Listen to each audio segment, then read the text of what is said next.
We'll send it.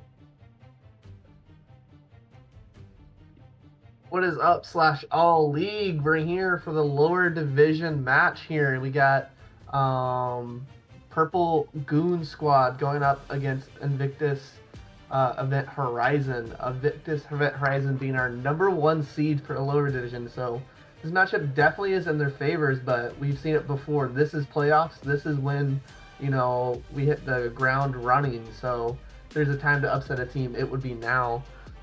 Brendan, what are your thoughts for tonight?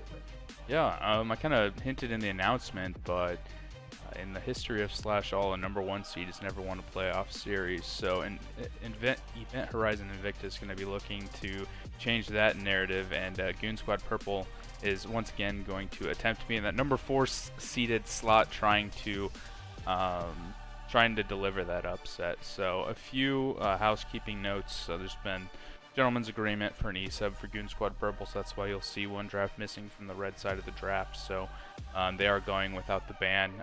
There's a little bit of a shake-up for the first game. Its Gecko's going to be in the mid lane, and they're going to have a sub in the top lane. Or there's a sub in the top lane. So Son of Horse is going to be subbing in the top lane. The rest of the lineup, Gecko in the mid lane is the same. And then we have the same lineup for Event Horizon Invicta. So I guess I can go down the list of players here. So for Event Horizon Invicta, you got Godfist in the top lane, Narva in the jungle, Lokiath in the mid lane, or Moosey Kitten. Now you're challenging me. Now I gotta even go back to my notes. I was gonna say, I think Moosey Kitten is the support, aren't they? Yeah, you're right. Lokiath in the mid lane. Mathematics is the one that is logging on now. He's going to be ADC, and then Moosey in the support role. And then for Goon Squad Purple for the first game, you got Son of Horus in the top lane, Rylix Vex jungle, Gecko mid, Rycios ADC, and Blue Man in the support role. So we have a draft started. So first ban coming through for Event Horizon Invicta. They chose blue side, and they've banned Caitlyn and Rel. Small note tonight. We are joined by another caster who's gotten on the team as we move towards season 3. We're getting the production together. So, guys, this is Jordan. He's joining us tonight for his first ever cast. How are you feeling, Jordan? Terribly nervous, to be honest. That is okay. That is how I felt for my first cast too. And once you get into game and the minions are moving on the map, it's just a lot of fun. Jordan, how long have you been playing League? Since season 1. 12 years. Wait, I thought. Oh, jeez. Well, yeah. Once you see the minions on the map, you'll feel at home on Summoner's Rift. Looking at the draft pool here, though, we do have again the Goon Squad Purple with the emergency sub navigating that third ban. Event Horizon Invicta already grabbing the Ziggs. A really good flex pick for this team early on. Going to be either the ADC role, but we have seen Lokiath play it. So this could be Ziggs mid. They decide. I really like a flex pick for that first pick. Already Goon Squad Purple pick up the Moo, and we'll see what comes through next. What do you guys think about Ziggs AD carry? It's seen less priority than it had a few patches ago when they increased the range on his Q, or the explosion radius of his Q, but I will say it's a pretty nice pick into the Xayah. So Xayah provides a lot of scaling, but can feel a little short range into the Ziggs as Xayah is looking to disengage, but this Event Horizon Invicta can stay at far range away from those feathers. Yeah, it looks like they got the counter pick that they wanted already showing. That's going to be a Ziggs in the mid lane as Ashe is locked in to go up against the Xayah. I do believe Event Horizon Invicta does play Ashe support, though. I don't think things are locked yet. Oh, it's the Cloud9 draft. They have the Ashe, they have the Kindred. I'm trying to remember I think Galio is the one more piece to the comp if they were going something very, very cookie cutter. Jordan, you're the C9 fan. What do you think seeing the Ashe Kindred together? I love it. I love all the arrows. I honestly also really like watching Ziggs kill them towers. Really increases the pace of the game. You're more familiar with the players than I am, though. Do they tend to flex this Ziggs pick? Do both mid and bot play it? Both players have played it. I believe we have seen it in the AD carry role more. Mathematics has played it a couple times, even in his ranked games. But that's why it was first round pick for them. The potential for it to be flexed around. But it's been Mathematics playing it more when it comes to like individual player. Yeah, one of the looks they could go here, if you're thinking of that Galio mid like you were talking about, yeah, Ziggs Ashe bot with the Kindred, didn't give me some sort of frontline top. That could be a really good comp into this Goon Squad purple draft with the first 3 picks. That range, that poke could feel really nice. And then having the long range engage of the Ashe and the single target lockdown. I mean, we saw an upper division team running it. The Ashe 80 carry, Seraphine mid with the Kindred too. This just duo Ashe Kindred so strong together because you get so much early game pressure, and then late game the team fight power is so strong. Double 80 carry and the Kindred ultimate. So this is looking like a team fight comp for Invicta, who are very strong when it comes to coordinated team fights. But we got Gecko on the other side. Son of Horus is also a bit of a split pusher player. So we're going to see if we see some solo lanes come through. Swain kind of throws a curveball on all of that, though. He wants to get in the team fights, be playing, 3v3, 4v4s. Yeah, I like the pick. Son of Horus, I know his play style, so Garen is a comfort pick for him, as well as like you're talking about, he's going to be split pushing heavily this game with the Hull Breaker. So familiar with his game. That's what he's going to be looking to do this game, and the Alawi is a nice pick into that, providing at least some agency in the side lane against the Garen. If you're Goon Squad Purple, you have to feel bad because during bans they hovered the Alawi pick for about 10 seconds and instead went over the Aatrox, decided to ban it away. So now you have to be questioning, did we make the right decision to ban away Aatrox instead of Alawi? We'll have to see once we're in the game. So Maokai support, I'm assuming, here to round out that comp. Silas. I do like the Silas here. A lot of good ults to steal. If they do elect to lock that in. Literally everybody except for the Alawi is a high value ultimate to grab. So that that is a Swain support then? Am I understanding that correctly? Yes. Yep. I did suspect that. If I'm also, well, it seems like that's more of a Rylex Vex pick. So, but he's playing jungle. I guess I was gonna say Rylex Vex, when he was playing in season 1 of Slash All, was known for the Swain pick, but that was in the support role.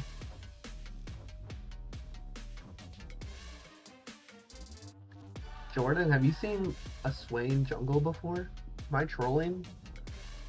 Jungle, I have actually. Not very often. It's been a while. I would suspect it's the Amumu, but yeah, I think it's probably Swain support. All right. Well, they're going to go into their lobby. We'll have to go into our 2.5 minute spectator delay here, but I always like to take the time here. Now we see the picks come through. We really see the comps come together, kind of top to bottom. Alawi versus Garen. How does that lane play out? I stay away from the top lane. I have no idea. I play against both of them a lot because I'm a top lane main, but I don't play either of them, so I've never been in the matchup. Oh man. Well, I'll show my embarrassing colors and say that I love Alawi because it feels good to 1v9. But Garen is really hard. Yeah, Garen's a really hard matchup for. I love Alawi for the sole reason that other players hate Alawi. We'll say Go ahead. I was gonna say playing against Alawi. I always hate playing against Alawi because most junglers don't know when to just kind of back off, and so many times I've been baited into a 2v1 where the Alawi just got a double kill for free. On the Garen side of the matchup though, Garen's kind of a big brain champion because he's so simple. It's very hard to trick people in regards to what you're capable of at any given time, and that makes you have to get a lot more creative to bring people into favorable fights for you. Yeah, it really is kind of a head nod. It's going to be kind of a knowledge gap. There's like a skill check here.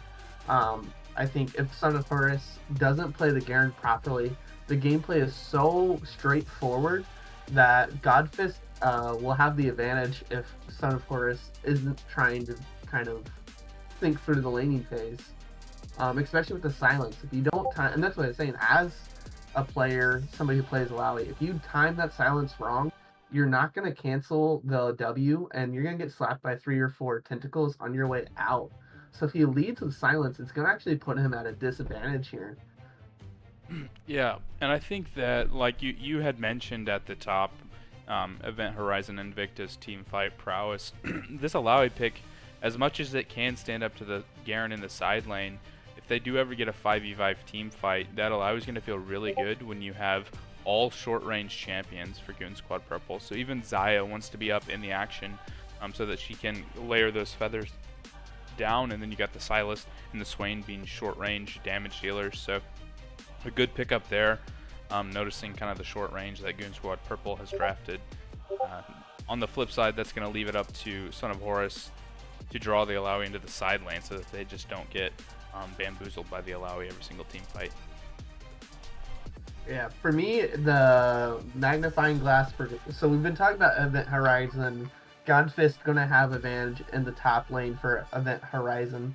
But on the other side of the map, Goon Squad Purple, my magnifying glass is on that Silas pick. he's able to move around the map, is really able to get an early lead against the Ziggs, push and wave and then get a roam off, or even just leave Ziggs alone, kind of let him get 1 or 2 tower plates, but get picks off and get really fed, this Silas will be a threat to everybody. You have nobody who's going to be able to stand up against him. If he lands the grab onto an Ashe, Ashe is dead. Lands grab onto Kindred, Kindred's dead. Lands a grab onto the Ziggs, Ziggs is dead. Well, as long as Kindred, in this case, being Narva, doesn't have her R key attached to the keyboard, so that's going to be the nice thing for Event Horizon Invicta. Is if they do get out of position, they do have the Lamb's Respite at least to reposition in a team fight, and that gives Alawi the time to get in there and set up those tentacles and launch that ultimate, get a soul, and start dealing major damage. And Goon Squad Purple just is not able to fight through that once the Lamb's Respite expires. I don't know. You have so much lifesteal between the Silas and the Swain that you just kind of outlast the Lamb's Respite.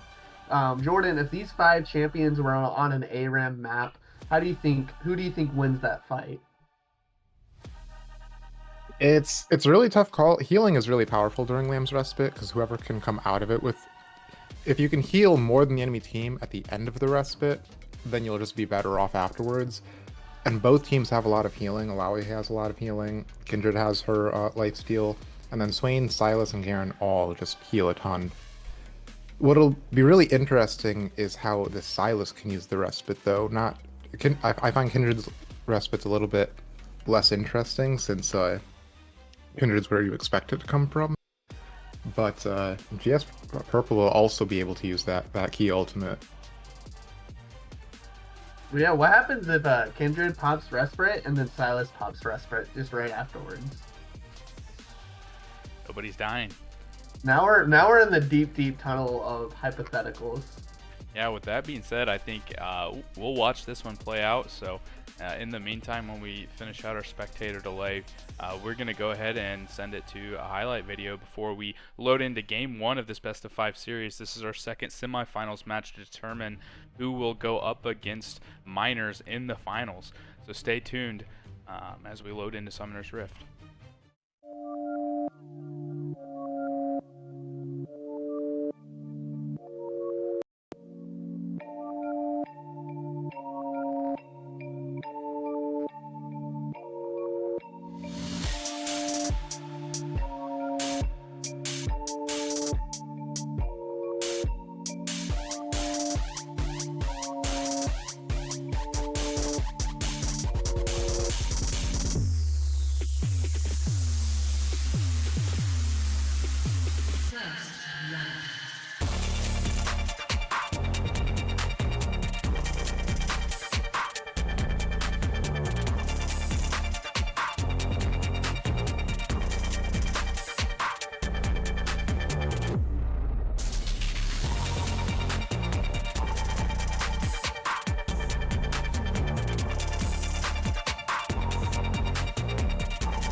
Welcome back. I hope you guys enjoyed the highlight reel. That's been a lot of fun addition to production.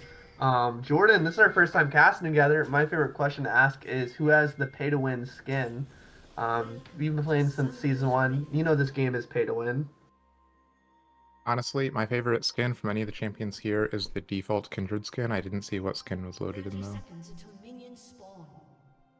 Oh, Kindred's like if you just own. Oh, wait, that's DRX, isn't it? Yeah. I think it's porcelain, isn't it? Well, we Or is have it DRX? DRX Maokai too. Ah, that's Oh, probably okay. the one I saw. I think it is Porcelain Kindred. Nope, DRX. Yeah, so skin buff going over to Invicta for coordinating the skin line.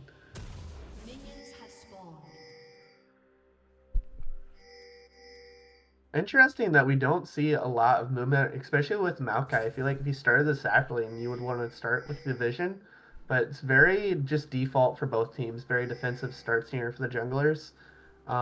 Gecko did sneak that ward over on Raptors, but we had pinks coming down. They know that that's there. So Narva's pathing will be shown, but they know that. It is game one. You don't want to throw out any crazy curveballs game one. Play the game standard, stick to your draft, and kind of get a feel for your enemy in this first game. I think would be the opening strategy coming out before you try to throw any of those crazy strategies. Especially know. for Invicta, this is their first game of the playoffs as they got a bye in the first round. Yeah, this is our number one seed here, so they'll have to kind of come out here and show if they deserve that position. Lokieth already having really good health lead here in the mid lane against Gecko. We'll have to see once he gets his Kingslayer if he's able to heal back up. Yep, I think this is pretty Going into standard. the trade. Missed the stun, and now is in minion aggro. Really big trade going over Lokieth in the mid lane. Yeah, did start the Doran shield, so he's going to be able to heal up some off of just the passive healing of the Doran shield. A good start for that at least. But I think that's typically how this lane goes for a Silas. First 3 levels, as you're getting access to all your abilities, you typically get poked out, and if you don't, I mean, you're in a really good spot. So things going as expected. We did have Son of Horus leave lane, getting another ward onto the blue buff, so they are continue to track Narva in their own jungle. A big invade coming out by Vex here. We'll see if the junglers are going to meet here.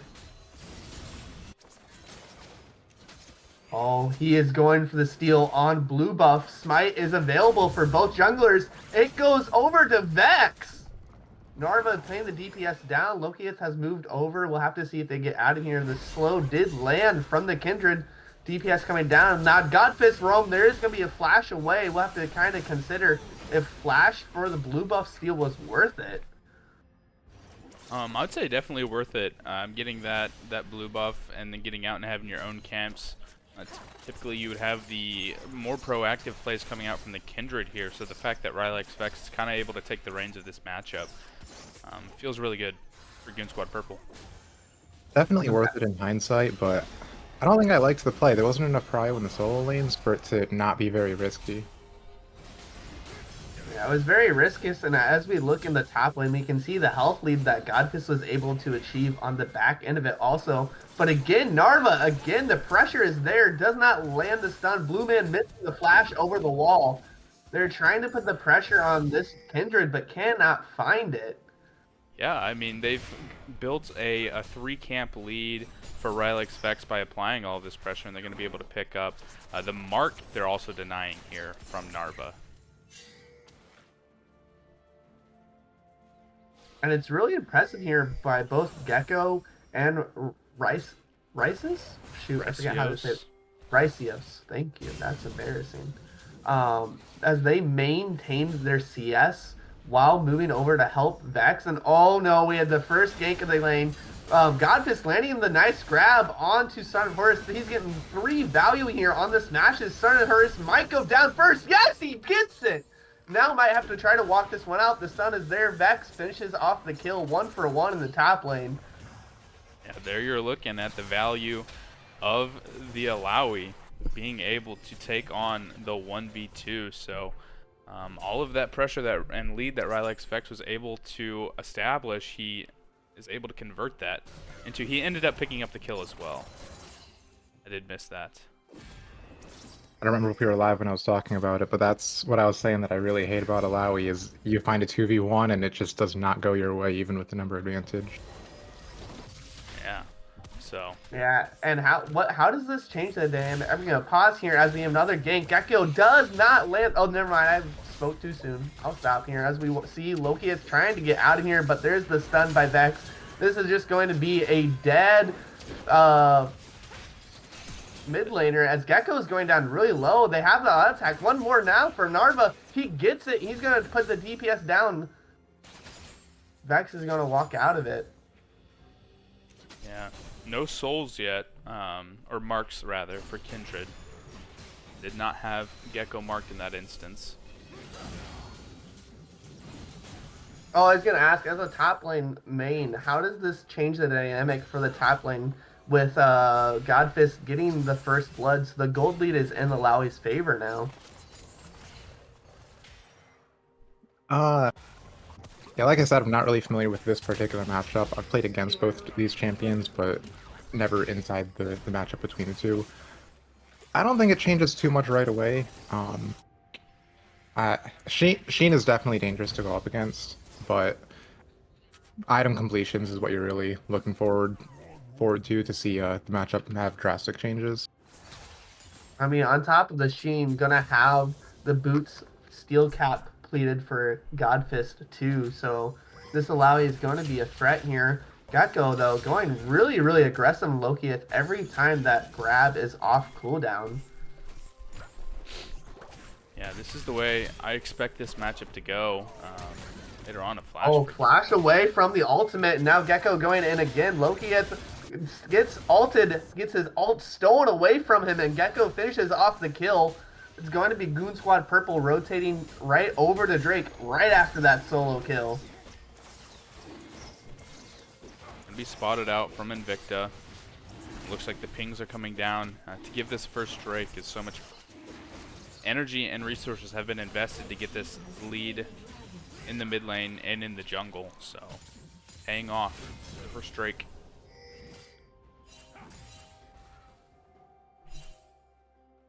Vex might have learned his lesson. Just play away from the top lane and get leads somewhere else, and they're finding success with that in the mid lane.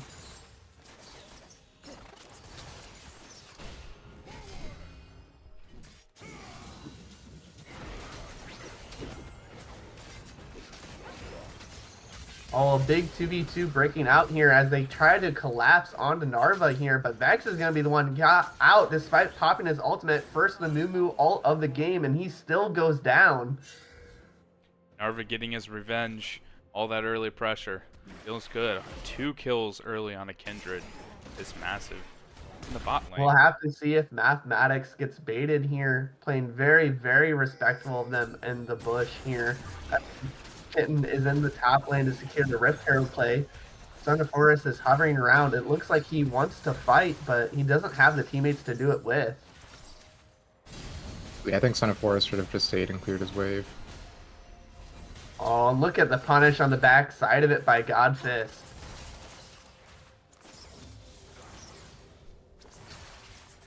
Invicta does pick up the Herald, so they give up the first Drake, but they get a kill in the Herald back in return.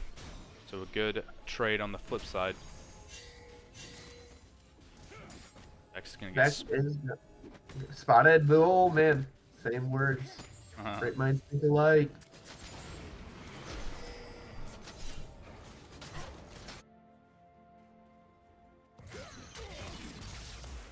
Yeah, we'll see if Lokieth can stabilize this mid lane matchup as 2 kills have gone over to Gecko on the Silas. That can be a snowball area for Goon Squad Purple, so look for Goon Squad Purple to keep playing around Gecko, but looks like Lokieth is getting baited in.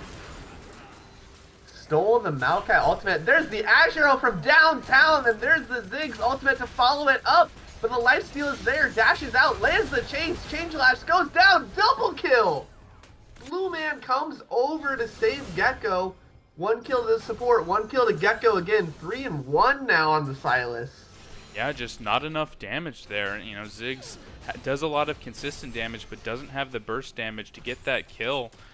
Even landed the sweet spot ultimate, and that wasn't enough to overcome the Kingslayer heal. Just a really big play there. 2 ultimates popped and the flash from the Maokai and didn't get the kill.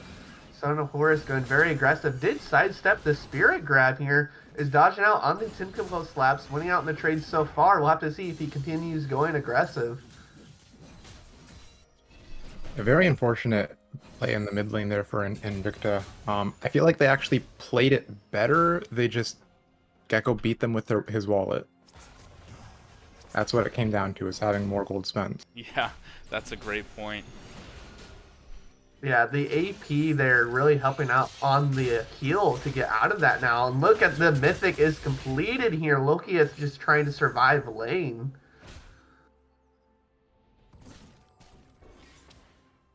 Luckily, as the game goes on, Lokieth is going to be able to do plenty of damage and provide utility for his team. So even though Gecko's been able to get this lead and build this lead and continue to snowball it, Lokieth is by no means out of this game. Has great utility and great tower taking as well. And nice sidestep. Oh, mark on Gecko here as well. No flash. Landed the sweet spot from the Ziggs too. There's the shutdown we needed. Yeah, that's huge.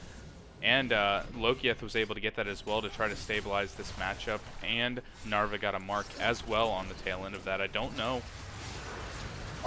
Both supports have popped the ultimate in the bottom lane. Blue Man flash forward, trying to get the grab on Mathematics. We'll see if Maokai walks this one out. Kill is going to go over to the AD carry. Ooh. Lokieth failed flash over the wall. Not going to be able to get out of this one. Actually, Narva does have the Lamb's Respite, and it's not far enough. Oh, just barely out of range. Just going to try to take the kill on the back end of it to punish a bit. But here's Gecko. Yeah, that's 2 kills for Rycios, one of them being a shutdown. So now this lead is being translated across multiple lanes as well.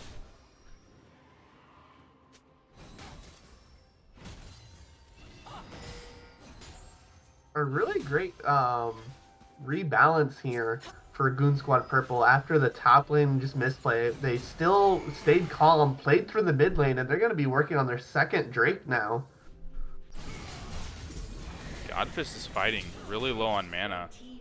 Yeah, but we know the ultimate that comes down from Garen here, if he could get them low enough. Flash silence, it's not enough! Barely missed the OP Garen combo there.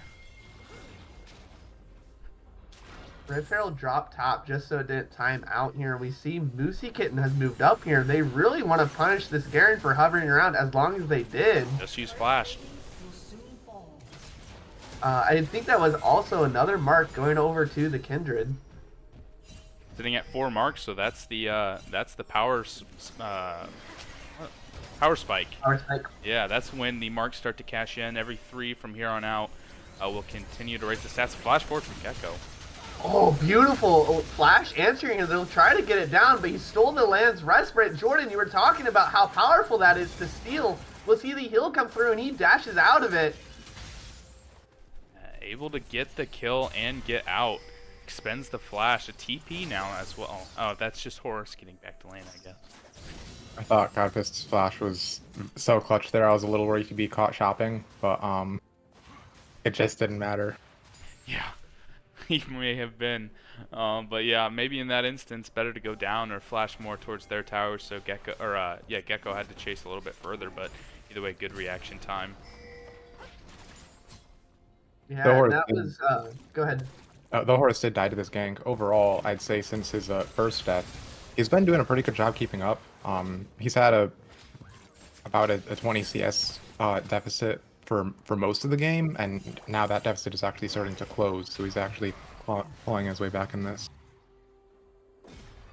Yeah, one thing I noticed on the Kindred electing to go for the Merc Treads, I think that's a really wise build when you have a lot of AP CC on the side of Goon Squad Purple, a lot of value.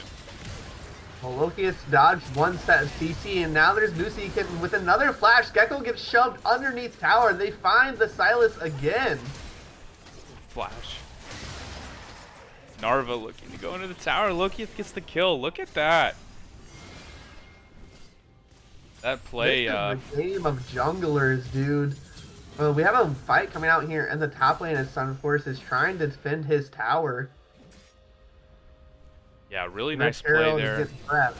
Really nice play there from Moosey Kitten to move up from the bot lane and then catch out Gecko's went a little bit too forward and lock him, taking that tower aggro. Took 2 or 3 tower shots there, was not able to heal that much damage out.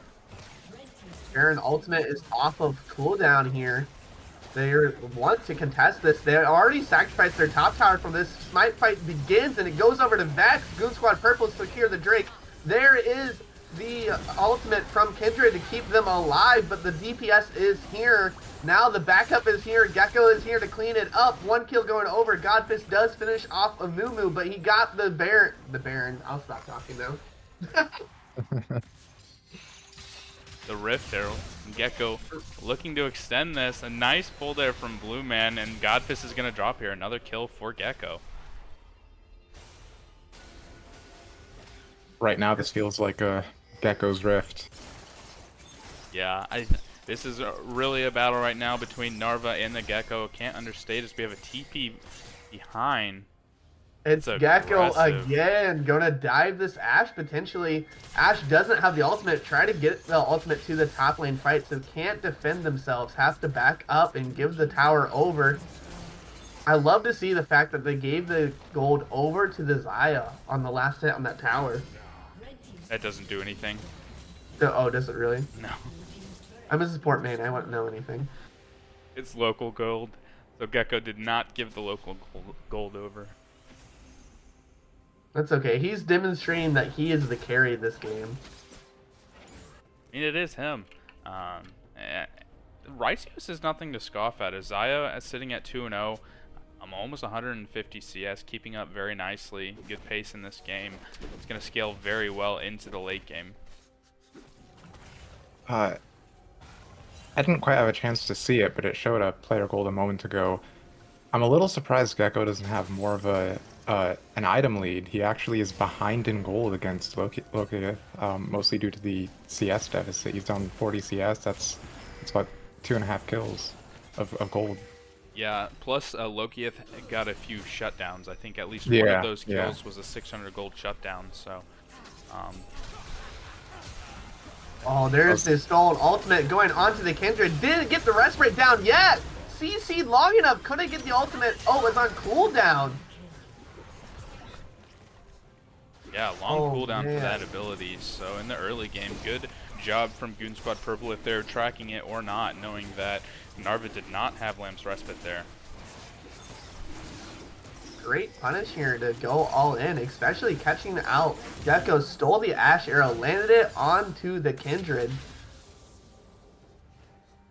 Yeah. I like that you're talking about the item difference here. Items were pretty equal, so if Invicta was going to contest the Drake, it was going to be that one, and Gecko pulled the trigger before they even start the objective.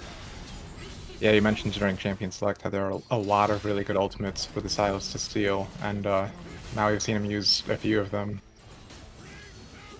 Yeah, at the Rift Herald fight, it was the stolen Malka ultimate. That one, it was the Ashe one. Top lane stole Lamb's Respite. It's these stolen ultimates that Gecko is using perfectly.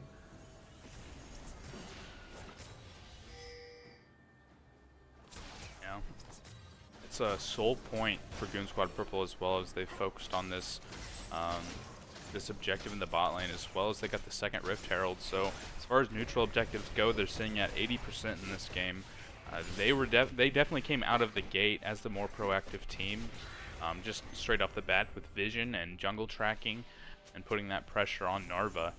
So let's see if they can keep this pace through this game and through this series, as looking to upset the #1 seed, and they're doing a good job in this first game as they built about a 2,500 gold lead. I mean, on top of that 25 gold, you have 3 Drakes in your pocket, so how do you close out this game if you are Goon Squad Purple? Yeah. I think you're sitting at a point where Invicta scales very well. So I actually wouldn't even like to see them.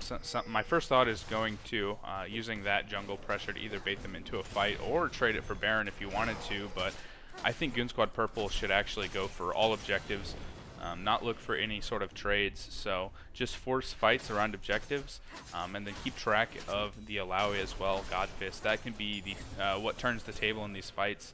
If they all try to dive onto Godfist and he's able to get a high value ultimate, that would be the way that Event Horizon Invicta can turn this around. So that's what Goon Squad Purple needs to be looking out for, not to make that mistake. Oh, well, we have 3 people moving down here towards the Alawi, all of them really short range. 2 in the melee. Look at 4 tentacles spawn on the map. Godfist is going to try this pull off, going on a Gecko, but it's going to be the CC by Vex to stop that play. It's going to be Baron started. Yeah, just like I was saying, this is what they did not want to do. Send 4 members onto Godfist, and Gecko had to even use his flash just to survive there. So a lot of abilities used. Even if Goon Squad Purple was able to make it there in time, they used so many of their high value resources, such as ultimate abilities and flashes, to take down 1 member of Invicta. And now Godfist has the Hull Breaker. I don't think he had that for that last fight. He's gonna get so much harder to kill in the side lanes, and he was already hard to kill before. Yeah, though one saving grace is he was not alive for the Baron, so doesn't have the Baron empowered minions, but definitely has some very unkillable items in his pocket. Yeah, that was just a 1v4 there, you know? Imagine what a 1v1 or a 1v2 is going to look like. Yeah. I mean, even the 1v3, you saw Gecko had to flash out, and Relic Specs had to expend the Curse of the Sad Mummy to ensure that Gecko not only lived, but they got the kill. Oh, don't fall for it, Lokius. You're not Alawi. You don't survive this one. He did. Barely. Nice use of the satchel. But maybe that was more Horus knowing that if he committed fully to that, he would have died, so smart play from him. Yeah, we do have Drake going to be spawning up in here in a minute, so we see both teams trying to get a commanding control of the vision here around the red side here. Yeah, this could actually be an angle where Event Horizon Invicta gives this, as take it as you will, the Chemtech Soul isn't everybody's favorite, so if they want to use this as a way to get some more tower gold in their pockets and convert that into a stronger Elder Drake fight, that is a very reasonable angle for them. We do see the ultimate come out from Ziggs, just trying to get some damage down, but Godfist is going to be the one putting in the work for Invicta here in the top lane. Oh, Sonic bit off more than he could chew. Did sidestep the soul grab, so could continue this. Gets the silence, so there isn't going to be another W coming out from Godfist. He does have to back here, though. This is creating a 4v4 on the other side of the map. Yeah, but this is exactly what they did for Drake number 3. Gecko just trying to start the fight before the objective spawns. Stole the Maokai ultimate. He's looking for it right now. Oh, Vex is behind them on Vision. Here we go. It's going to start up. Maokai is up, but answered by Maokai ultimate. And now Narva is going to start up the fight. Blue Man flash over the wall with no help. A big sad mummy coming through, so Lokius is going to go down. Mathematics is still alive in the backline. We'll see who comes out in the 1v1 between the 80 carries. Risus finds it, and in the front line, Narva did put the DPS down. It's a wipe from everybody. Flash on the wall. He finds it. Narva cleans up the fight for Invicta Gaming. Incredible fight there for Event Horizon Invicta. I mean, you said it in draft talking about the team fight prowess for Invicta, and they just showed it off there. Holy cow, wiping that team fight clean, and the Drake wasn't even taken as well, so kudos to them. Invicta should be able to get the Drake though, and staggering the 2 buffs timers is going to be crucial for them, because like you said earlier, trades are favorable for GS Purple, so keeping those 2 buffs from being on the map at the same time is going to be really important. This is these 2 teams at their best. Goon Squad Purple playing very fast, trying to look for picks. Oh man, we'll see. They're still going for it. It started up. Sun Horus is going to run around. Narva gonna just hop over the wall, and it actually might be Drake going over here. We're gonna see if they go for a contest, but Narva didn't get a back off from the first fight here. Lokieth is trying to put the poke down. They can't. We'll have to see if the Mega Steel comes through. It's not found. Soul secured. They cannot do that with their carry Narva sitting on 3.4k gold. I mean, if you take that away, Goon Squad Purple's that's unspent gold, so Goon Squad Purple would have been actually having a gold lead in that team fight. So, good call not to take it. Lost a little bit of tempo, stealing away some of the camps, and weren't able to get on the map. But like I said, it's not the worst thing. Forcing another fight around the Elder Drake could be favorable for Event Horizon Invicta, as now that they've spent the gold, they've just given over the Chemtech Soul, which isn't the greatest soul in the game. What does Chemtech Soul do?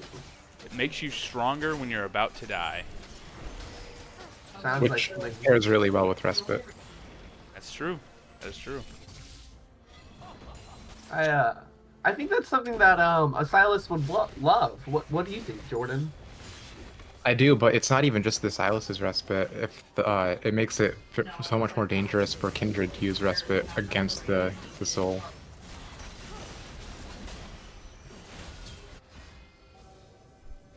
See some jousting around Baron Vision right now. Oh, but in the bot lane is where the drama is. Godfist just forcing Gecko out of lane. They're moving they're gonna try this again. They're sending 5 people down to stop Godfist with Baron spawning in 20 seconds. And Gecko is starting this off at 25% health here. So Godfist already in a pretty good spot for this fight. We'll have to see if Rycius puts the DPS down. Son of Hearst going in, but the Soul Grab did find the 80 carry. Silence came through, but there it comes through the Mega Heal. The ultimate is popped for 4 tentacles. Now just trying to run out. He's going to be able to find it, but stalled with so much time is still alive. Mid lane pressure is down. They're going in deep. Amumu trying to find a 4-man Curse of the Sad Mummy, but might have put himself in a dangerous position. Narva going underneath tower. Tower is down. There is the respite pop, but Vex is still alive here as his backups are starting to arrive. Finds the kill on Narva. Narva is now dead. Loki is down to 25% health as Son of Horus arrives to clean up the fight. Yeah, that's one of those instances that Narva's instincts was to pop the Lamb's Respite so that they don't fall, but the problem is if Narva would have fell, that would have been a 1-for-1 trade, but instead they had to wait so long for that Lamb's Respite to end that Lokieth ended up falling as well.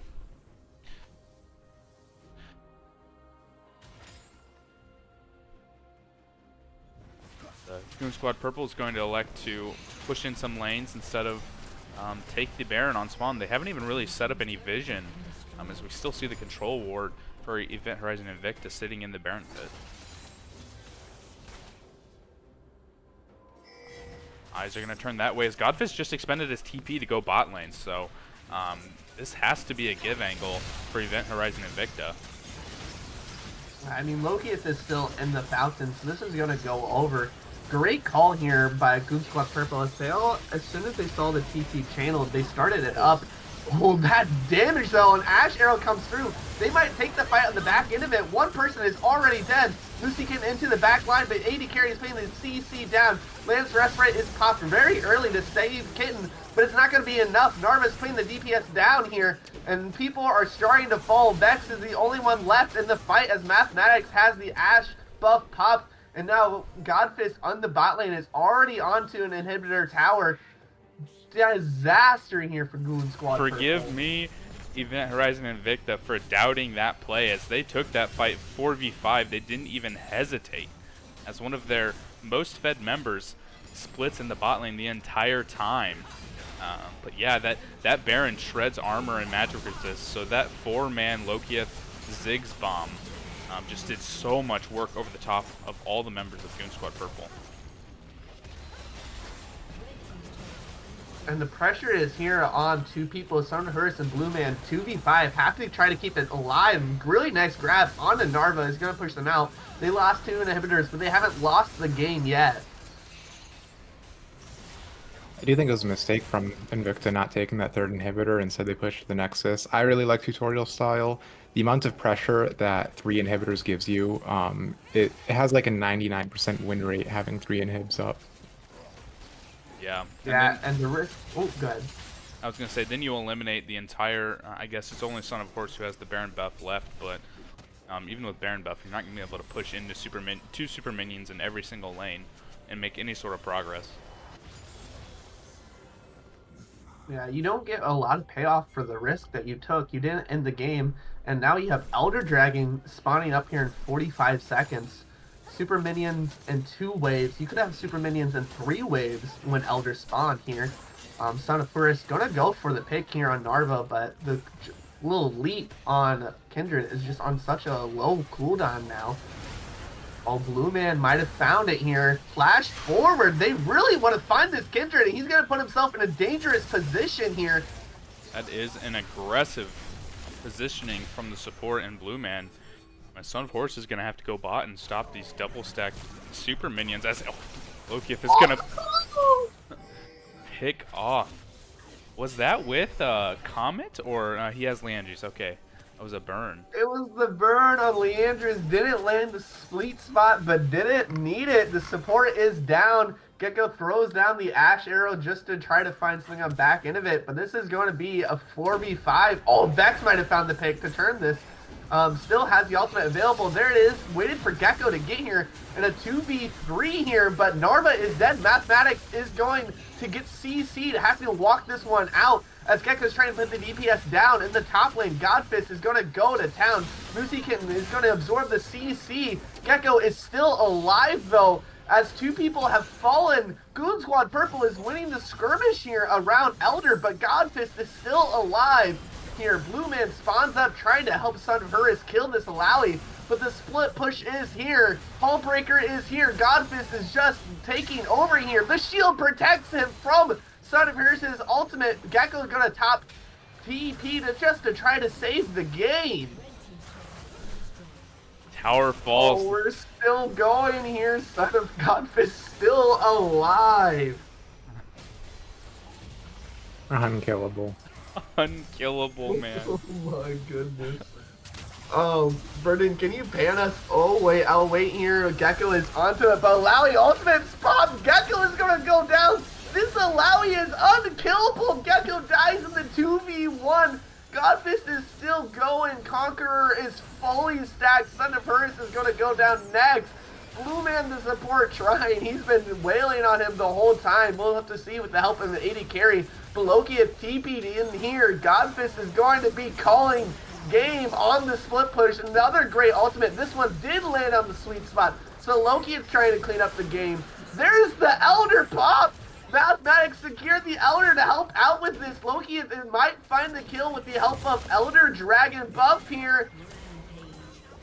Didn't find it. What an incredible sequence going on before our eyes. Oh, Narva is going to be the one here to clean up the game. Oh, just disaster from Goon Squad Purple. Needless to say, that was a 1v9 performance from Godfist. I would love to go back and watch the timer and see exactly how long that fight lasted in the base. That was incredible. Crucially, Vex didn't recall to come help with the Alawi split push. When Gecko channeled TP, Goon Squad Purple said that's going to be enough. And Vex tried to solo the Elder Dragon, and it ends up that he doesn't finish it off. Mathematics moves over, steals the Elder Dragon, and the Elder Dragon's buff is used by Godfist to finish out the team fight and win the game. Yeah, with that, we're going to get the players set up to ready to draft the second game. But Invicta, Event Horizon Invicta striking first in this best-of-5 series. So we'll see what the teams decide for the next game, as Goon Squad Purple is going to get side select for this. So we'll join you guys back in draft.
We gotta have the players have personalities. We gotta have personalities too.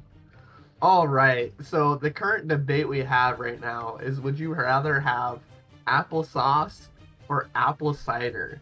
I asked that we would include chat on this debate as I am sipping on applesauce right now and do not want to be alone, in my opinion. You're sipping on applesauce. Yeah, it's the little go-go squeeze one where it's like you can No, drink it. It's different. We were talking about apple juice and apple cider. Are we? It still would have. I mean, okay, I'll be a lone dog because chat's saying apple cider too. But Yeah, everybody's saying apple cider. The teams were taking a restroom break, so that's why there's an extended break right now. So we're getting ready for drafts, but figured we entertain the audience in the meantime. As it started.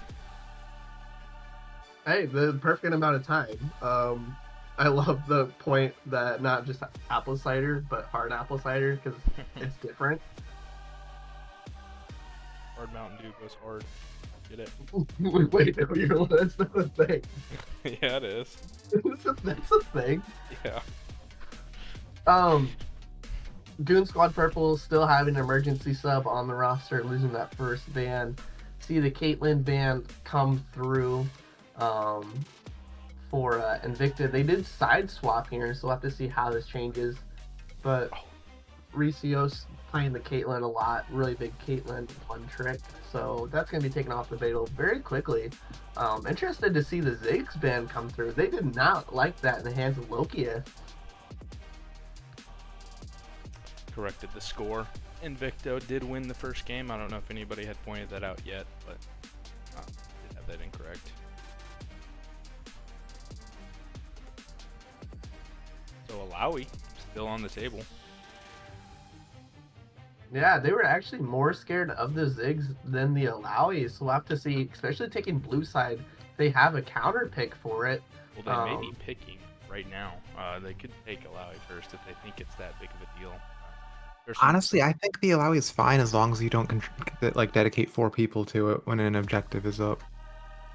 I totally agree. Totally agree. It's a tilting champion to play against, but I don't think it actually wins games unless the other team makes a mistake. Yeah. Yeah. And they gave the kill early in the 2v1, which just, I mean, it's one of those things once the snowball starts, it's hard to get stopped. Really interesting draft here so far. I know we were talking about the Alawi pick, but when it comes to the players, Narva is the Belveth player. His most popular champions are Kindred and Belveth.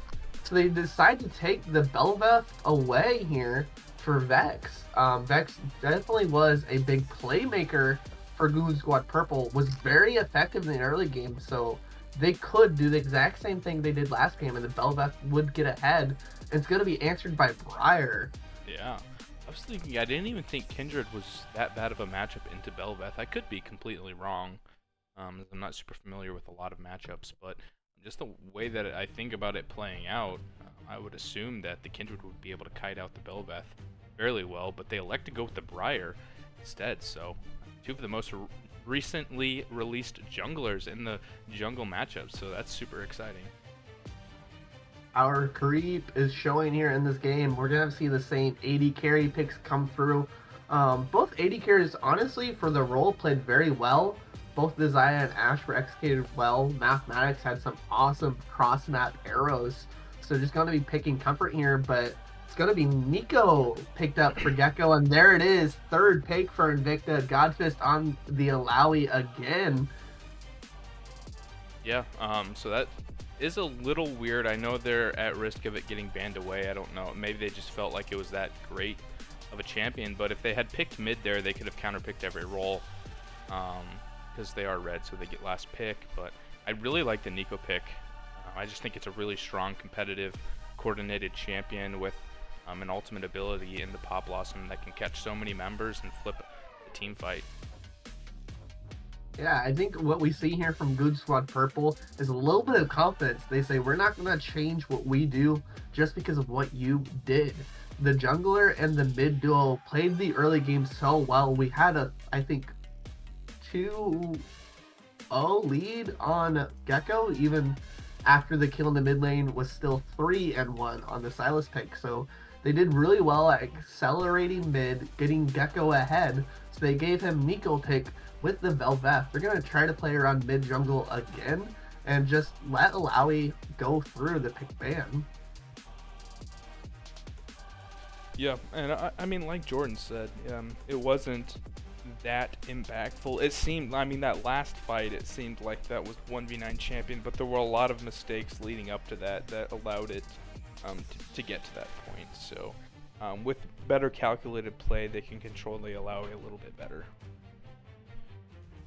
Yeah, on back-to-back plays, sent people towards the Alawi as Baron was spawning on the map.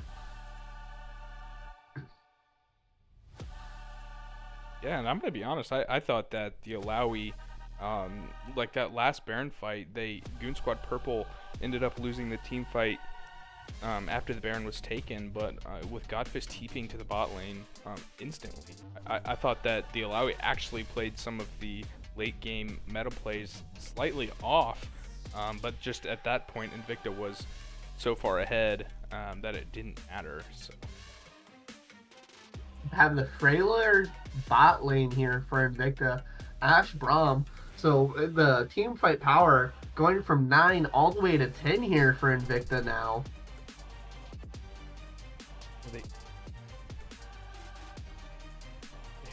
They're gonna go with the Silas again. They might be switching it up because I was just about to say that Nico probably is actually going support.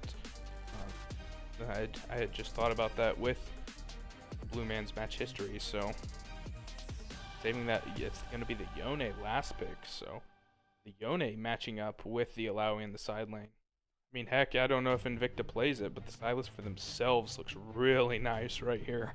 Oh no. That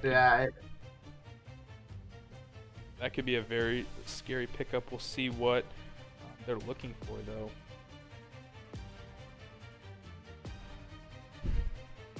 The Cassiopeia, interesting. Man, we're going to see Invicta just execute exactly what they did. You do have the Alawi, but on the other side of it, Braum, Ash, Cassiopeia, your front to back for a 3v3 is so strong. However, Malphite, Nico, Yone, there is so much dive, and Ash is an immobile AD carry. There's a lot of disengage, though, with the Cassiopeia, with the allowing the Braum. If they go too far deep, this is more explosive. I like this. Hopefully, again, the Alawi doesn't get too caught, the snowball get rolling too hard in the side lane, because I don't think the Malphite later on in the game can stand up to it. But if Goon Squad Purple gets out to an early lead, they have all of the tools to force team fights whenever they want on their terms.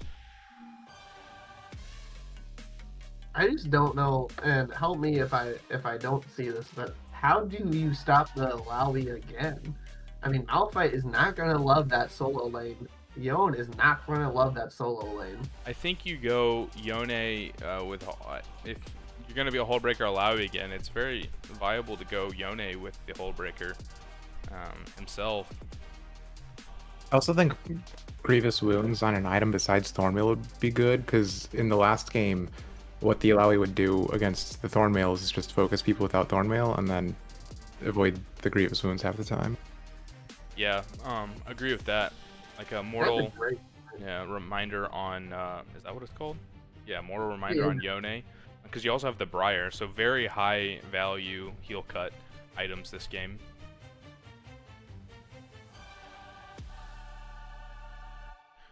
But that being said, Cassiopeia, very high skill champion. I'm excited to see Lokiath on the Cassiopeia, see if they're able to pilot that at a high level, because that could be the difference maker, that consistent damage, as well as being, you're talking about how do you stop a Malphite from ulting onto your head. Well, Cassiopeia, towards the late game with the Scepter, the thing that upgrades, I'm blanking on item names, the Seraph's Embrace, that shield can provide, or can sustain a lot of burst and then deal a ton of damage on the flip side, especially on the Malphite who's going to be building armor most likely. And the grounded ability, you have Yone, Malphite, Bel'Veth, 3 dashes that you're just gonna stop in their place. Um, the team fight like control here for Invicta. They talked earlier about how Goon Squad Purple drafted confidence. Invicta drafted what they're best at: team fighting with Godfist split pushing. I hope we get one explosive team fight this game, because there are a lot of tools for both of these teams to really make an exciting wombo combo. Yeah. In favor of Goon Squad Purple here, the only person that can get onto Isaiah is going to be that Briar, and you have the ability to go up into the feathers. So when there's only one dive champion, Isaiah is extremely strong AD carries for these 5v5 fights. And Rycios was no slouch in that last game. Was able to get out to an early lead in lane, so if they're able to translate that into the mid game and the late game. Last game, Goon Squad Purple all focused on the dragons, though. Now with the Bel'Veth, we think that would shift a little bit, and so they're going to be... That is an interesting take with the Malphite. So that's more of a weak side style laner, and so if you're going to be wanting to focus up towards the Rift Heralds, it could be kind of hard to play towards the Alawi into the Malphite around those Rift Herald fights. The bot lanes can be so far away. Is it confirmed Nico support? Because that could be Malphite support, right? It could just as well. Let me look. Yone, Nico, Soul Lanes? Nico is in the support role. Okay. So I'm just cooking. I mean, it's... I won't say viable. It's possible. I mean, Gecko, Nico, come on. It has to happen. I don't know. Yone strikes me more as a Gecko champion than a Nico does. Malphite mid. Malphite mid? Yeah. And the Cassiopeia? No, never mind. I'm looking at the draft right now. I'm looking at the draft right now. That is awful. Someone let Brett out of the kitchen. Oh, man. I just love flex picks. I do. You catch your opponents off guard. Yeah, the thing is, you do those during draft. Once draft is over, you usually don't use them.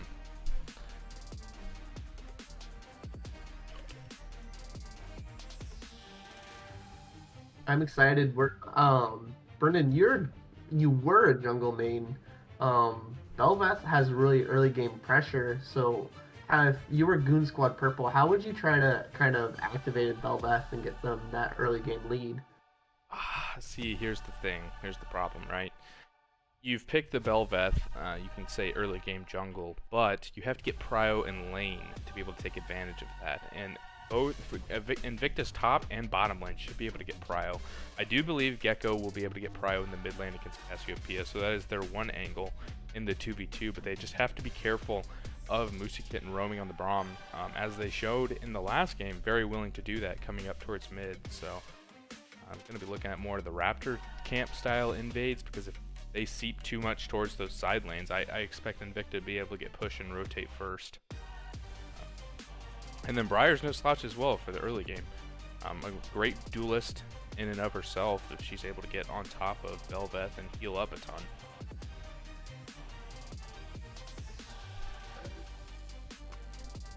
I actually haven't seen a lot of Briar in my games. The first week after she came out, she's permabanned, and after that week, people already seem to lose interest. I haven't seen her.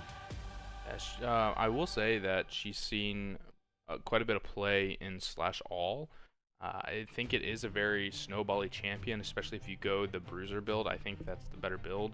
And with the Gore Drinker, you can just heal so much. And then that ultimate does provide so much utility. I'm able to land that and get in and fear a ton of people and then get onto the back line. That can be a big disruptor. So see how Narv is able to pilot that champion, but it can be a force to be reckoned with for sure. They displayed it in game 1. There's a player who's able to get in the right position during a team fight. It is Narva.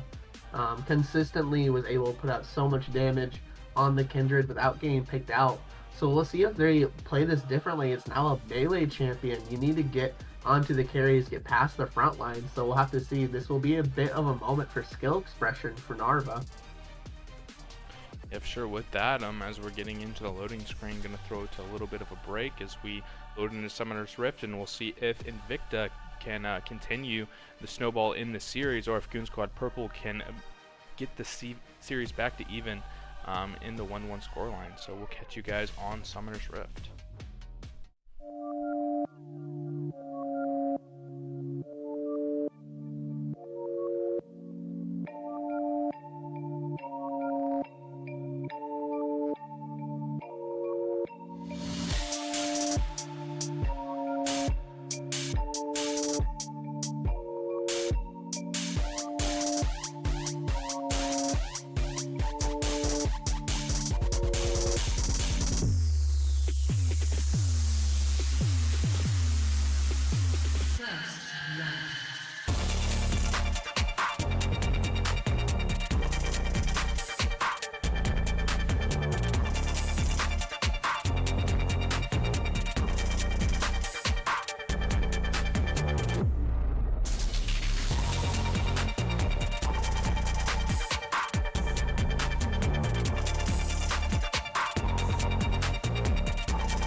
Oh man, we got coordinated skins again. It was Invicta last game too, wasn't it? Yeah, both had Yeah. DRX skins. I love Recios going the default skin. Just an OG. He's just here to play the game. Playing the game was designed to be played. Well, both teams seem to really agree on that. Have a very just regular 5-point start for all of the players. The closest ward we can get is 1 and a mid lane shrub. Nobody going for a ward onto Raptors this time around, which helps Narva out a lot. They tracked the jungler really, really well. Goon Squad Purple contained Narva in the early game.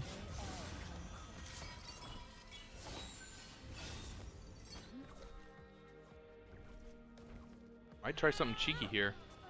Minions have spawned. Had the members gathering Yeah. up. Bring them into a dance party. Tell them we're going to have some fun.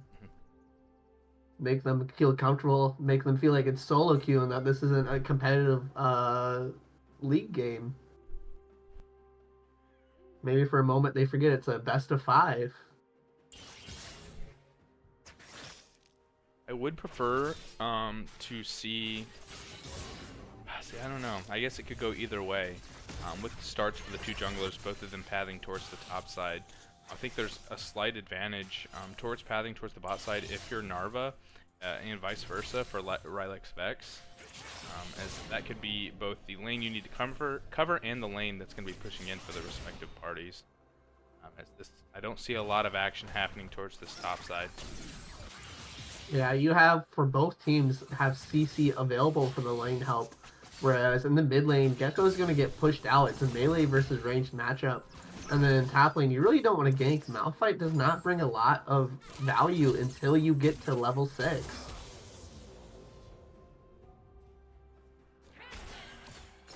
Interesting, if we look at the pathing though, Vex skipped over Raptors and went straight over to the blue side, so they might be thinking invade. Yeah, I was just thinking about that too. That could definitely be an option for them to go for that free camp invade, and it looks like what they're gonna go for, but they're not getting priority in the top lane, and then Gecko's heavily trading in the mid lane as well. Loki falling low on mana, so we'll see how this comes. This could be exciting. Yeah, well, they finished up the buff, and they're going to start moving up. They don't have a ward there yet, so Godfist is going to go walk right into a knockup. Damage is coming through. Does not land the tentacles onto anybody, so Vex has the TPS. Flash forward, trying to find it. Can't get it. Answered by Godfist's flash. Yeah, it ends up being a flash for flash trade. Narva is here. Flash forward by the Briar. The stun lands. Knocked up. The jungler is going into a 1v1, but it's not even close. Narva able to easily clean up that play. And that's what I'm talking about. If this Briar gets ahead, Narva on this Briar, that's a force to be reckoned with. There's a lot of healing, a lot of skirmish power, completely negating the Bel'Veth pick. And I thought it was a really cool, just kind of process of how that went. Narva, right as they stepped out of the bush and showed where they were on the map, popped the flash. So there was no way for Vex to know that Briar was there. They didn't track the jungler. Well, yeah, you expect. I guess you don't expect with the Bel'Veth, but if you're thinking Bel'Veth's doing a full clear, you expect them to be on the same pace as your jungler. But Rylix Vex elected to do the 3-camp clear, so they were faster to the play. That ended up being their demise.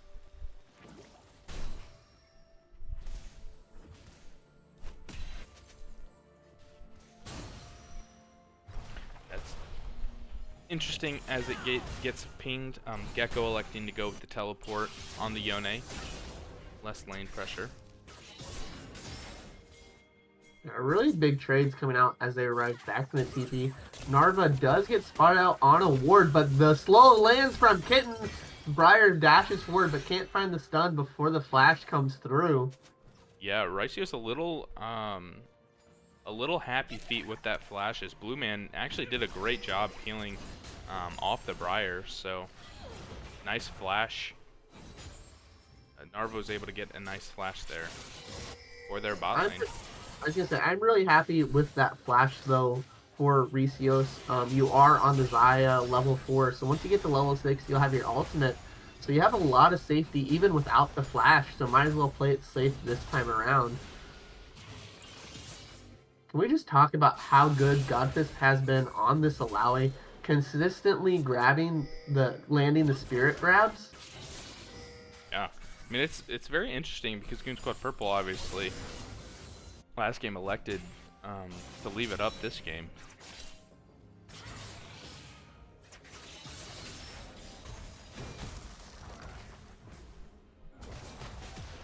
There's just nothing the Malphite can do.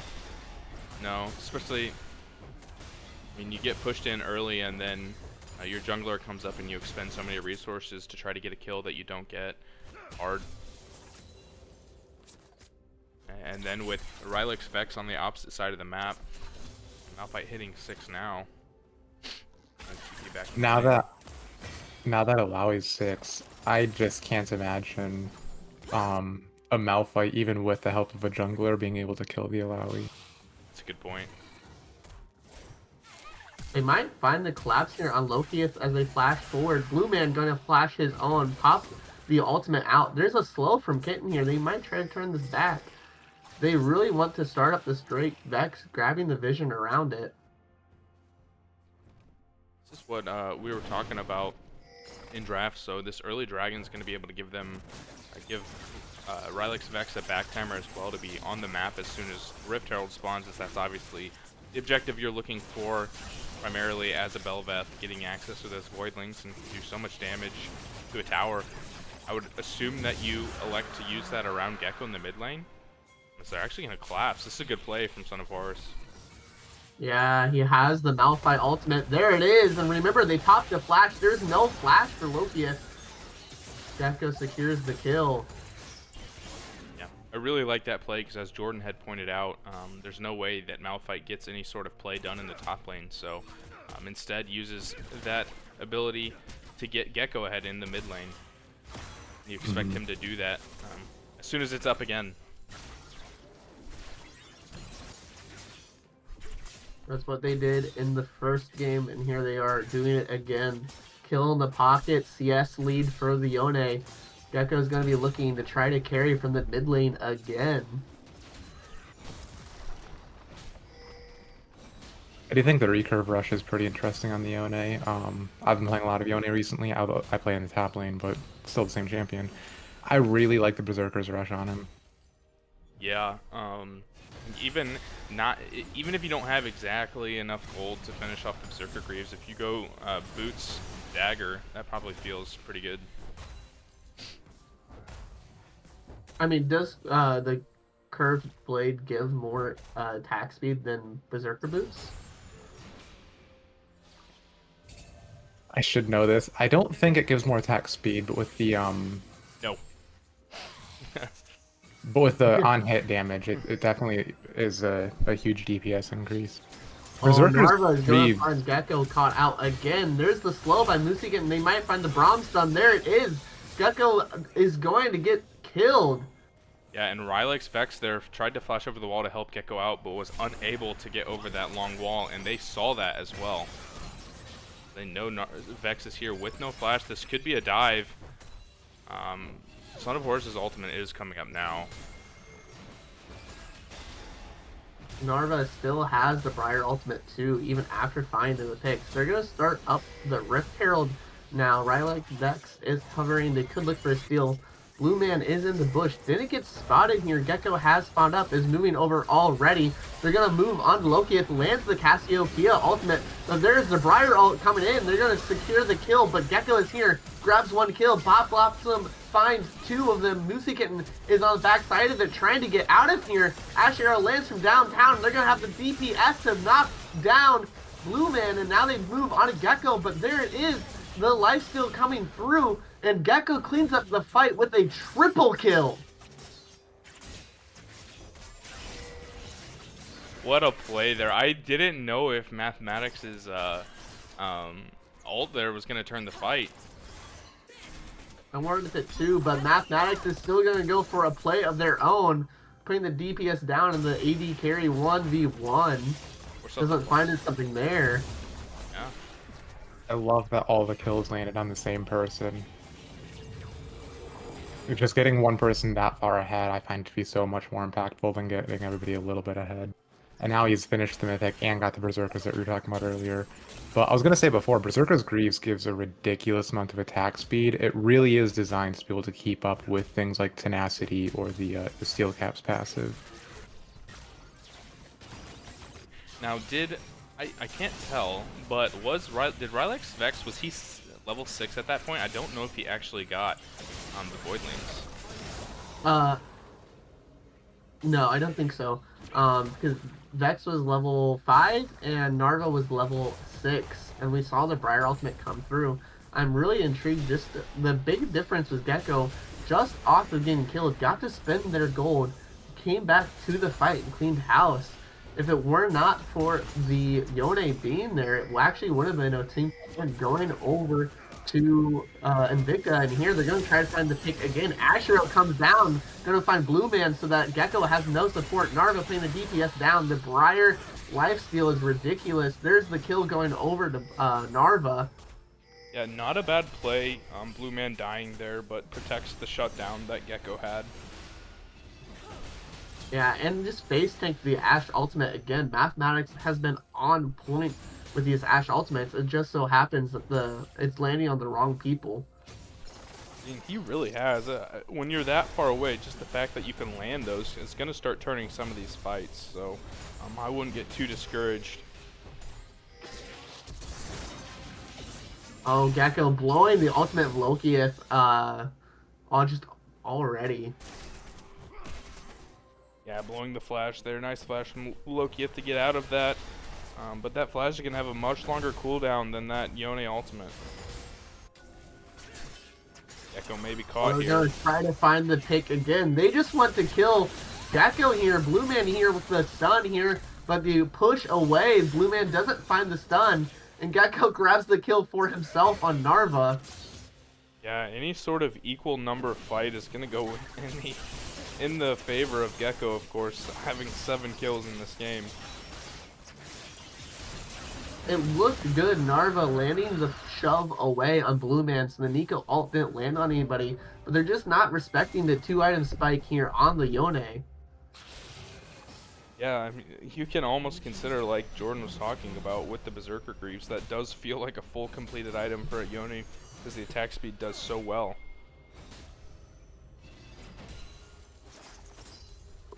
from. Looks like he's going Wit's End next too. Ooh, yeah, I like that. Going up against the Cassiopeia.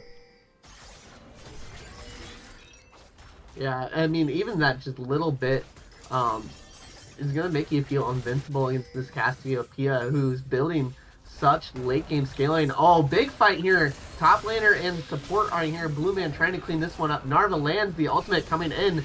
Doesn't save Lokieth. Lokieth comes down. But now Vex is here to put DPS down. Narva is still alive, but Blue Man is down to about 25% health. Kitten is trying to help the jungler, but it's a 3v2. Kill is going to go over to the Briar, but Briar's health bar is getting so low. Sunhurst is going to clean it up. Yeah, if Mathematics were able to come over just a little bit sooner, it could have cleaned up that fight as Narva was surviving so long with Moosey Kitten. I mean, you can kind of see before that heal cut comes through, champion's so strong. Oh, very respectful flash there by Mathematics, trying to go very aggressive and get the kill on Blue Man. I love what Invicta is doing right now, though, just playing away from Gecko, trying to find kills on the other members of the team to get back into this game. And this is kind of what I was talking about in draft, like who's going to match the Alawi. Well, a 7-kill Yone probably is going to be able to do a pretty good job. We'll see. Godfist did sidestep it very well, but that DPS is ridiculous. Yone ultimate is popped, but it's a flash away from Godfist. Pops the ultimate, but only got one tentacle out of it. Gecko secures the kill. Was everything just to finally, that feels almost like a salty play from the first game. Like, just kill the Alawi. We couldn't last game. I'm gonna do anything to get the Alawi with the gray screen this game. And really, Alawi's the only one that could potentially stand up to Gecko right now. Cassiopeia went for the scaling Rod of Ages build, so they're not going to have a lot of AP anytime soon. And even the little bit you do have, Gecko's building magic resist. Oh, Ashura goes wide, and it's going to be Loki caught out again here by Son of Horus's Malphite ultimate. Narva going for the 1v1. They have not learned their lesson here. I can't see the health bar, but it did not. I think you read that a little bit wrong, as Narva took down Gecko and got that 1,000 gold shutdown. I'm speechless. Wow. I'm speechless. Well, if you look at Gecko after killing Godfist in the top lane, had not backed yet and spent the gold he got from that. So just stretching his fights a little bit too thin.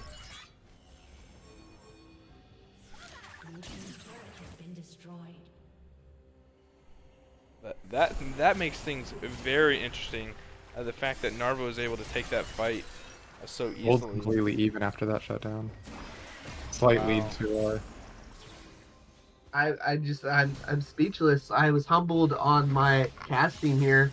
The Gore Drinker and the Steel Caps here finished for Narva. The Briar is now a force to be reckoned with as Mythic is completed. We'll see if Godfist got the confidence from his jungler. He says, maybe I can pull out a 1v1 too. Vex is going to secure second Rift Herald, going to go over to the Belveth, so they have the power of the split push to pressure objectives even when Gecko isn't there. Godfist did use the ultimate and Gecko didn't, but Godfist actually won out on that fight. And if he elects to go towards the Hullbreaker like he did last game, he's almost forcing Gecko to go Hullbreaker as well, or so we're going to get into the same exact situation. On the flip side of that, I didn't realize Rylix Vex is going to go in here. Loki is going to eat another Malphite ultimate. Sunhurst has it out for this mid laner. Going underneath tower, though, Loki is surviving with the lifesteal on the Cassiopeia heal, just landing them down. Now, just not respecting that Godfist is there protecting the tower.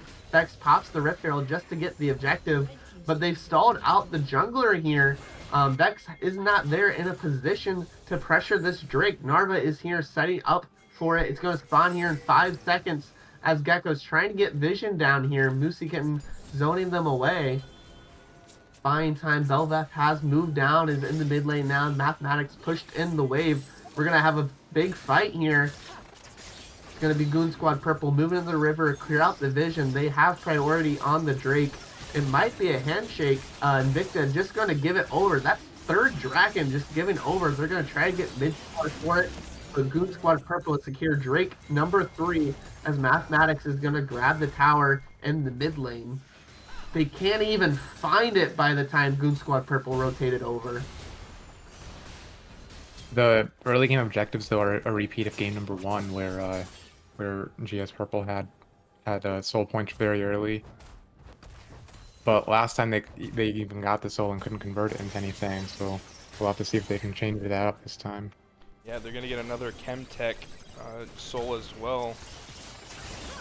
I think it's just a dangerous, confident play here by Invicta Gaming, saying that since Dragon Soul didn't make a difference in Game 1, we're willing to give it to you in Game 2 is honestly a nerve-wracking decision in my opinion. It's hard. Anywhere where Gecko is, in all reality, you probably should not be fighting right now. With 8 kills, 2 items completed. How much gold is he sitting on? It seems like he was on 2 items a while back. And only has picked up the Ruby Crystal. But yeah, anywhere where he's at, it is really hard to take a fight in all reality. So respecting that, they can pull him to a sideline. Maybe they can look to do something. But Godfist is not able to stop his TP if he does elect to TP into any of these fights. And they still have empowered Belveth here, so we see them pressuring the mid tower here just as Voidlings keep spawning out. But Lokieth here on the split push doesn't find the Cassiopeia ultimate, but Briar ultimate comes through, missing it, landed the 3-person Braum ultimate, but there is a 4-man knockup followed up by a 4-man knockup here by the Malphite and Blue Man, and Gecko is here, pops the Yone ultimate going underneath tower, finds 1 kill, doesn't find the other one before he snaps back. Narva trying to kill off Vex, but Flash Forward gets knocked up. Gecko is going to stop him in his tracks, and Loki gets blown up underneath tower. 3-4-2, and Gecko is still alive, pressuring this inhibitor tower. Godfist is just in the side lane split pushing. This is going to be inhibitor going down as Gecko secures his trophy. Yeah, they had a good fight there. They were able to get a, or I guess Lokieth didn't hit anyone with their ultimate, but they had like a 10-second window there that Gecko wasn't in the fight. But once he showed up, they just had to back up. Like, you're seeing the power of this Yone. Anywhere where he is, you most likely, with decent play, do not win those team fights. Incredible play by the supportive players here on Goon Squad Purple. A 4-man Malphite knockup followed up by a 4-man Pot Blossom. That was electric to see. This is what I was saying about the Alawi, though. The Alawi was getting work done in the side lane, took a tower, but you can ignore it if you can just get more done elsewhere. Yeah, and like you're saying, they were able to pick up the inhibitor tower in the mid lane. So even though Alawi was able to get the bot tier 2, opening up the inhibitor in the mid lane feels really good, as well as winning the team fight. So now they've reclaimed the gold lead after that fight. So we'll see what they're able to do with that. And they're going to have Soul coming up here in about a minute and a half. And the map is in a perfect position for that. Gecko is in the bot wave. Loki is going to pop the ultimate here. A 1v1 up here. Ricios is rotating over. Hopefully going to get here before Cerberus goes down. But so did the team of Invicta playing together. Loki is not going to go down by the time Narva gets here. He's going to find the pick onto Cerberus. Mathematics from downtown. The gold goes over to the AD carry. That's perfect. Getting the shutdown onto Mathematics there, but that's kind of what I was talking about. I mean, Malphite can ult onto the Cassiopeia, but already has so much health, and they don't even have the Seraph's Embrace completed yet. Once they have the shield from that as well, they're going to be so strong. They're going to be able to withhold this kind of 2-man engage that Goon Squad Purple has building for them, and they have the Braum shield. So just have to withstand that early pressure. That is one thing I saw in the last fight around the tier 2 and mid tower was Moosey Kitten actually had casted the Braum shield the wrong direction. So I wonder if that had been facing towards Goon Squad Purple, how much damage they would have been able to mitigate, and if that would have changed anything. They start up the Baron, but they are on vision. We have the TP coming in from Loki on the back side of it. They're all so low from this Baron play. Narva landed the ultimate. Briar goes in really deep, but the AD carry is left alone. Mathematics is going to fall to Yone, and now they need to get the kills and get out here. Gecko is on the way. Narva is trying to do it. Dare not close the distance on Ricios, And now Gecko is just going to grab a kill on a kitten, and Loki is trying to find the AD carry. Can't do it.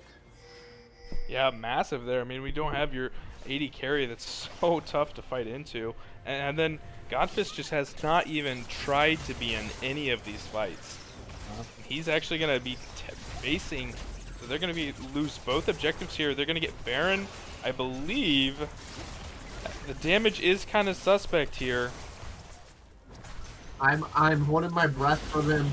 You played that fight out so well. You let the Briar land onto the Malphite. They didn't get onto the AD carry.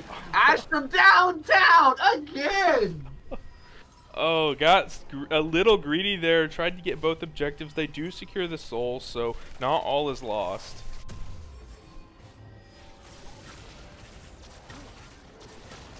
So much of their powers in the Yone. I think it's just a mistake to go for Baron without Yone. They had the TP available on Yone though, so when they started the Baron buff and the Invicta rotated, we saw it. Narva landed the Briar ult. They thought they had it, but that left Mathematics alone with a Yone.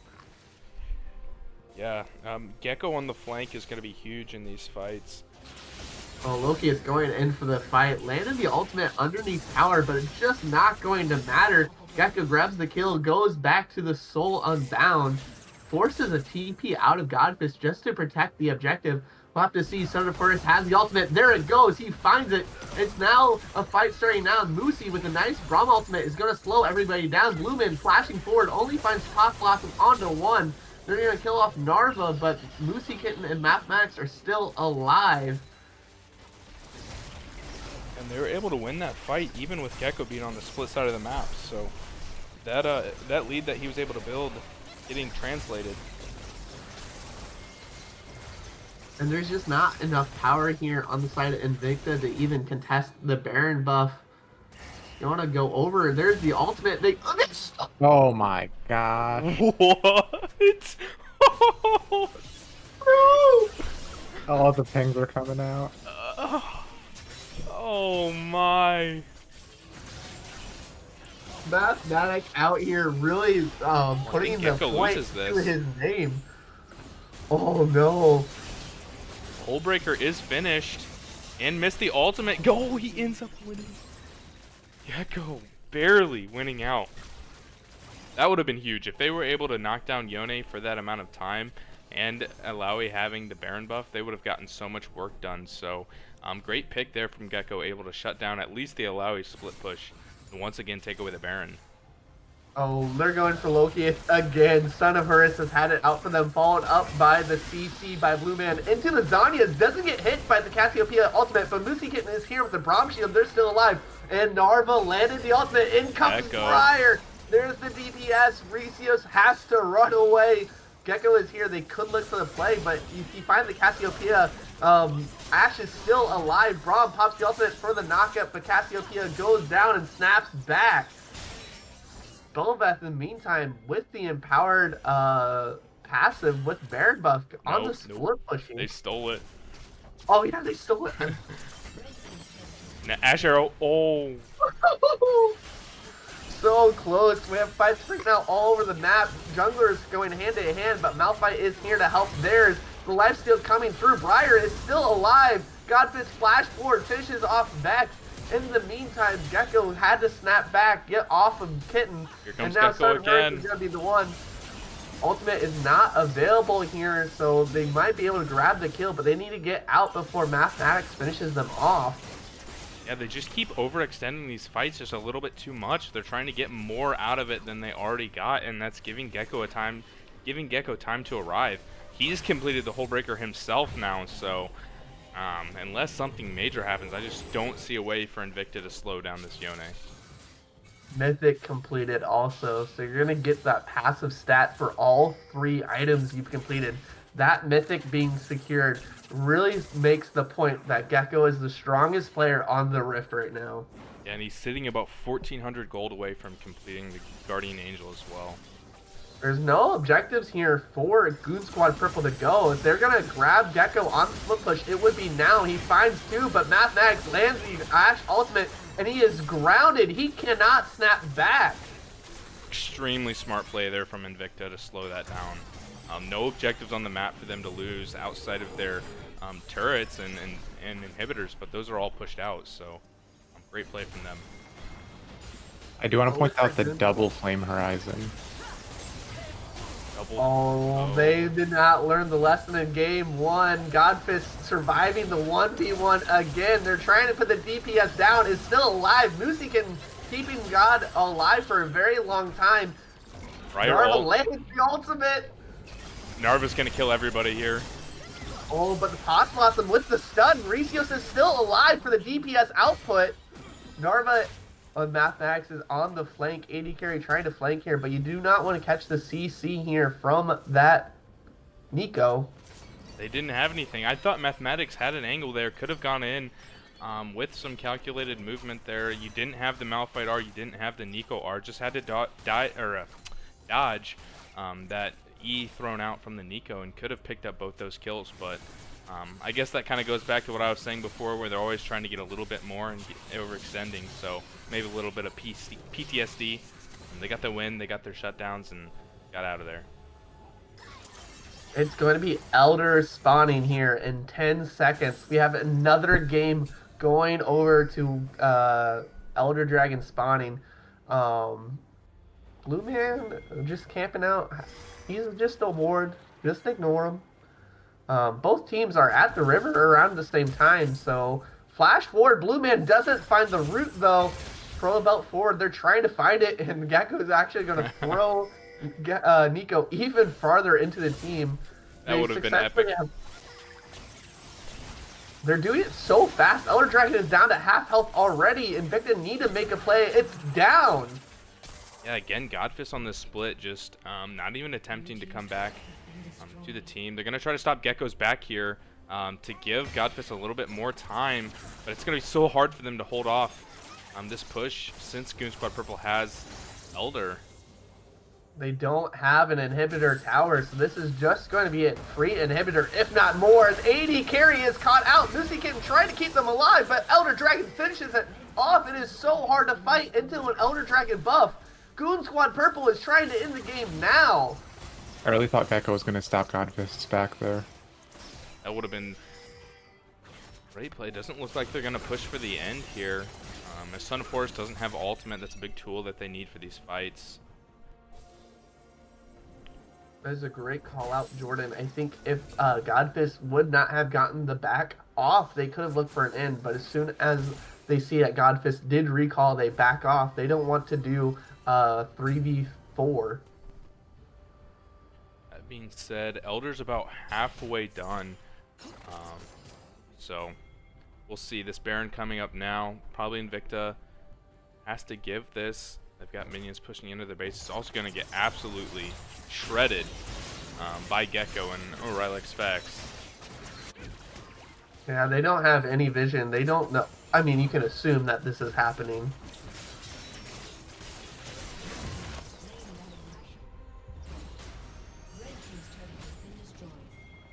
They're looking. Horus has ultimate, but Gecko's not here. If he goes in here, they're trying to use they don't have any CC on Mathematics yet, and Pop Blossom is popped already, and it was to no avail. Cassiopeia is here. Resios is alive. Ash Arrow throws out, but he goes into the feathers. Loki is in the 1v2. Elder Dragon is secured. Landed the Cassiopeia ult. Big play by Loki. It's leading out in the 1v2, but Vex in the top lane, there it is. Look at this Baron buff push with the Voidlings. Gecko's still alive. That's the only thing here. It's Gecko's game. No knock up onto Mathematics. As much as last game was Godfist's game, this game is Gecko's game. Putting his stamp on it. Sitting at an 18-3 scoreline right now. Looking for more Baron empowered Voidlings. This is going to be game 2.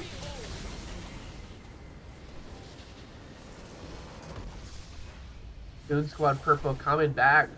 Punch for punch. You won with a hyper carry in the top lane. We'll do the same thing with one in the mid lane. You were saying the lineup there for Goonz Squad Purple. You also talked about the event Flame Horizon. A total of 120 CS up for the Yone. And it's really unfortunate with such a late game champion like Cassiopeia too, because Cassiopeia needs to hit those late game power spikes. And with the Archangel and Rod, she kind of hit it, but it just took way too long. Yeah, for sure. Just waiting out. They didn't really get a coordinated 5v5 team fight, and when they did, they tried to just extend a little bit too far. So, Goon Squad Purple leveling out the series. We got a 1-1 matchup. Invicta took the first. Goon Squad takes the second. So as the teams prepare to head in to draft for the third game, we'll head to a little bit of a break, and we'll catch you guys back on the draft.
Well, wait, you didn't give us the.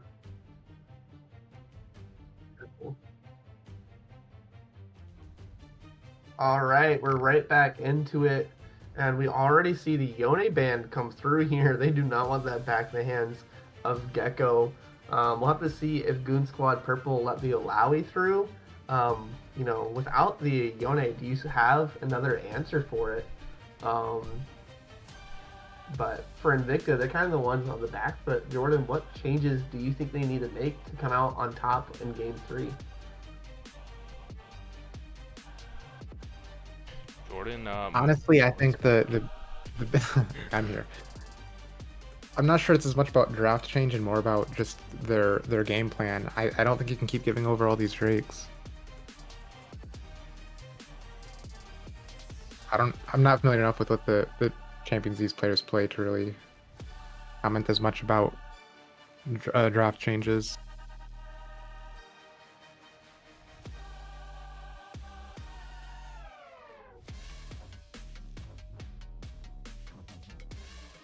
Goon Squad Purple opting to ban away the Belveth, even though they're the one who played it.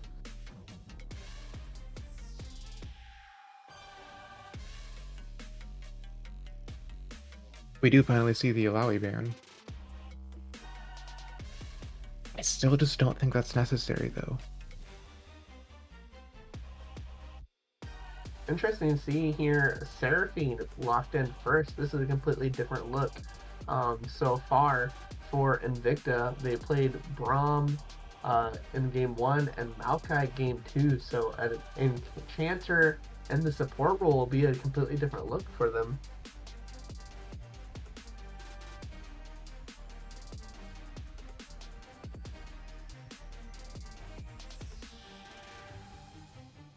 They're not locked in. I'm very excited for this one. I love that champion so much. The value that you bring to team fights, being an AD carry with a heal and shield on it, just makes you play out long extended fights, which is what these team fights have been for both teams. Long, drawn out skirmishes. But Diana locked in for Invicta.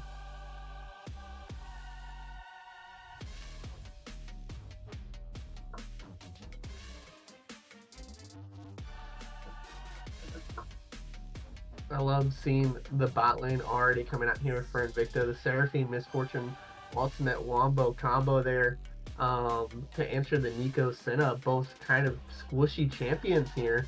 So if they get caught out in that double wombo combo, they'll go down very quickly. We see a different play style coming out here from uh,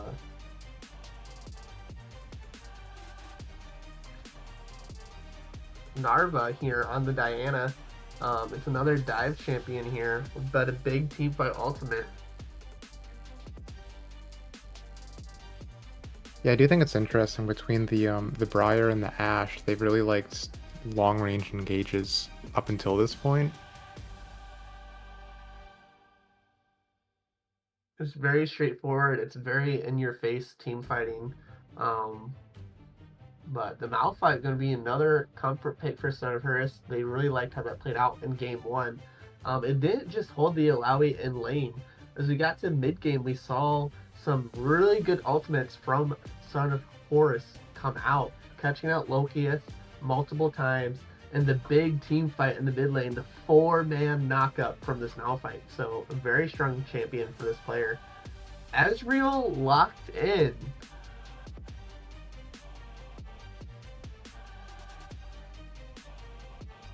I don't know what to make of that.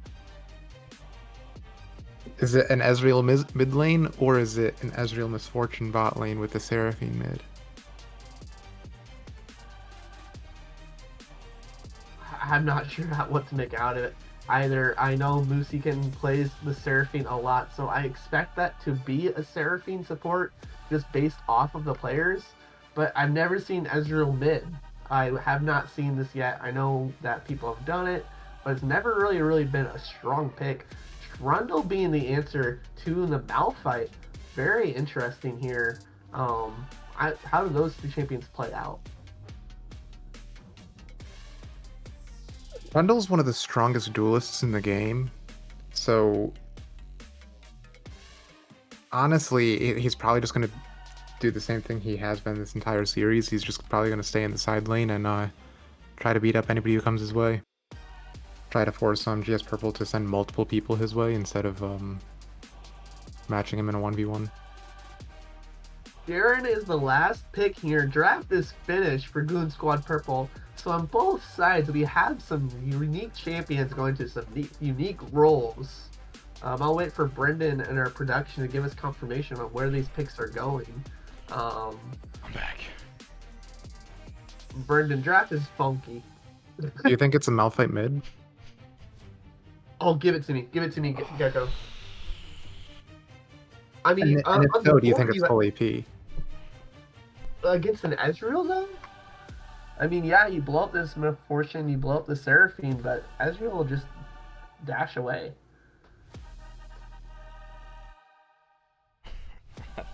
I think what you have to do is you have to Q the Ezreal and slow him down and then just run at his face and force him to use his Arcane Shift before you ult, and then you ult in to chase the Arcane Shift.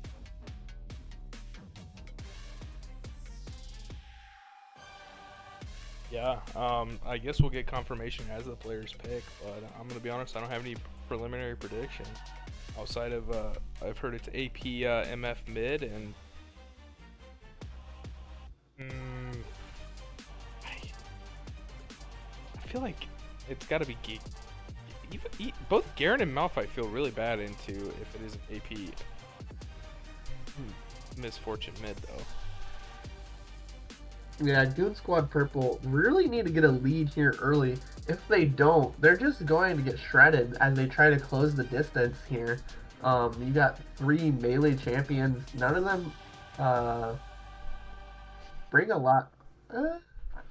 Malphite can close the distance very well. Maybe I'm underestimating their draft. They have a lot of good ways to close the distance onto these carries before their health bar gets shredded here. No, I think I kind of like Goon Squad's draft post laning phase, but laning phase, I don't think any of these guys, any of these champions get any sort of lane priority.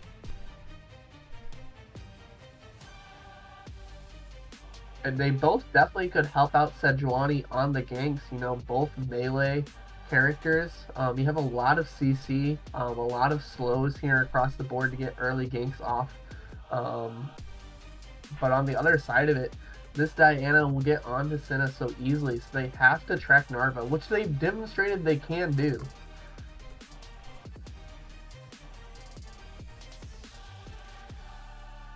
Yeah, I'm excited to see. I think if Rylex Vex playing the Sejuani in the jungle, they'll have to be extremely active, ganking these two melee solo lanes to help their junglers. So, of course, it's going to be Garen in the top lane for Son of Horus. That's his comfort pick. You got Sejuani in the jungle, so you're looking at a Malphite mid. It's most like an AP Malphite as well. I think I like Goon Squad's draft better. I think we're hitting the height of intensity for both these teams. Goon Squad Purple going to play very creative, look for picks, try to snowball one or two players to win out the game. And on the other side of it, Event Horizon have a comp together with the Ezreal, with the Seraphine, to set up Vision, kind of walk into fights as a unit and space it out properly that they come out ahead. Both these teams are going to be doing what they do best. So here's my issue with how this works out. So, you're gonna have Narva on the Diana in the jungle.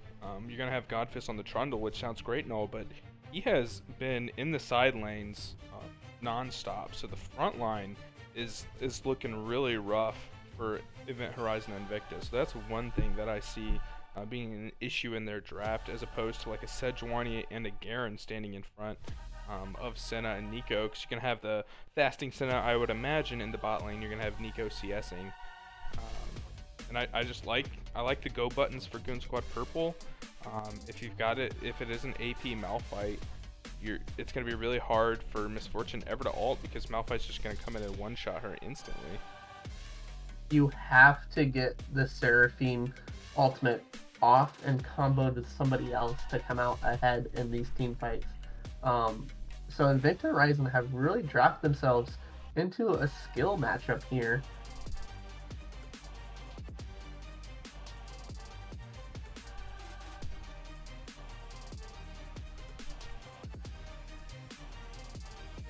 I also think into the superior front line that GS Purple has, Invicta's gonna miss having a traditional ADC.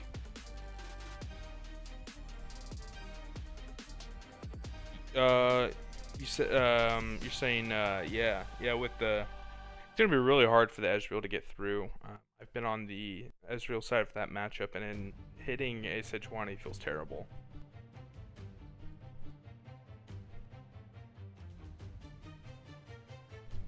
But that being said, an AP Misfortune can actually shred with a Leandry's. So is the Misfortune mid? No, Ezreal's mid, as you're telling me all this.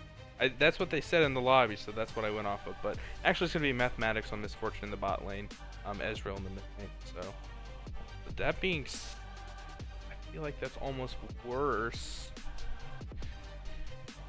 And I don't think Misfortune, can they go the lethality build? Because their their ultimate, if they do the channeling, their ultimate's going to be so difficult into Goon Squad Purple. They're just going to get jumped on instantly by Sejuani and Gecko with the Malphite. But if you go the more on-hit build with the Kraken Slayer, and you also get the Lord Doms, you can start to shred some of these frontliners, and then you still have the threat of your ultimate, but you don't have to cast it at any point. You're not forced to cast your ultimate. You can still just hit and use the auto resets to try to shred some of these frontliners. Very interesting. Very interesting. Yeah, this game is a statement piece of what's better when you come to a draft. Goon Squad Purple have drafted a very, very strong comp, a lot of dive, a lot of frontline, and behind that you have Nico Senna to put out DPS. It's a very cohesive composition, but on the other side, Invicta's gaming is on comfort. The Misfortune Seraphine is comfort for Kitten and Mathematics. These are champions they have played a lot. And we talked about Godfist being the Atom of lower division, playing lots of weird shift champions, is going to be in split push role, which is what he's been doing this whole time. So what's more valuable, having a cohesive composition or playing comfort? Yeah, I'm gonna be excited to see how this unconventional draft plays out for Goon Squad Purple, and see if what they've been cooking is good or not. See if that's enough for them to take this crucial third game. A lot of momentum gets swung in this third game in a tied 1-1 series, so we'll see who can come out ahead. With that, we're going to go to a little bit of a break as we pay our spectators tax and load into Summoner's Rift, so stay tuned and we'll catch you guys loading onto the Rift.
We're here going on to the Rift for game 3.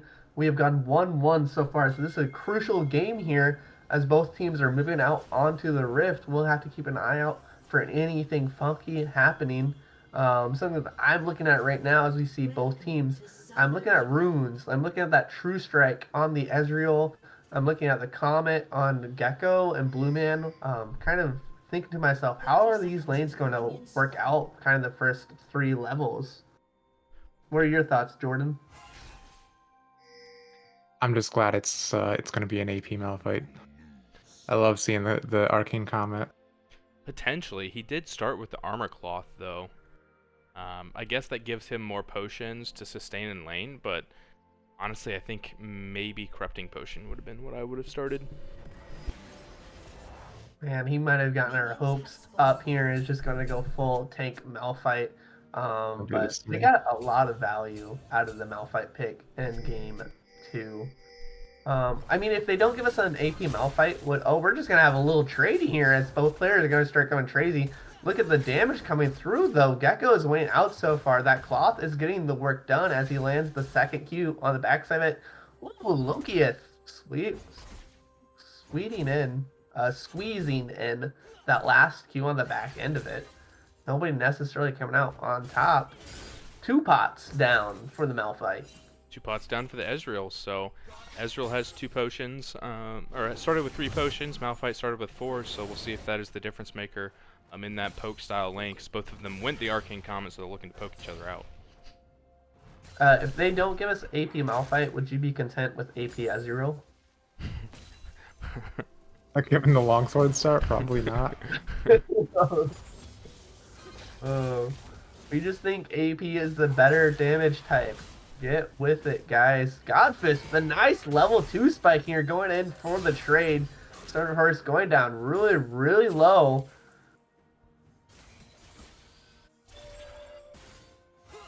And Garen is out of pots as we track our lanes here and who is winning out on it. Malphite is out of pots. Yeah. And interesting, he did not go a Biscuit start on the Malphite either, so missing out on some of the sustain. And this health lead for Godfist as he crashes this wave. This top lane has been a brutal matchup already here. So something interesting that I've been thinking about between these two games is, so in Event Horizon Invicta has yet to take a basic elemental dragon yet. It's been a 4 dragon sweep both games. They were able to, of course, to win out in game 1, but second game they were not able to win out. So with these, you would assume 3 winning lanes. We'll see if they're able to translate that into an objective. Big trade here for Carolina Crown. Oh, Gecko might go down. Oh, The minion aggro finishes it. does get the flash out of Lokieth at least, but that pick. Ooh. Oh, the last auto there. Mathmatic's gonna solo kill the substitute here for Goon Squad Purple. Mathematics welcoming this new player to the Rift just like that. Loki is going very aggressive. Might just give over his lead.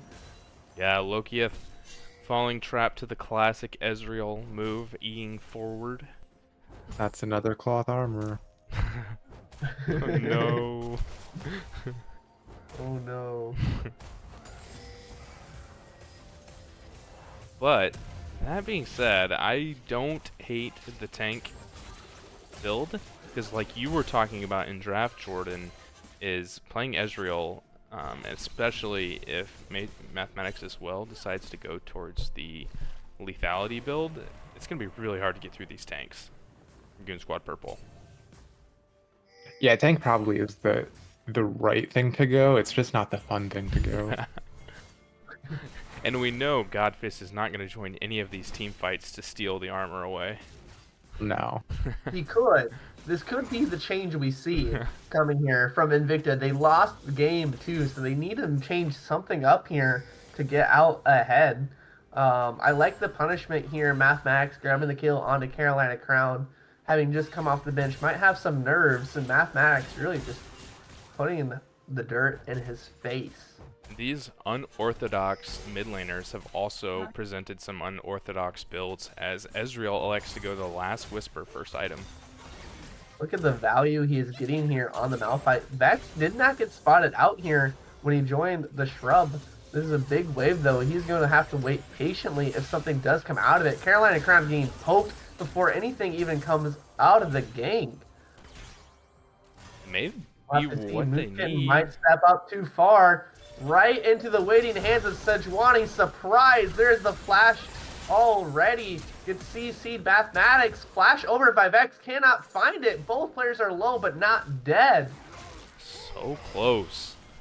And the patience from Rylix Vex to wait until Musakin actually steps completely into the bush. Not pulling the trigger too soon on that. But that's going to be Drake, like we were saying. Goon Squad Purple. Focus on this Drake. They don't have priority in the mid lane, though. Jungle is on top lane.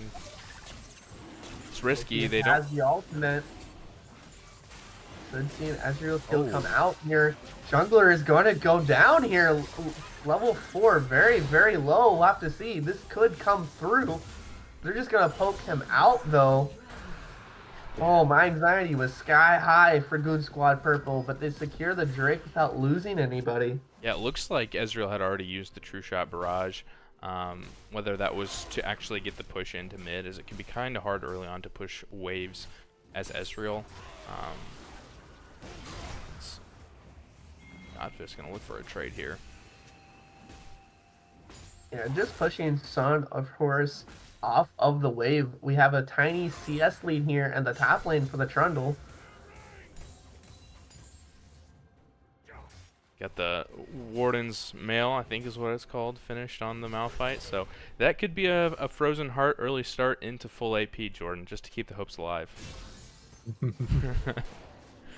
Oh, but the level 6 is available. Move down here to the bot lane. There's a control where CC lands onto Moosey Kitten, flash. but they didn't have any backup here. Finally, it's going to be Blue Man landing the CC, grabbing the kill onto the fellow support. Yeah.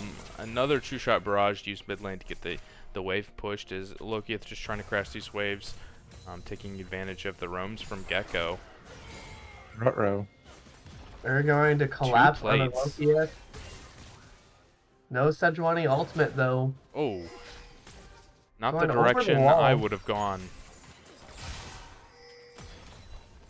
Yeah, grabbing some tower plating in the bot lane as it's going to flash over the wall right into a Malphite. Trying to put the DPS down, but Son of Horus is hovering over the wall. Lokieth is cornered and trapped. Gold going over to Gecko. Narva is here to try to clean the fight. A big two-man ultimate from the Diana. Narva going in very deep. Going to find another one as Vex will go down. Son of Horus spinning out of here. Narva continues to be the player for Event Horizon Invicta to carry these games. If you remember back to game 1, it was Kindred that was able to secure them that first game win. A lot of the damage that she was able to do and turn those 4v5 fights even as Godfist split pushed. Godfist being the benefactor of a lot of those fights won by Narva. So 2 kills on Narva is a really pleasant sight for Event Horizon Invicta. It's the team coordination too. As Lokieth went as deep as they did, he had help rotating. Moosey Kitten actually recalled. Flash forward by Gecko, trying to find this kill on Narva. Gecko's in actually trouble. put himself in a dangerous position here. Moosey Kitten has no mana. Oh, Garen ultimate is going to find the kill onto Narva. Flash away. 1 for 1. Ooh. Oh. That was close, sitting at about 70 HP. That would have been a major turn in this matchup.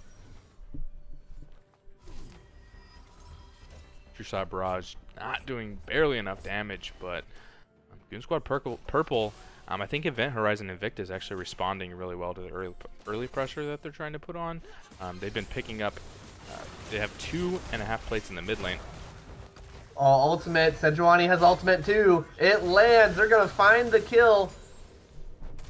Lokieth just a little bit too far forward there as Gecko didn't have ultimate in the last fight, so that being said, he didn't use it. So taking advantage of that.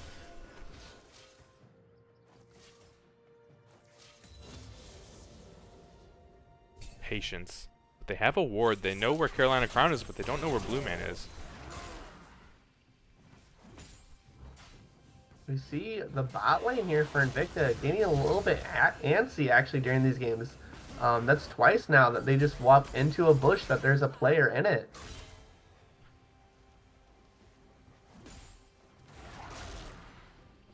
Yeah, I expect Trundle to win out pretty hard on these side lanes. Especially with Godfist play style. There's the ultimate popped. No flash on Son of Horus as he had to use it to get away earlier. Yeah, his movement speed is down too. We'll have to see Godfist, a nice pillar there to slow the play down. In the meantime, the bot lanes are going to throw hands. It's actually going to be Blue Man finding a kill onto Mathematics. Yeah, I wonder if we watched that back. I wonder if Blue Man was disguised as something other than a Nico there. That'd be nice to have replay. That would Look be at nice. that Garen passive on top of the red buff, though. Feels so bad getting Garen low and then him getting away. How much Oh, they're not- attention. Should get 2 plates for Godfist here. Just gonna feel really good.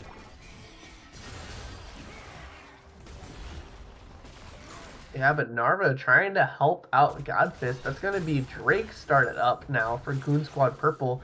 Continue to have a commanding lead over this objective. Yeah, yet to get a Drake in this entire series. Or Elemental Drake. They did get a Consolation Elder Drake in the first game, so we can't say no Drakes. Still, it's just Vex, honestly, out of the 2 junglers being in the right spot at the right time to grab these objectives.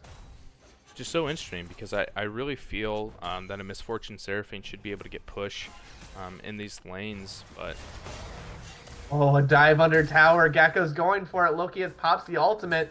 Gecko's going to scurry away here. Lokieth could find the Q to finish No it off. mana. That has armor built. Oh, Vex has the Soul Adrenaline on the ultimate. Flash forward. It's not enough to grab the kill. Seraphine or Senna ultimate is the one to do it as Narva goes in. The Ezreal is dead. Mooseykin with a downtown ultimate to land. 1-for-1 as they punish Vex going wide. 2 ultimates popped. 3 ultimates popped to get Lokieth. Yeah, again, I really like the way that this game is going for Event Horizon Invicta. They really need Narva to be very far ahead. So even though a lot of these plays are trying to be made by Relics, Vex, and Gecko on Lokieth and getting him behind, Narva's able to clean up a lot of these. We know with the gold lead what he can do. Side note, earlier on the Rift Herald fight, it was Mooseykin rotating up. So it's a credit where credit is due a little bit secretly. The support has been moving around the map with Narva to activate this Diana. Yeah, definitely in the first 2 games. A little bit of trading here. Sidestep the Q. Oh, there you go. There's a lost chapter in the inventory. Yeah, I saw that. I was also wondering, the Warden's Mayo, who's the attack speed reduction for? Do you think it's for the Ezreal, or is that maybe for the Diana? I mean, it works well into, honestly, all of them, as Mathematics actually isn't going the lethality build, as I thought. Was hoping he wouldn't get baited into doing, so Misfortune is actually going to have quite a bit of attack speed. And then you also have the Ezreal as well. I mean, once he gets the passive stacked, he should be weaving a lot of autos in there. You have the Trundle, too, so there's a lot of options.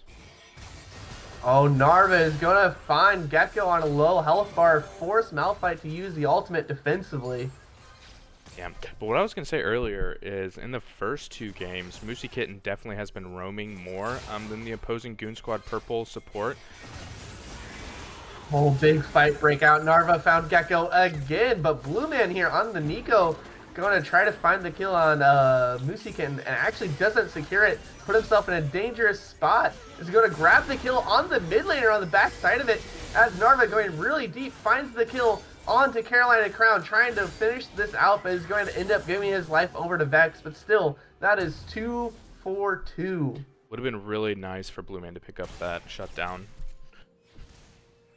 But either way, they cash it in, so it does go on Rylix Vex. So at least the shutdown gets cashed, but had Blue Man picked that up, it could have really accelerated the game for Goon Squad Purple. Well, Jungler is dead, so Vex is going to start up the Rift Herald, Son of Horus rotating over. This should go over to Goon Squad Purple with no problem.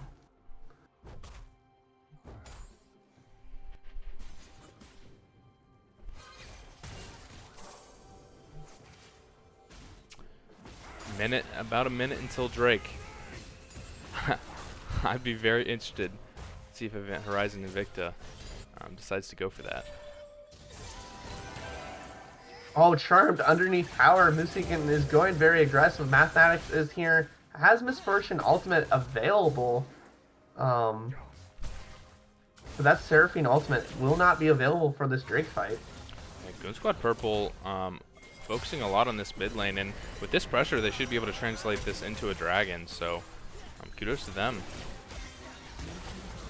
Oh, that Rift Herald. Watch, right as the tower goes down, they go right onto Gecko, and Gecko gets the kill on Lokieth. Narva cleans up the fight. There's 1 kill already.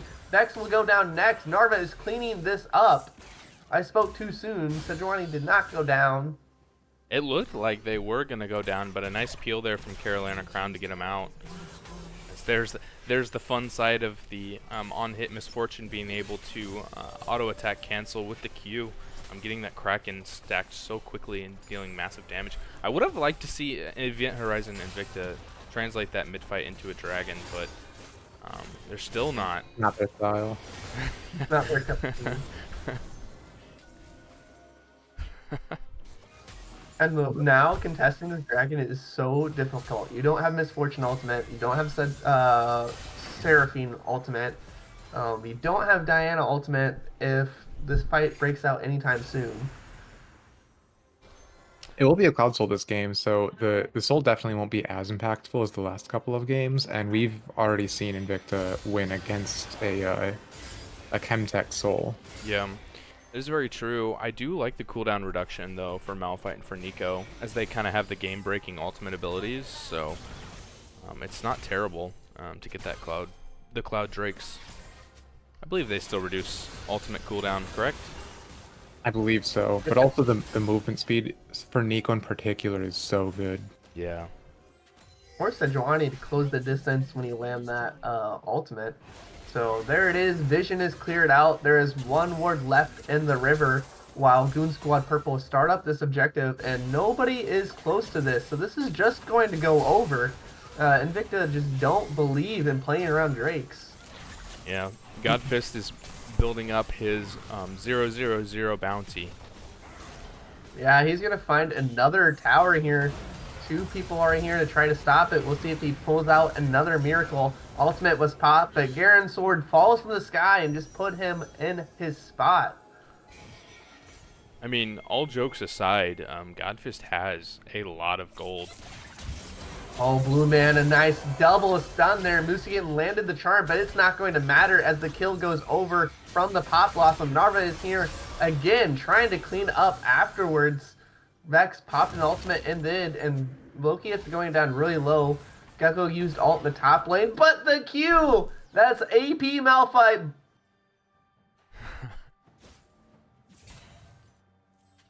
Yeah, Narva tried really hard to clean up that fight once again, and had they been able to get the shutdown on Nico, that would have been huge. But a nice job from Blue Man and Carolina Crown to peel each other out of that. Ooh, Narva trying to find Gecko now in the mid lane. Narva is 7-2 on this Diana pick. Has the DPS to try to win this one out. Yeah, Rylek's sitting on about 2,600 gold right now. With this rift about to spawn. Nope, that's Baron. Never mind. Hey, you pulled a Brett.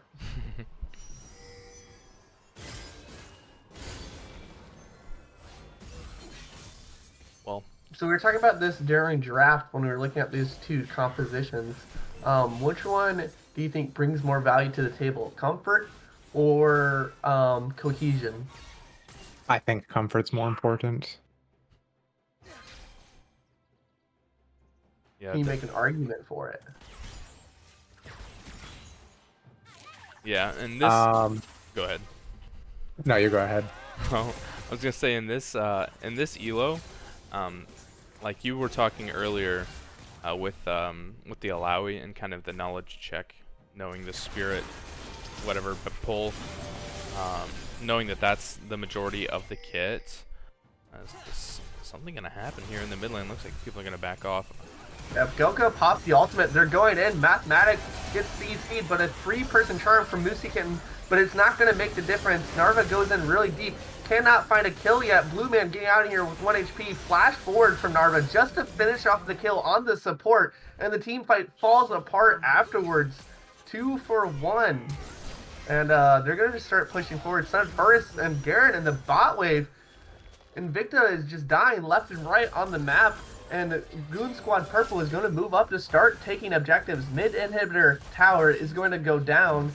Godfist is in the bot lane to answer the push there, but we could see if they try to pressure the inhibitor tower here, Goon Squad Purple decide to back off. You can see Son of Horus's comfort on Garen there, pulling off the flash Q ult combo. That was crazy. Like, wait, that's not the team that picks comfort. Wait. That's his comfort pick. Ooh. As I mean, in draft, this is kind of what I was talking about with Invicta. Is their comp is just not going to be able to get through a Sejuani, a Malphite. Even with him going the AP build, he has a little bit of armor. It's just going to be so hard for them to team fight since their only frontline really is Godfist, and he's just shown that he's going to be on the split the entire game and play through that. We don't know that. The Hull Breaker hasn't been built yet, but I both mean, teams. yeah, that would be a great adaptation. Not going for the Hull Breaker right now and sticking to the 5v5 team fight. I think that's the only way that they can win this game, really. They need someone to be able to cut the. If he were there in these fights, you know, cutting the armor and the magic resist from these tanking champions, things could look a lot differently. But they're just not getting any of that value in these team fights. We saw Invicta Horizon try to get some vision established around the Baron buff, but Goon Squad Purple showed up and just pushed them out of there. They're stuck in the side waves as Carolina Crown is here to help clearing out the vision. They moved towards to start the Rift Herald, but they left one ward. Invicta Horizon know that this is happening. Narva is going to start moving here towards it. Carolina Crown going to be poked a little bit, but the other two are just so tanky. Health bars are not going low at all. Gecko down to about 50% health from the Ezreal ultimate, and now Invicta Horizon is on the move, but there is Son of Horus. There's the ultimate popped by 3 members. Narva goes down before the fight even starts. Godfist is here in a team fight. He's moving forward. He's frontline. Blue Man with a big pop blossom. Finds mathematics on the backside of it. Misfortune bullet time is still available, but he has no time to channel it. So now Godfist is left all alone in the team fight he came to. Yeah, just came to it a little bit late there. I thought that was actually going to be maybe a fight that Invicta could win, as Gecko didn't catch anybody with the unstoppable Malphite ult, but just not enough, as Narva doesn't have the stopwatch done yet. So as they jumped in, which what's Narva building?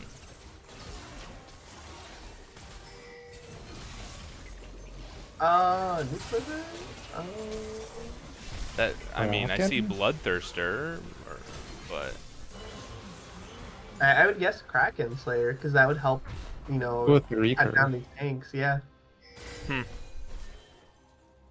I'm really curious if Lokieth is going to be able to find a way to kind of stabilize, because Lokieth has fallen quite far behind as far as like kill death ratio goes in all 3 games now. But in the first game, we saw him be completely tilt proof and just make a massive comeback, and he wasn't able to do that in game 2. So now I'm curious if he can make the comeback in game 3.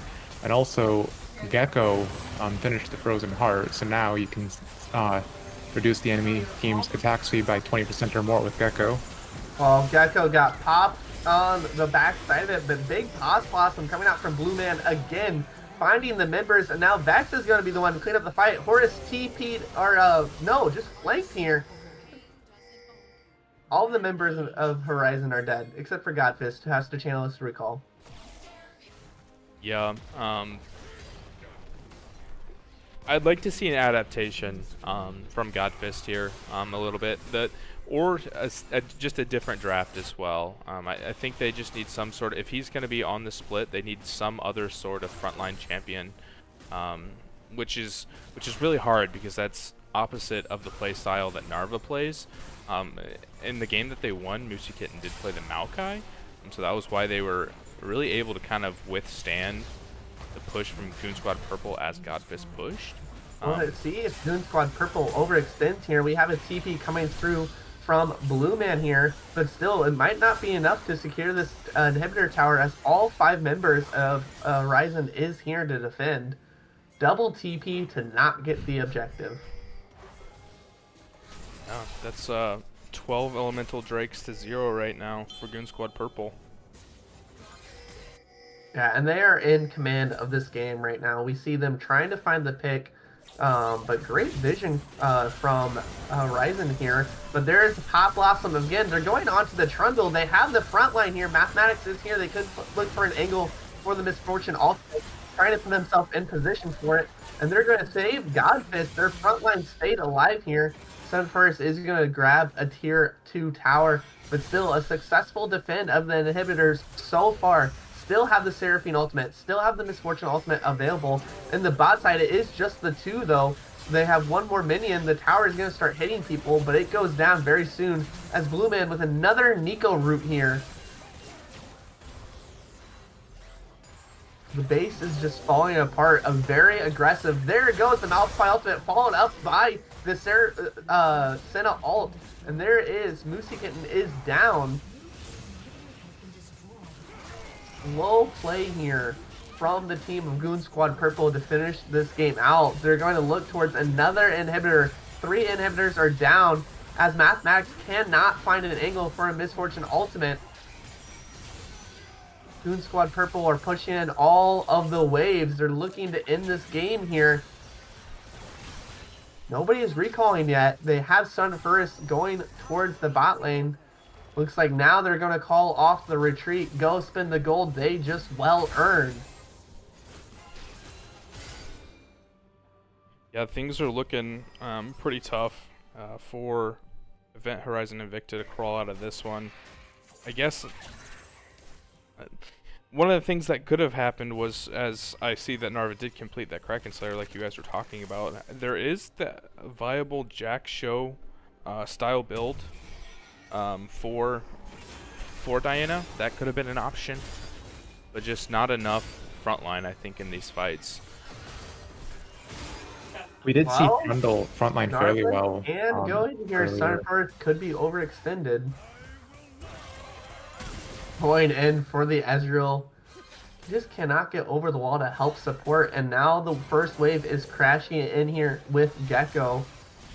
Gold has been spent, and the players of Goon Squad Purple are going to start trickling into the base. They are looking for their opportunity to end this one and take the lead in the series. Narva is in the front line, clearing the wave. Mathematics and Moosey Kitten are together. They could look for the ultimate Wombo combo, but in the meantime, they are just knocking even minions outside of their own base. Wave number 2 is starting to crash. We can look that mid and bot wave is synced up. So when these waves crash, they could look for an opportunity to go in. They need to find somebody out of position. Blue Man has Pop Blossom available to go in for that. Flashes are available from all of the players here for Goon Squad Purple to try to pull the trigger. But you need to get on to Mathematics. There's the Pop Blossom flash forward. Only found the 2 tanks in the backside. Gecko found Mathematics and Moosey Kitten though. There's nobody put DPS down to keep the tanks alive. Narva and Godfish are already down. Towers are down. It is going to be Goon Squad Purple finding the lead in our series.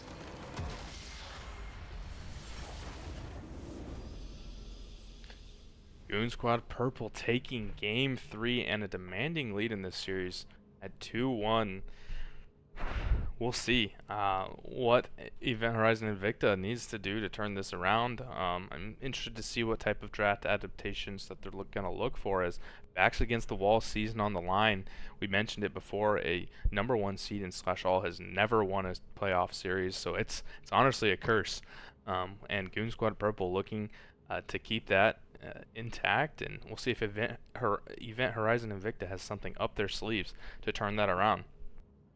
That being said, I'm going to throw it to an intermission as we get the teams ready to draft for Game 4.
Do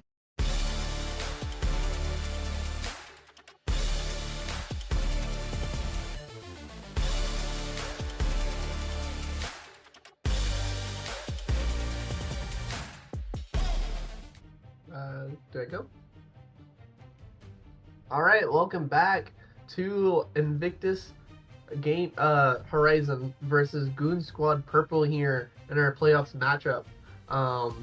Gonna pause here. We haven't had any bans come through. So for the rundown, Horizon came out, won game 1, but Goon Squad Purple have come out with punch after punch, taking game 2 and game 3.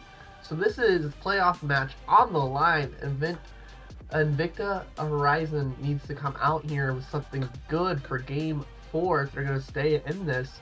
Yone banned away. I'm not surprised by this with the way that Gecko popped off with it. Goon Squad Purple is going to lose that ban for the emergency sub. So Yone and Nico off the table here. Both really strong picks. I like the Nico ban. Blue Man has been popping off with that in the scoreport role, so taking that away from him. Yeah, interested to see the top lane, what we decide to go for Invicta, to see if there's any sort of switch up as far as that goes. As a lot of the front line was what we felt was the issue. They're locking in the Seraphine first pick. Don't mind that. Don't mind that. It is the comfort pick for Moosey Kitten. Plays right into the gameplay, how Invicta plays around the game as a unit. Tom Kinch, however, Goon Squad Purple is not disappointing when it comes to the unique picks and draft, and it is locked in. The Demon King has arrived. I suspect Senna here as well. Yeah, Senna worked out for them last game. I don't know why they would go away from it this game. Yeah, with it on the table, they banned away Nico, so they're just going to do another fasting champion. Tom Kinch being the champion that Fasting Senna was developed with. So very, very strong bot lane coming out from the Goon Squad Purple already.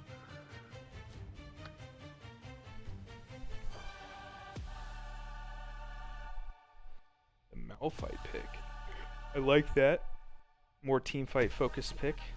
Also takes it away from Gecko. Played it last game. Yone, Silas, Malphite, all off the table. So Gecko will have to show us a unique pick again. Ooh, Jinx. A hyper carry for mathematics. And I was not on. Go ahead. A lot more tank shred too, so I am not opposed to this at all. I like this pickup. I was off stream when I said this, but I wanted to see a lot more carry out of mathematics for something that Invicta could do differently. I wanted to see them to activate mathematics as their carry. Jinx pick will do that.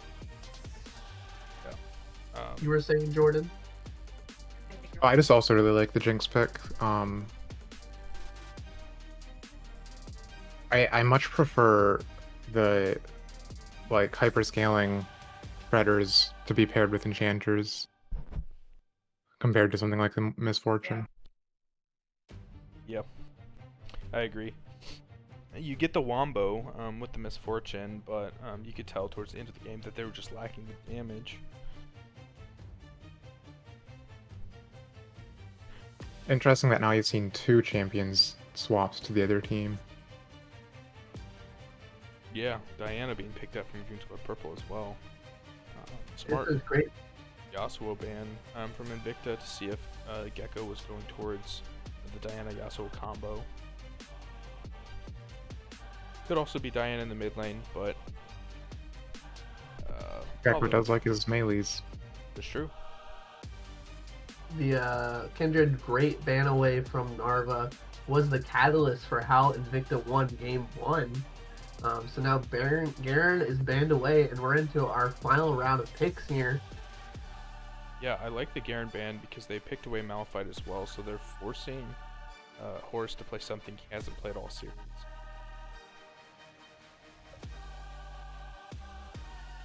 I prefer the Syndra here, I think, but Azir's not a bad option.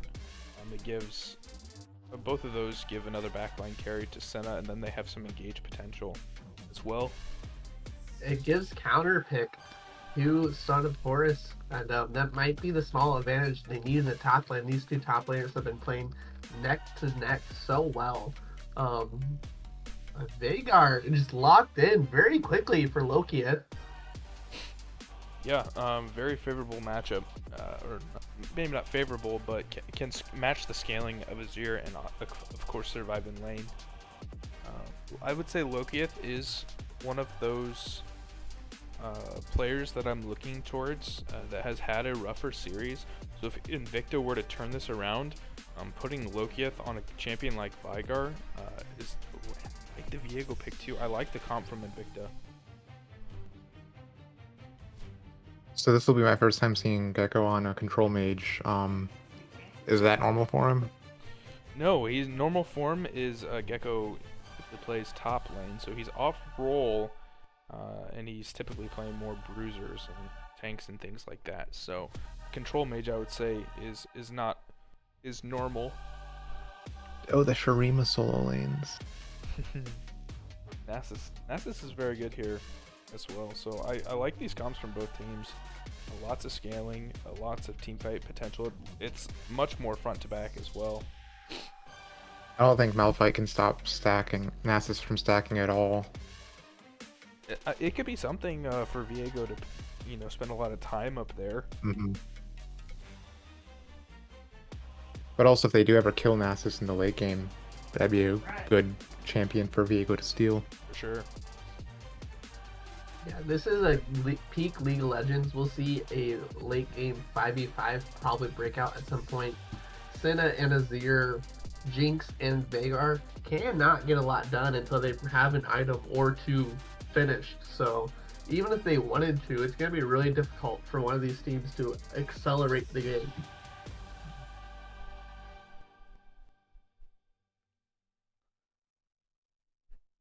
I mean, I keep harping on it, but it's because I think it's something that and Event Horizon Invicta needs to look into, but they have not taken an Elemental Drake all series. I know I keep saying that, but they've got Jinx, Seraphine, and Veigar.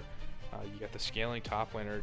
They need to look to make some plays in the mid game to at least stop the stacking from Goonz Squad Purple, because they've been playing all of these late games with Soul every single time very early on in the game. Even trying to get one of those strikes could slow down the snowball. And if you don't focus on it, you take the risk that, yeah, they get Chemtech Soul, it doesn't make a difference. They got Cloud Drake, it doesn't make a difference. What are you going to do if you end up with a Mountain Soul on Tahm Kench Nasus? Yeah, and I would actually look at these two drafts and see the draft from Goonz Squad Purple, and think that one of the win cons for Invicta may be that they actually have to completely flip the script and 4-stack dragons on their own, because it'd be Goonz Squad Purple's draft more that I would think would need to slow down the dragon stacking, not being in control of it like they have all series.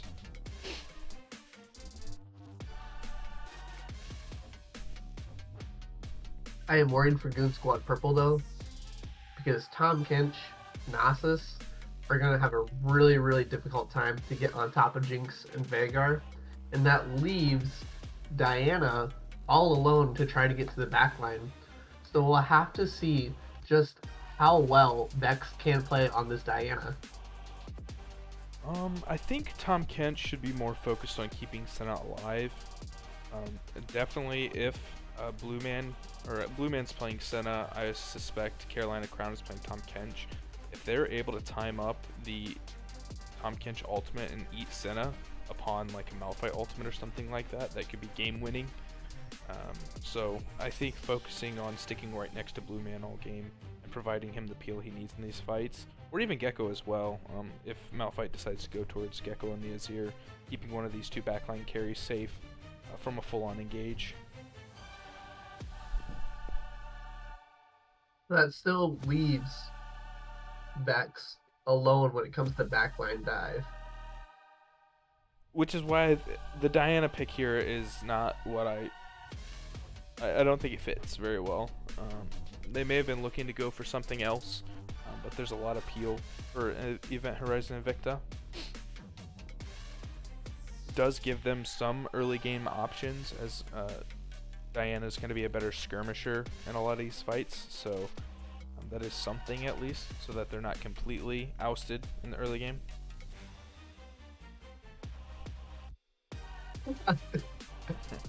Don't worry about it.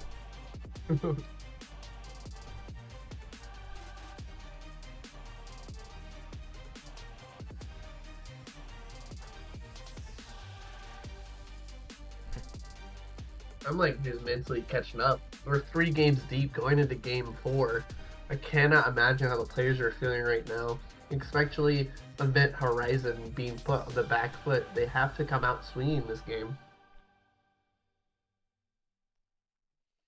Yeah, the eggs are in a different basket here. I'm looking for mathematics to carry these late game team fights. I'm looking for Narva to continue to get ahead, clean up some of these fights on the Viego if they continue to get the kills that they have been throughout cleaning up these fights, and the other lanes are able to stay or neutralize their matchups. These scaling picks from Goon Squad Purple, if Narva can get their hands on them, could change these team fights. Do you think Narva knows how to play Azir? I don't even really know how to play Azir. I know I like as like an understanding. I know what Azir does. I have no idea how to get value out of it. Yeah, I mean, I get what Azir's supposed to do, but I don't know what buttons in the order you hit them in. I'm just Chat, let us know. Do you play Azir? How do you do it? How do you play Azir? Let us know, chat. Help us out a bit. just as a as something where Viego is going to be looking for some of these bodies to taking over Azir and just not knowing what.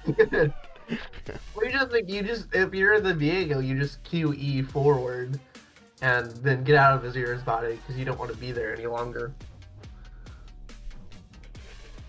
Well, you have to put up a soldier first, so you already did it wrong. You have to WQE. Boom! You got it. Before I did. WQE. We're on it. We're cooking. We should just might as well be playing. Put me in, coach.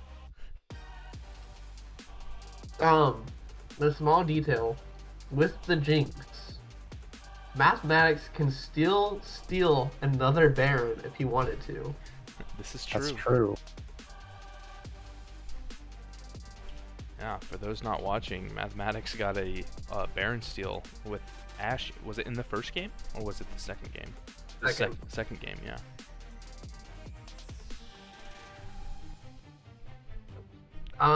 Does Senna ult doesn't damage monsters, correct? I believe that is correct.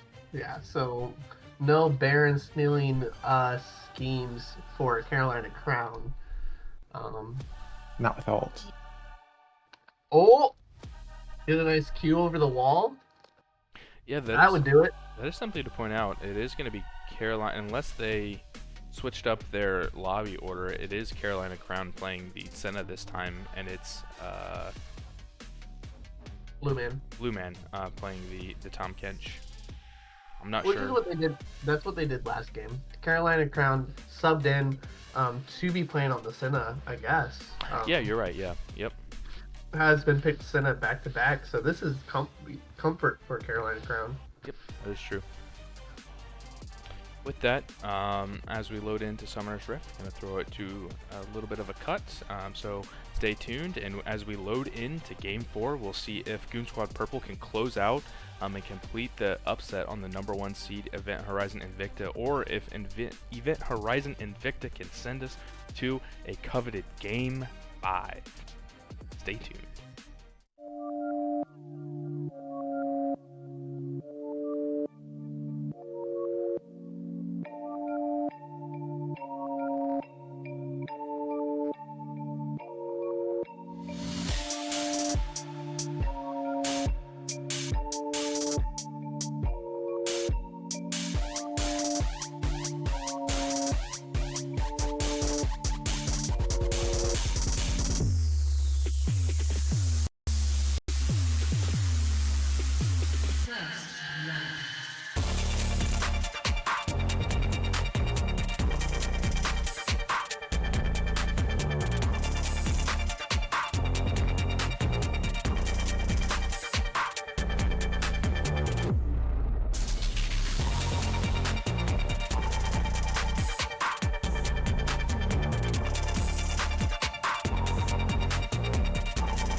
Into game one. Oh wait.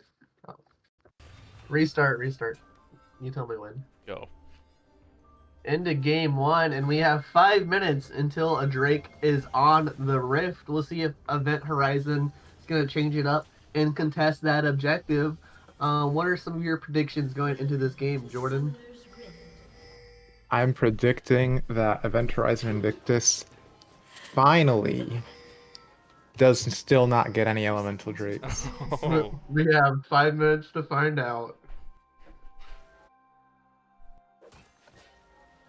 Well, we are going to see some shenanigans at level 1. Narva is just caught sleeping, dancing on the enemy. No, he danced and dodged the skill shot. Epic. That's epic.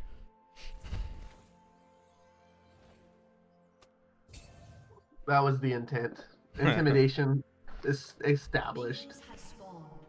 Viego is here to ruin. What's the storyline? Viego, corrupt, like the mist. Interesting lore. We have Viego versus Senna. So will Senna become free, or will Viego claim the queen again? I thought that was a Thresh thing. Yeah, that's Thresh. Oh no, it's Viego.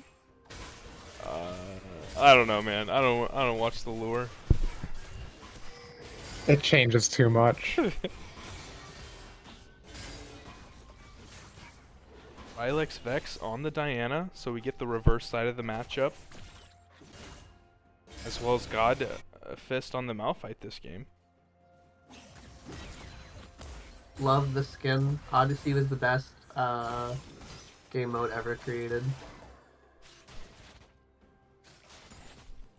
I think it'll be interesting if Godfist starts to play with the team, but then Horus doesn't.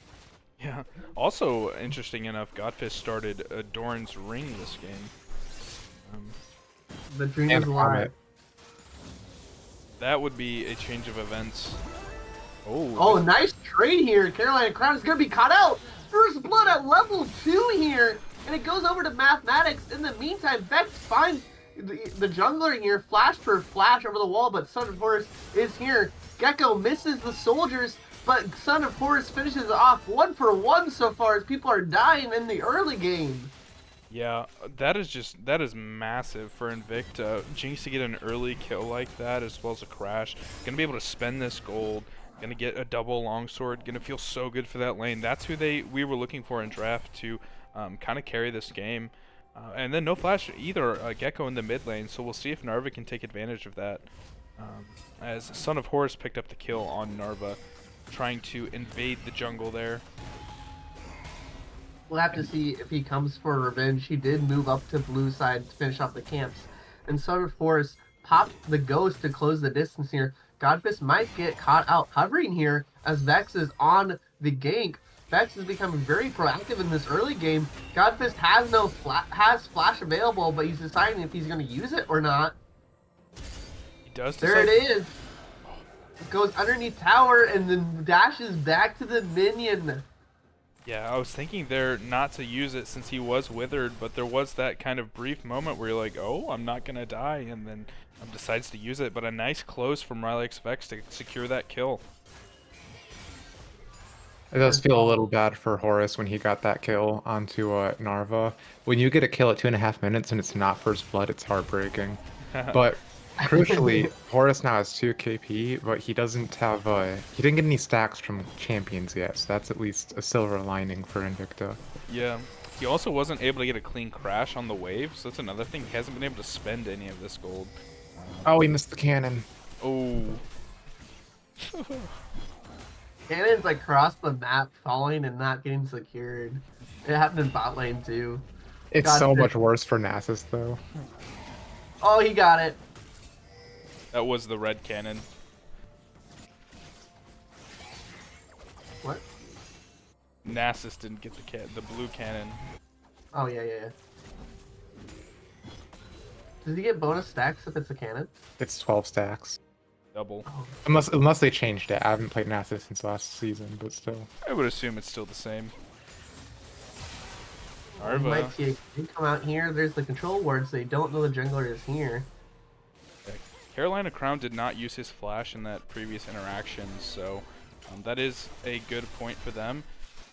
Oh, traps were put down, but they didn't get the root here. Blue Man still has the little dash. He uses it. Carolina Crown uses flash to evade that, though. Yeah, Blue Man didn't have to use his flash, but Carolina Crown does use the flash to get to safety. Then you be careful here. Actually, Rylix Vex has not backed and spent any of this gold that he's gotten off of these early skirmishes, so a little bit deceptive. He may be feeling a little bit stronger than he actually is. Yeah, a lot of pings coming down. Drake is on the rift now, so we'll have to see which team moves towards that. Lokius just kind of chilling in the mid lane. Hasn't recalled yet, but Gecko recalled and then popped the teleport here, so mid laners are probably going to trade teleport for teleport here. Yep. Nothing too crazy. By this time last game, Lokieth had died, so... Oh, Gecko with the level 6 pushback. Lokieth has not recalled yet. Lokieth... DPS is still going down. That actually feels really good for Lokieth. He didn't even flash. He literally just walked out of that. Kind of funny interaction it seemed like, but you get all of those spells out of Gecko. That's his ultimate ability, and you still have TP, and you're not even going to lose any minions here.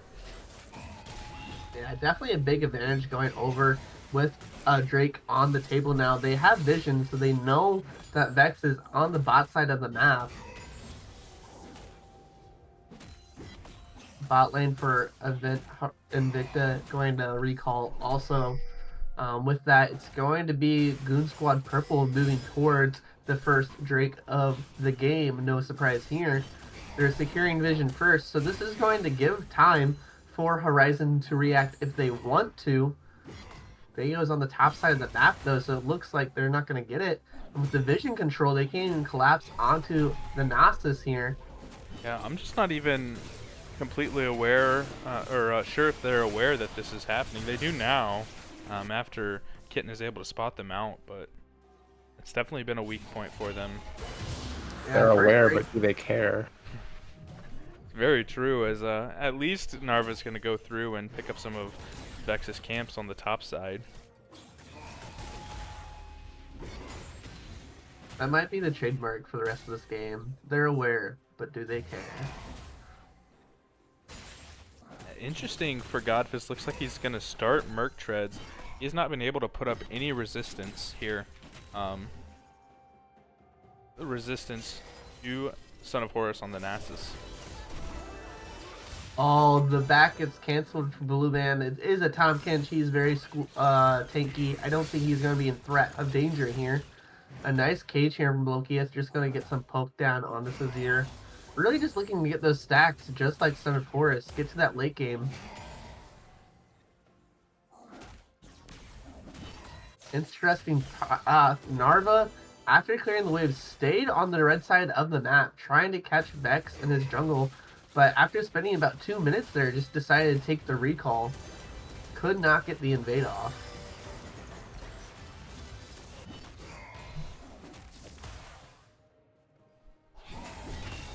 Godfist out of mana up here.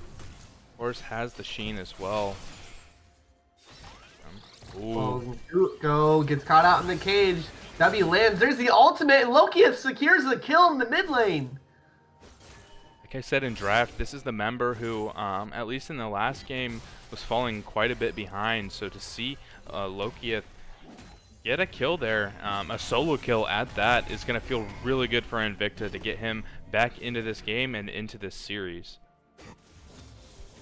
Potential dive getting prepped in the top wave.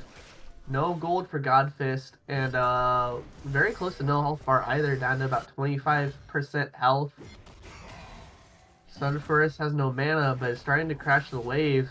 And it's going to be now that Vex gets spotted out on the ward. Flash forward on Carolina Crown is going to go down, but there's the swallow from Blue Man to Jinx keep ult. him alive. The Mega Rocket. Mega Rocket could come through. Flash from Vex is going to find the distance on Godfist. Pops the flash this time and survives. Rocket did not find it. Well, Mathematics didn't even try, so I'm not sure. Not sure about that one. Well, jungler showing Goon Squad Purple gonna rotate over Startup Rift Herald. Again, just incredible priority here from Goon Squad Purple on these early game objectives. They haven't even had to set up too much because there hasn't been any opposition from Invicta in this series.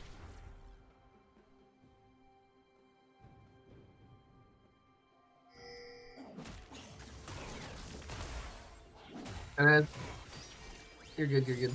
I can talk. Potential gank finally gonna happen up here on Godfist. They know that Malphite doesn't have the flash, has the ultimate available to try to get out. We'll have to see. Diana ultimate hasn't been popped yet to pull Godfist back in. They might decide to go under tower, decide not to. Again, Malphite was holding onto the ultimate, so a very dangerous play if they decided to dive. So this puts Narva on the bot side still, moving in to steal away the camps. A small CS lead has been built up here for the Diego, but at the cost of both the neutral objectives.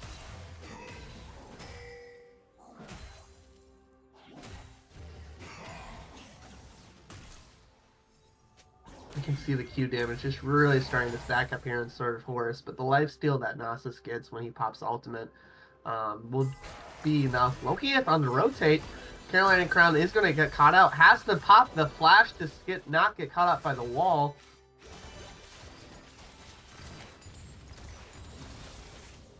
I don't think I like the Merc Treads for Malphite into the Nasus.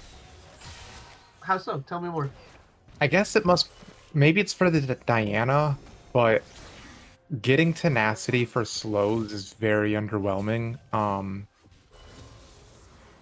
Early game Nasus pumps out a lot of AP damage though with the E, right? It does, but I think just the Merc Treads and the tenacity that it gives is actually pretty big. Oh, we're going to see the first aggressive play here for the bot lane of Goon Squad Purple. Blue Man doesn't find the knock in it.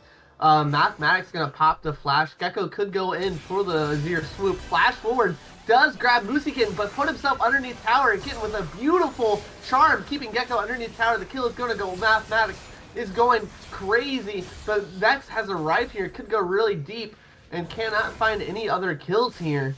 Yeah, incredible buffer there from Moosey Kitten on that ultimate. Gonna charm Gecko under tower, and with that, Mathematics was able to pick up another kill. And in the mid lane, Lokieth is getting so much value. 3 plates dropped on that tower, as well as the kill that he has. If we look at, I pull it up, the gold, yeah, already 500 gold in the mid lane. That's gonna feel pretty good. Drake. We have a contest for the Drake. Narva is here, has Viego ultimate available. Loki has rotated. They're doing it. Horizon is contesting the Drake. It's about half health. Vex gets caught within the cage. Exhaust is down. The damage didn't find it. And in goes Narva, finds the DPS. Down goes Diana, but so does Viego. There's no more junglers. This objective will go over to whoever wins this fight. Mathematics is here, but he is alone. He has no front line. Gets rooted up by the traps. Gecko gets really, really low. Mooseykin is trying to secure the dragon. It goes over to Gecko. Goon Squad Purple secure Drake number 2 as Mathematics is trying to find some kills on the back end of this. But Tom Kinch is a beefy boy. Shut down. And Goon So Squad still close. get the dragon. So close. They did it. They killed the jungler. Vex wasn't there with the smite, but it was just Moosey Kitten keeping track of the neutral objective. And the DPS from a Seraphine support cannot keep up with Azir. It is Gecko who secures the Drake.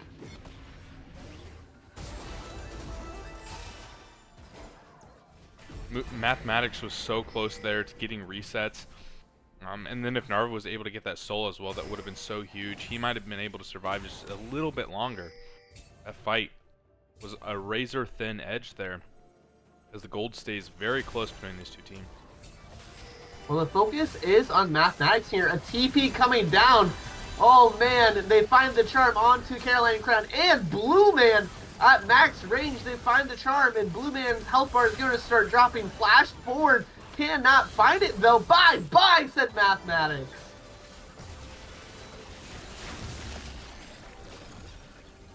That's amazing. Invicta is doing proactive plays. I feel like in these last 2 games they've kind of fallen asleep.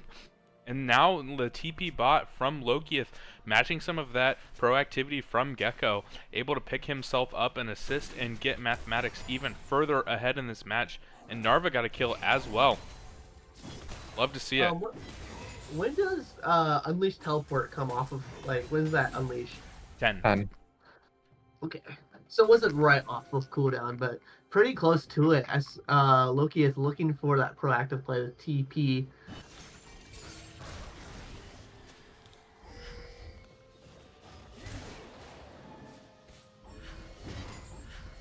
Oh man, can you imagine Nasus if he gets a blue buff? We're going to have a skirmish up here in the top lane as they try to protect Narva. Gecko is backing, and Lokieth has come over and hovered as well, so I think Invicta is favored here. Gecko doesn't have TP. So they should not look to extend this fight here.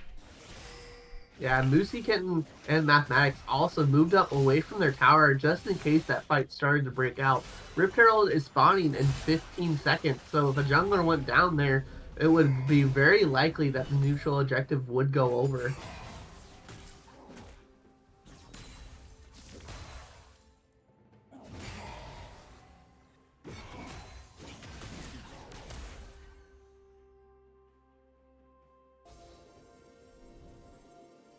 Moosey Kitten clearing out the vision to make sure they don't get teleport played on themselves like they did to the other team. Side note, after that fight, Gecko secured the mid tower, so Lokieth is not going to have as much availability to move around the map as Gecko when it comes to rotating to plays. Pings are coming down. Both teams are rotating over to this Rift Herald. And oh no, Vexit's caught out in the cage even after using Flash. Narva's going to grab that soul. Lokieth trying to get the slow, but Gecko uses the soldiers to dash away. There's no jungler. This is probably going to be Rift Herald going over to Event Horizon. Supports have moved up the map. Moosey Kitten arriving just in case Son of Horus tries to pull something off. Mathematics is going to be down in bot lane all alone, so we'll have to see if Goonz Squad try to make a play down there.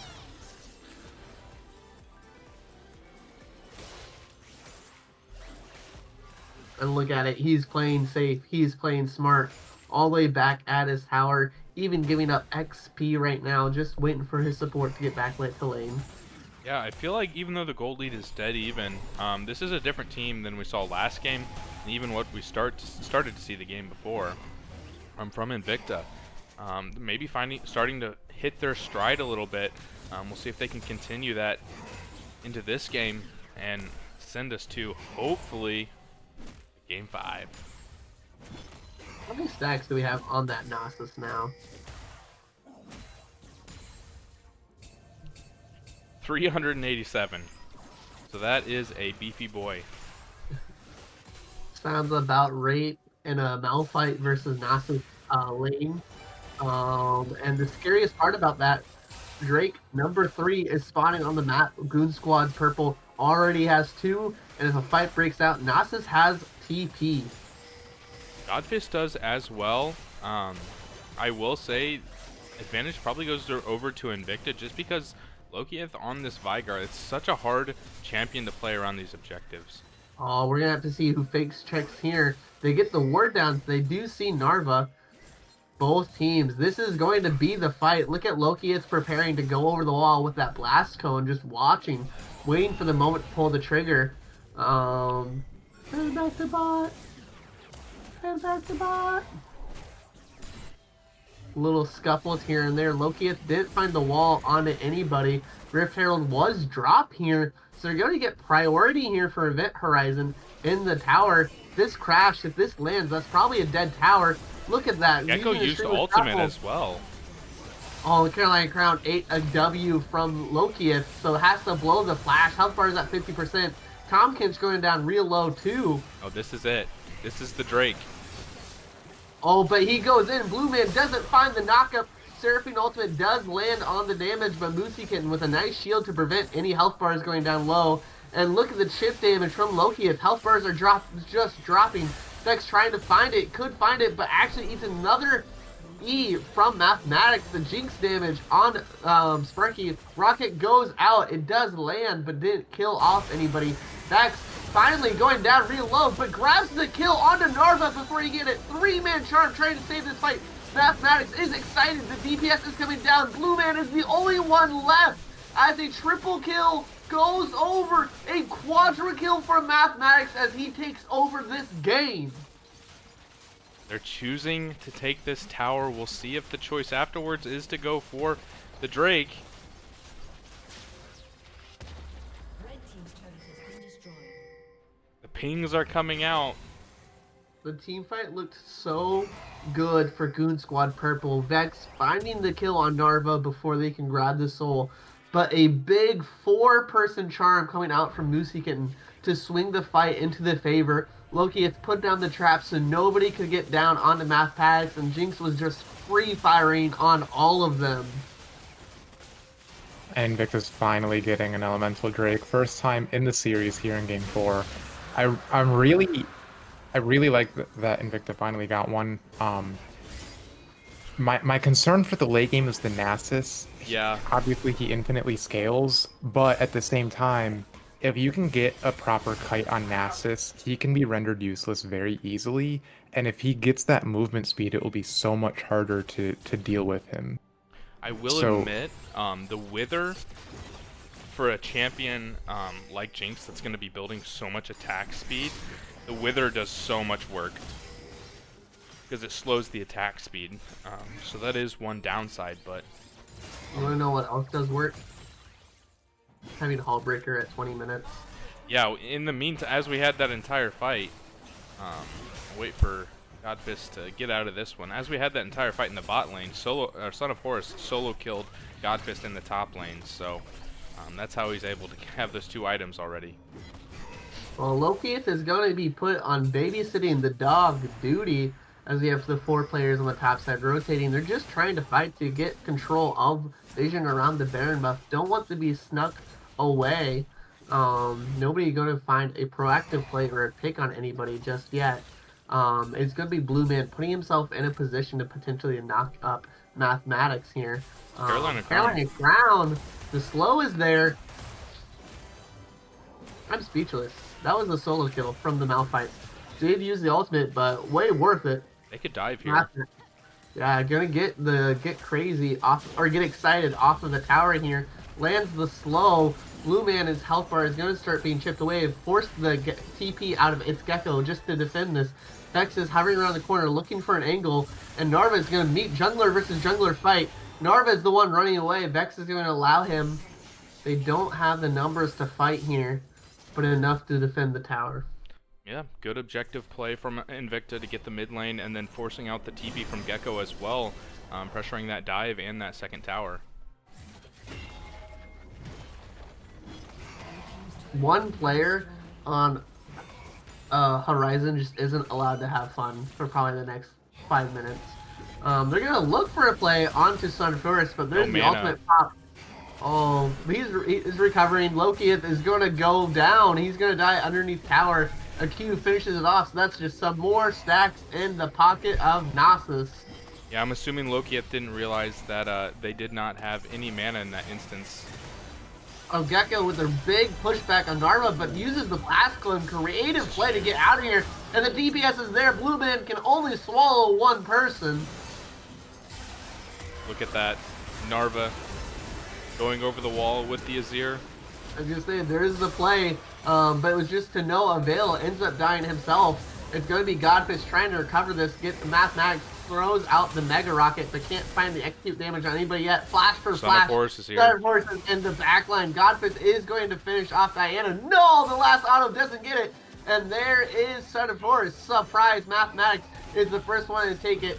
Q1, Q2. Terrifying. Massive shutdown too.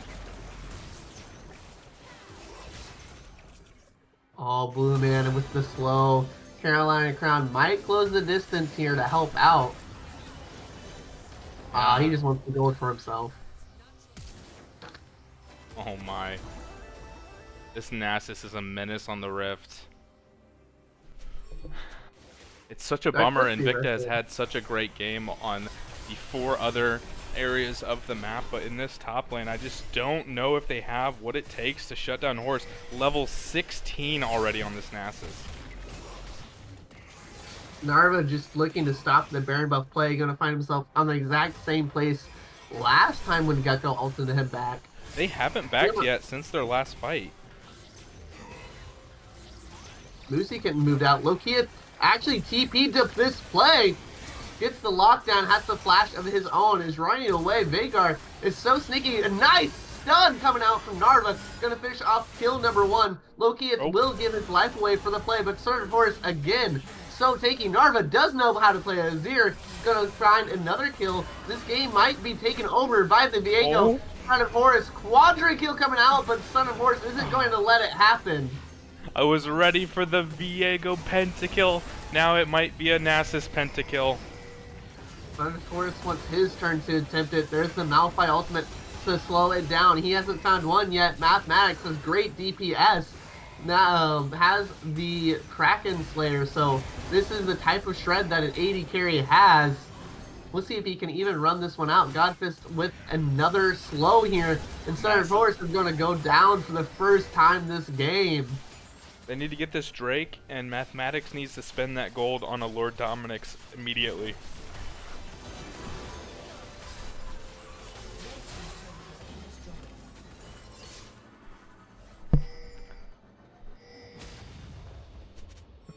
Both teams leaning on so much Copian dependent on one champion, the Nasus versus the Jinx.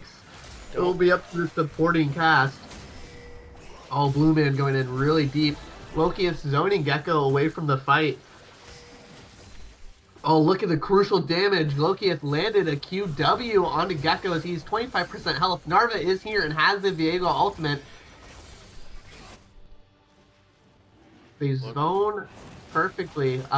Goon Squad Purple is not allowed in the river anymore. Loki is zoning them away as Drake is started. Health bar went down already, and a root caught out on Blue Man. But Tom Kinch, again, so beefy. He is the front line that Goon Squad Purple need.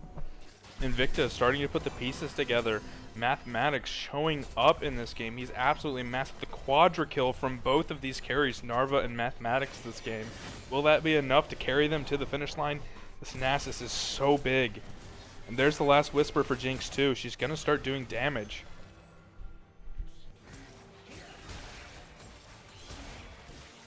What are your thoughts, Jordan?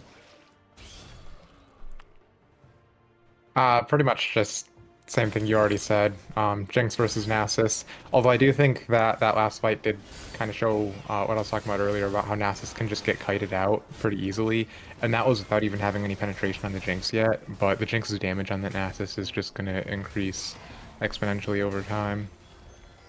It's the supporting cast. Not only is Moosey can have the slows, but also Godfist using that Malphite ultimate just to slow down Nasus.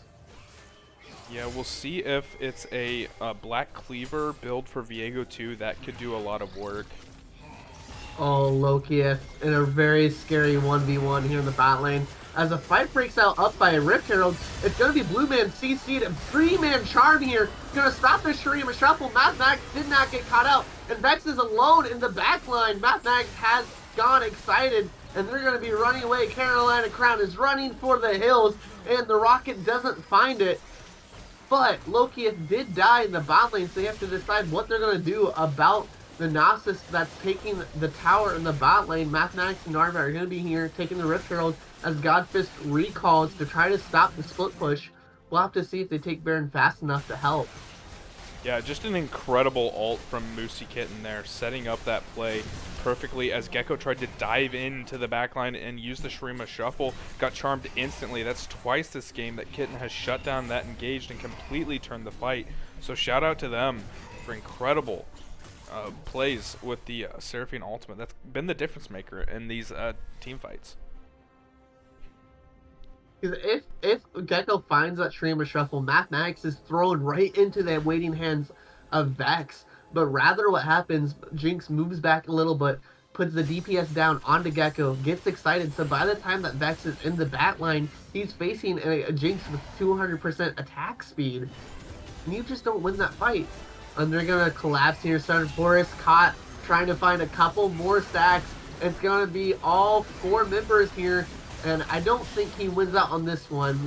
Mac's gonna be the one to grab the shutdown. More gold in the pocket of Jinx. Yeah, that's a completed Lord Doms and a completed Black Cleaver as well for Narva. So they're going to start shredding this Nasus if he doesn't have any assistance.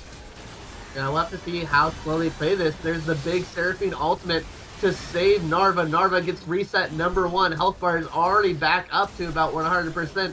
And there is an ultimate for there, just running through Goonz Squad Purple, running it down, grabbing the kills, marching down the lane, looking at this inhibitor tower, potentially looking to end this game.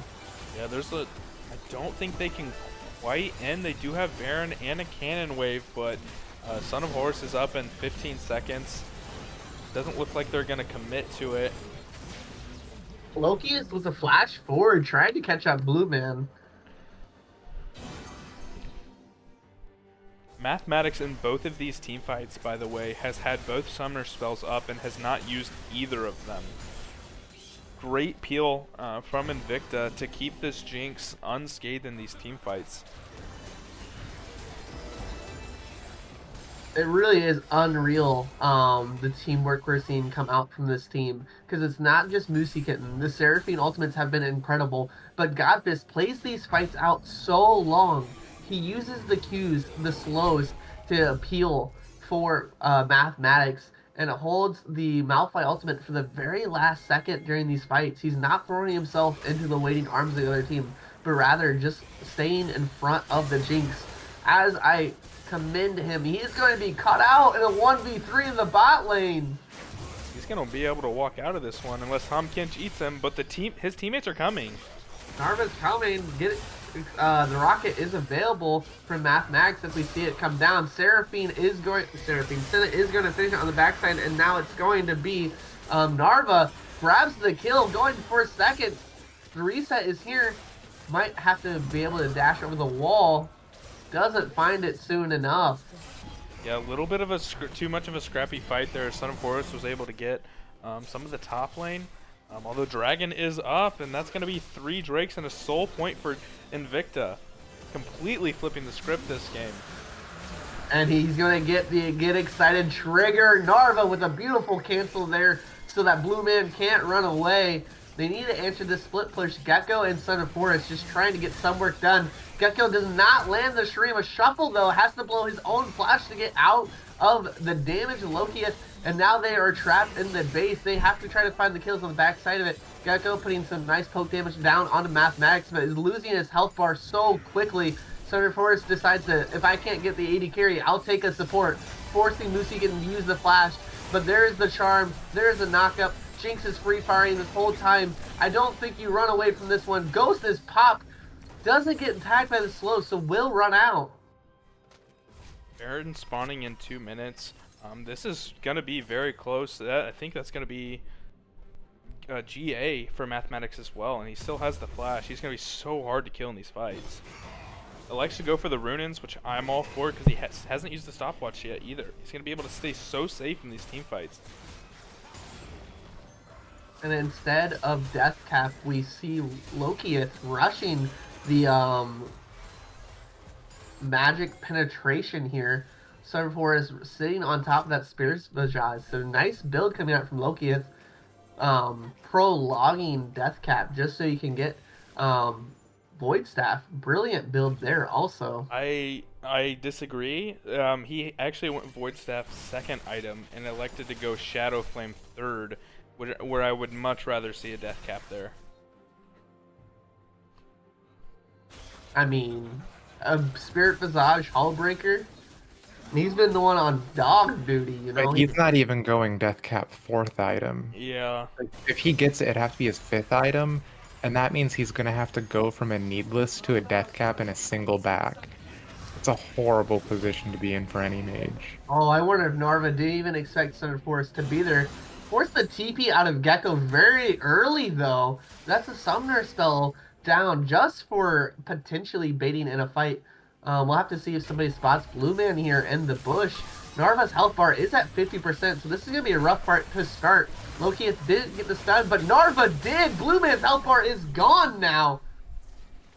Godlike. The Tom Kinch is there. It's going to be Narva using it to close the distance, but cannot find Gecko. Pop the ultimate to try to find it. But now they have zoned all of Goon Squad Purple away. Son of Morris is left, and a 1v5. Senna ultimate is used just to try to help out, but it doesn't change the outcome of the narrative. Going for the base here. Double TP is going to stop them, and they can look for Baron here as well.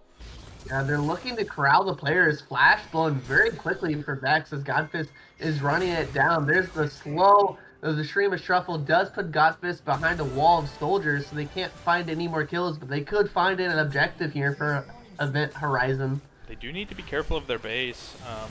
Son of Force, I guess, is 30 seconds on the cooldown. Gecko used his TP in the bot lane, so no risk of anybody TPing. Actually, Tom Kench has TP. He's looking for the fight. Yeah, it is going to be Baron going down, but they have corralled all of Event Horizon into one place. They could look for the fight. Loki is going to be the target. Health bar really low, but Gecko is dead first. Mathematics is in the 1v1 with Vex. Vex doesn't find the kill on 1% health there. Yeah, they get the Baron and they get the fight. We're looking at a 36-minute game. They can do a lot of damage here. No TPs. Looks like it's just going to be base control, but they could run down mid lane as 5. They just backed. They have so much gold. We're looking at almost an 8,000, 6,000, 7,000 gold lead for Invicta. See if they can push that. If you just look at the items completed in the inventories, the difference is just astronomical. You have Speaking to. of items, Yeah, though, Lokieth didn't use the pot. I do wonder if Math forgot that he had the stopwatch, because he got very low on health and still didn't use it in that last fight. Calculated. Mathematics. Look at that. They're just going to sneak the inhibitor, and they're going to recall to protect the split push here. Their base as well as Horus is putting on the... Looking for the inhibitor. I think Horus has TP. So Godfist needs to save his ult to cancel that. Oh, but this is just going to be but Vex! Health bar just gets obliterated when he gets caught in that Vigar wall. And 3 members are already dead for Goon Squad Purple as Son of Horus. It's in his hands to try to close out this game. Jack Show is procced for Godfist, so he has the bonus resistances, but it's not changing. Son of Horus pops the ultimate. They need to be careful. Going on They actually need to be careful Son here. of Horus Hours. might call game here. It's his only decision. He has to keep going. Narva and Mathemax are in the base. Flash forward. They find the kill onto Gecko. They're onto the towers. They have the Baron buff, but Son of Horus is zoned off. I got extremely nervous there. It's interesting because we talked so much during Game 1 and Game 2 with the Alawi that it was Godfist playing the split push, not playing with the team. And here we see in Game 4 at Dragon Pit, it's going to be Event Horizon catching out somebody, winning the team fight, ignoring the split push, and finishing out the game. Yeah. No, that was exactly what we've been talking about, is seeing Godfist on the teamfight champion, and that allowed Mathematics to become the carry in these games. Now that he has a beefy frontliner always there in the teamfights, you just saw what he could do. And kudos where it's deserved. Lokieth was showing pretty weak in the Game 2, Game 3. He was the point that they were pressuring him, Vex rotating to mid all the time, playing through Gecko. And here on the Vigar, he showed up. It was his Vigar wall that got the pick for the finished fight.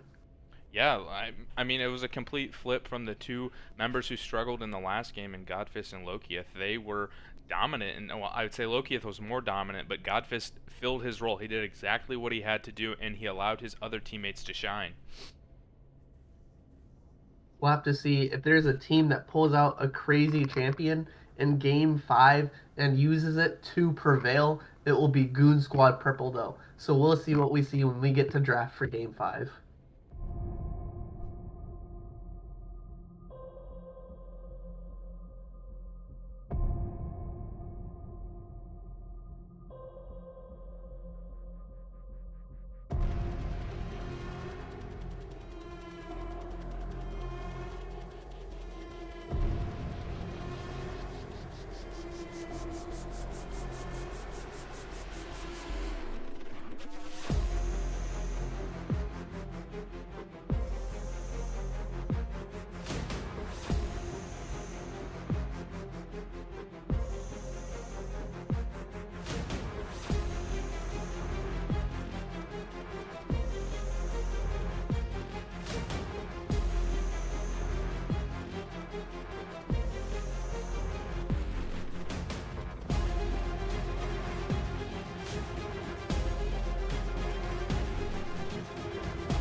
Welcome back, guys. As we're getting ready to go into our game 5 here in semifinals, kind of blood is in the water.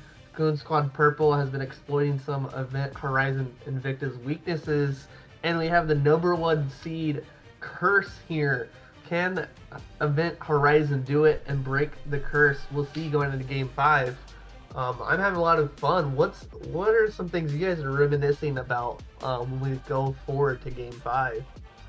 I just like the adaptations that Event Horizon Invicta made in the last game. So building on those, as well as reacting to, you assume Goon Squad Purple is going to make some adjustments as well. So how are they going to adapt to those adjustments? And yeah, I'm pretty excited to see what these two teams cook up for a Game 5. We had our previous semifinals, so this means both semifinal matches have gone to a Game 5. So highly competitive League of Legends. Lower division is delivering on the excitement for it. Jordan, this is your first cast, and we're going to Game 5. How are you feeling? Pretty good. I'm hoping to see more of melee champions for Gecko. Thought that's been pretty exciting the first 3 games, and I don't think the adaptation to Control Mage for him was it in game number 4. Yeah, and Event Horizon might make that difficult for him. Yone already banned away. Yeah, Yone banned away. That was it's Gecko. Or, he's just Gecko. That was Gecko's pick in the second game. Dominated that game. Sorry, I was getting a little bit glitch on the screen. Dominated that game. And carried that. I think he had something like 18 kills, so taking that off the board. And then the Nico as well was a pairing with Senna in the bot lane. At that time it was Ricios that played it, I believe, or Yeah. Blue Man. It was Blue Man. They've done some switching around in the bot lane, so. Yeah, but the Nico is definitely the scarier of the two compared to the Tom Kench. Goon Squad Purple paying respect to Narva, the Belveth, the main band away. Alawi band away too, just wanting to deal with that. They'll kind of find a way to deal with it, but not risking it here in the Game 5. Seraphine locked in. Such a powerful pick here coming out from Moosey Kitten. Oh, it was electric in the last game. Just solo won multiple team fights with the Seraphine ult shutting down Gecko's Azir engages. So not surprised at all for them to pick that priority again. Yeah, we'll have to see the Swain and the Mumu. Either of these could be going down to that support role. So we'll see if that's what they came up with during their draft preparation to answer the Seraphine. Either way, Jinx is still on the table for mathematics. We'll have to see here. They're gonna get priority for the jungle pool here too. Yeah, Ashe as well. A lot of champions open, of course, because no 80 carries have been banned away. But back to the Amumu and the Swain. That was the game 1 draft that Goon Squad Purple got the soul on, but was not able to pull that out. And speaking of game 1, the Kindred is back for Invicta. With the Silas ban as well, so covering themselves with that. Yeah, with Silas banned away, I wonder if they take their top pick here now. I would suspect I'm on the ADC here. I'm looking at either Ashe or Jinx. Vigar, I do agree. Vigar was very effective in the last game, so. Yeah, in a matchup where Gecko has been kind of dominating the pool, it was on the Vigar that Lokieth got the solo kill, but Garen picked. This is a big problem for Event Horizon. Yeah, Son of War is back on his comfort. They won Intuit game 1, they lost Intuit game 3, so they've split 50-50 on this. So it's not like they can't win against it, but they're definitely. They were able to respond very well in the last game. I thought in the split. It was a Nasus last game, but he was honestly more of a menace in the last game than Garen was in game 3. So able to deal with the split as well as take some objectives. They got their first 4 Drakes of the series. Before that, they had gone 12-0 in the Drake category. So picking up the soul that last game, focusing more on the objectives. Oh, Gecko not going to get his pick that he brags about in the Discord. Side note, If you're not already a member, join the Discord here. That is where all of the interaction happens. You get updates to the streams, you get to talk to the players, you get to hang out with the production crew if you want to be a part of production. All that is in the Discord. So you should be able to find that in the Twitch account, and come join us in /all league. Talking about the Discord server, Alkali is the pick that Gecko talks about all the time, and it's banned away from him.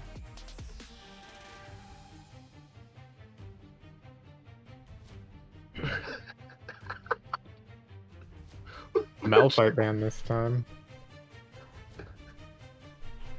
I had banned away. I like that. It was Rycios in the early games that played it, but that can be a pick into the Seraphine, as well as the Vigar. Interesting to see that they decided to ban away the Malphite and not the Jinx. Wow. That is a very short-ranged, tanky team. But that is Comfort. Carolina Crown, all season 1, played a lot of those tanky supports. Nautilus being one of them, plays a lot in the solo queue. So this is Comfort through and through for Goon Squad Purple. Yes, let's bring the Jinx back. Yes, I do like it. And into these 4 shorter ranged, tankier characters, you just saw how much the Jinx could shred those characters, and that she's just gonna have so much appeal again. Now we just need Godfist on another frontliner here to round out this typical front-to-back teamfight comp.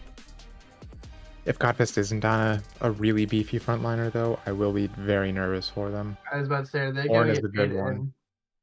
Yeah, Ornn is an excellent pick here. We'll see who they've saved 80 carry for last. They could actually go Swain. And I would not be surprised if this was a Swain APC and Akshan in the mid lane. Popular pick into the Vigar. Did you see Gecko playing Nautilus? No. Nautilus jungle? No, Nautilus mid. Who was it back in the day who would play that? Shifter?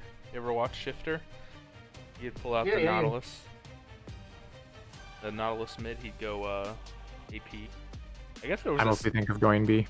Yeah, I was gonna say there was a stint like last year in pro play, Nautilus would go mid, which I tried to try it out, but then I didn't realize you have to max E so that you can clear the waves. So I just wasn't able to go anywhere because I couldn't clear any waves.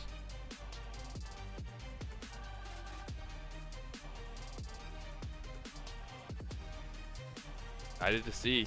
This is game 5 of this best of 5 series. Semifinals match. Like I said, the previous semifinals match also went to 5 games, and this is going to decide who's going to go up against Miners in the championship match. The loser of this match will go up against Dino Roars for the 3rd place slot as well. So both of these teams will have another series after this.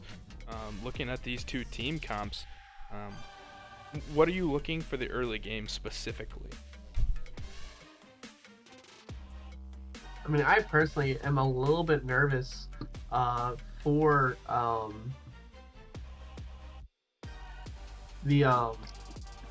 Godfist on the Ornn. It's just kind of different from what he plays. He's normally on carries or damage dealers, bruisers in the top lane. So if he gets caught out overextending, Ornn and Garen will be a miserable lane if he goes down 0-2. Especially in the early game, game 5, you might let the nerves get to you. So that's where I'm looking. That's where I'm nervous. If this Garen gets a lead. Yeah, a few honest things from these. Like, we're all casual players going into a best of 5 series. We'll see which team is affected the most by fatigue, as well as which team is affected most by just the jitters of the fact that this is the 5th game. They've been grinding almost all night for this game. And we'll see who can push through that and overcome that to advance to the finals. I'm really interested to see how this Akshan does. I find Akshan to be a very interesting champion because he has so many different mechanics and interactions in his kit that I feel like his kit's kind of overloaded as long as he has the stats to back it up. But to compensate, his stats his base stats are pretty low. So when he gets ahead, I find him to be one of the worst champions to play against, but you have to get him ahead first. Yeah, totally agree. And if I guess I don't know who's going where completely yet, but if that is into the mid lane, it can be good into Vigar, but you also need to be very careful you aren't swinging into Vigar cages, because you are extremely squishy. So you're saying is you have to be careful with Event Horizon. Yes, yeah. Yeah, all of those members. But that being said, I feel like over the series, Goon Squad Purple, especially around objectives, has had the better vision control. So being able to walk around in stealth and pick off lonesome members. Although I won't say I've seen Event Horizon and Invicta get picked all that often, honestly, especially around objectives. So so watch out for that. Just around objectives, the vision control, Akshan playing out of stealth and picking off any unsuspecting roamers, I should say. I love that you talk about an Akshan popping out stealth. Imagine a giant hook coming out of a bush. It's just a very scary pick comp here for Goon Squad Purple, and I think, but for the advantage of that, and I would give my opinion over to Event Horizon for winning out on draft, is you have Kindred Ultimate to protect you from getting caught out a position like that. With the Moo Bandage Toss or the Nautilus Anchor, like even if somebody does manage to get caught out, you'll have the backup there as a team to help them out. Yeah, I'm definitely looking for the proactive plays early from Event Horizon Invicta. I think that's what set them apart. It seemed like they almost snapped out of a funk. In those 2 games that they lost back-to-back, they just were playing completely reactive. And then the turning moment for me was when actually why am I blanking on the name? Lokieth TP to the bot lane to get his team a double kill. That was something that we just really hadn't seen in the first 3 games, was that proactive play from that player specifically. So that player picking up the pace and kind of just falling into the rhythm of the game. So expounding on that, and then I can't deny that getting Drakes also helps you win. So they were able to get Soul last game, and that was a huge help for them.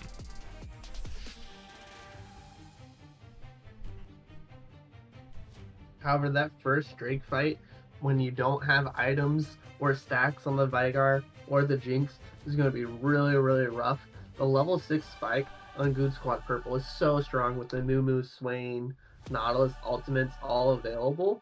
That is a rough 1v1.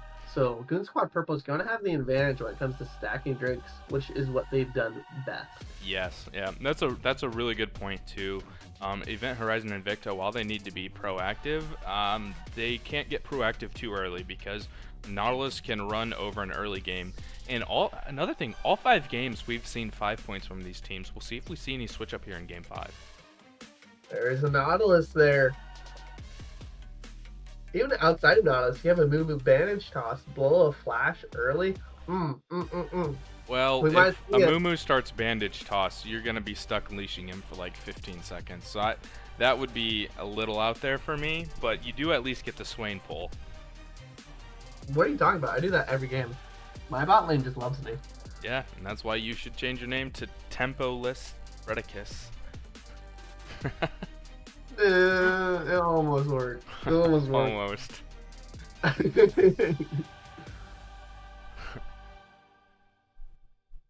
I mean, just let it happen. Let me have my early game fun so I can start play-by-play like at 30 seconds. So this is confirmation that it is the Akshan mid, right? Yes, it is confirmed. Akshan mid. Swain. I am a bit ATC. nervous about the bottom lane. You think so? For Event Horizon Invicta, you're saying? No, I'm nervous about Goon Squad's bottom lane. They are very short range in the 2 poke champions, and Mathematics last game got a kill level 2 on the Jinx, and that's kind of what really snowballed the lead down there. So they got to be really careful about their positioning. Then you expect Invicta, if they're conscious about it, should be able to get push as well. But on the other side of that, Seraphine Jinx is so squishy. And not only do you have Nautilus Hook, you have Swain Pull.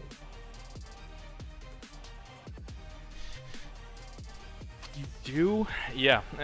I love Nautilus, but you just have to be careful. I'm more worried. Go ahead.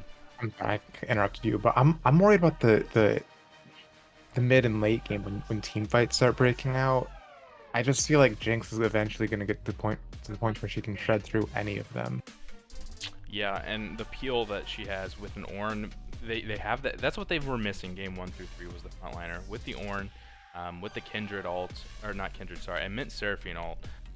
That peel, and from last game, you have no doubt that Moosey Kitten can land completely team-winning ultimates. But on the flip side, there's a lot of dive from Goon Squad Purple. If they get on flanks and off of vision, they can completely blow up this backline, I think. And then Son of Horse has to get a split push going, I think, too. Be a little bit more effective this game. I think that's how they win this game. They get outscaled, so they're going to be looking for early plays. They can channel that 4-dragon stack again as well. I think that's how they get into, or how they win this game. With all of that, I'll tune us out with my Silver Scrapes impression. Y'all can go look it up on YouTube. To join me if you want to. But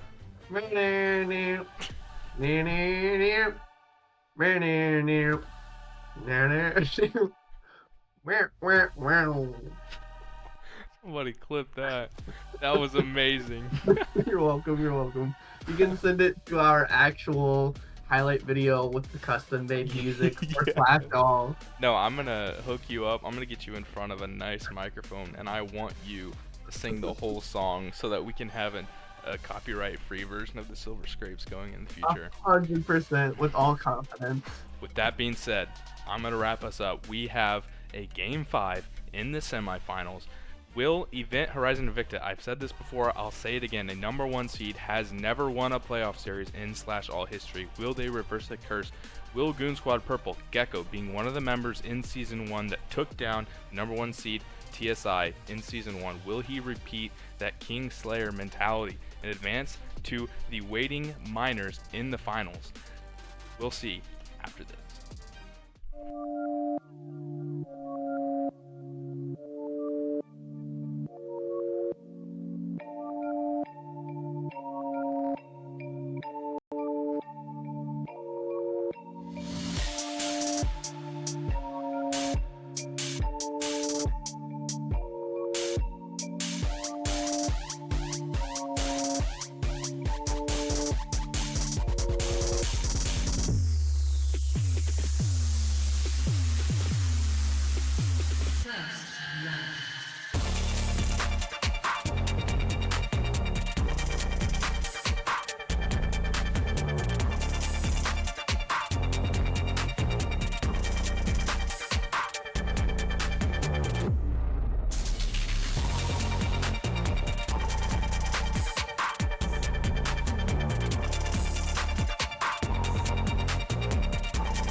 Hype.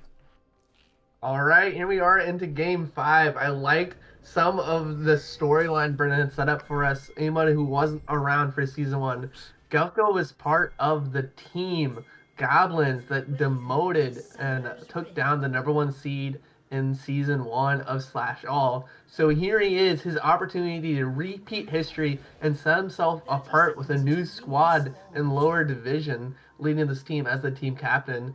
But on the other side of it, Moosey has been leading Event Horizon through all of regular season, only losing one game. So they really are out here as the superior team when it comes to standings. We'll have to see if they can carry it out. Goon Squad has been pushing them to their max. Um, Again, having a unique bot lane here, Blue Man, Caroline, and Crown not even taking an AD carry. So we'll have to see if Mathematics and Moosey can adapt to change on these comfort picks. And just like we had talked about, there's Goon Squad Purple sitting on that red buff. Nice ward from Invicta to spot this out. They're going to get full information, and Narva's going to be able to invade, I assume, the top side. Although a split map is really good for Goon Squad Purple too. With the Mumu, with the Nautilus, diving bot, that's a real possibility. We'll see if they can take advantage of that. Yeah, have pings going down. They know that this is happening. I really like the ward that they placed in that tri-bush just to see if Vex is rotating with them to the wave. But this will probably give level 2 spike here for Mathematics and Boosie Kitten, and they utilize that to get a solo kill at level 2, game 3. So just really interesting seeing all of this build up. Both teams are looking for the chance for an opportunity. Watch out in the top side jungle though. Son of Horus is going to try to frack Narva. And they know that they can get it right here. They're looking. Not only did they get level 2, they denied level 2. Yeah, look at that poke Caroline Crown down to 50% health now. It's going to be a rough laning phase for this short range support. Godbiss getting a little bit of the ideal startup here. I think Jordan helped me out with wave management, but the wave being pushed that far up for an Orin is good. Looks like they have information. That Narva's on this. Gecko finds it. Flash from both of them. I'm taking over your job, but I'm just so hype. First blood to Gecko, the King Slayer. Flash over the wall. Man. I hate seeing Akshans get kills early. That was... Well, what does that mean for an Action to get an early kill? How much does this translate when it comes to the lead? I would say similar to obviously Mathematics last game, getting a kill early. Just something that it's already hard in the early game for Vigar. You add the kill gold on top of that, it can just get really oppressive. And for the roaming of the jungler and the side lanes, like not only is it hard in lane, like Akshan has a very easy way to translate his leads into the side lane, like going into stealth and showing up, walking over vision. Akshan has so many ways to abuse the leads that he gets. Getting him early advantages is very dangerous. And look at that, they're already invading onto Narva They're yet again. Narva, not letting them play the game. Get silenced so it can't go over the wall. This time, no flash to follow it. And look at Gecko. Oh, the Action Invis. Oh! Swung the wrong direction. This is costly in a game 5. That is actually, that hurts really bad because he's now gonna drop a full wave mid lane for that play and not get anything out of it. Loki is just going to punish him. Either trade with me or ignore your wave. And that's exactly what's happening right now. He can't get back Loki to up his his wave. gnome.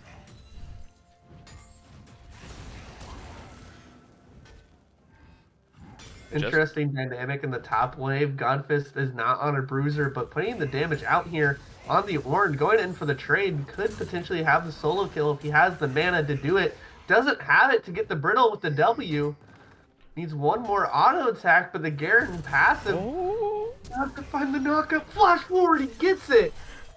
He gets it, and that was Son of Horus earlier. Didn't even get the kill, but he flashed over the, at this point, Rift Herald map to help secure the kill on Narva earlier, so doesn't have flash to get out of that one. Good punish from Godfist. Ornn, I feel like every time there's an Ornn, you think, oh, tank top, weak side, but the damage is so underrated. It is The assassin brittle. tank. Yeah. Has the TP. He's going to be able to back with full steel caps, so shouldn't be in any threat of dying now to this Garen, which takes away so much pressure. And now it's pre-6 too, so... Yeah.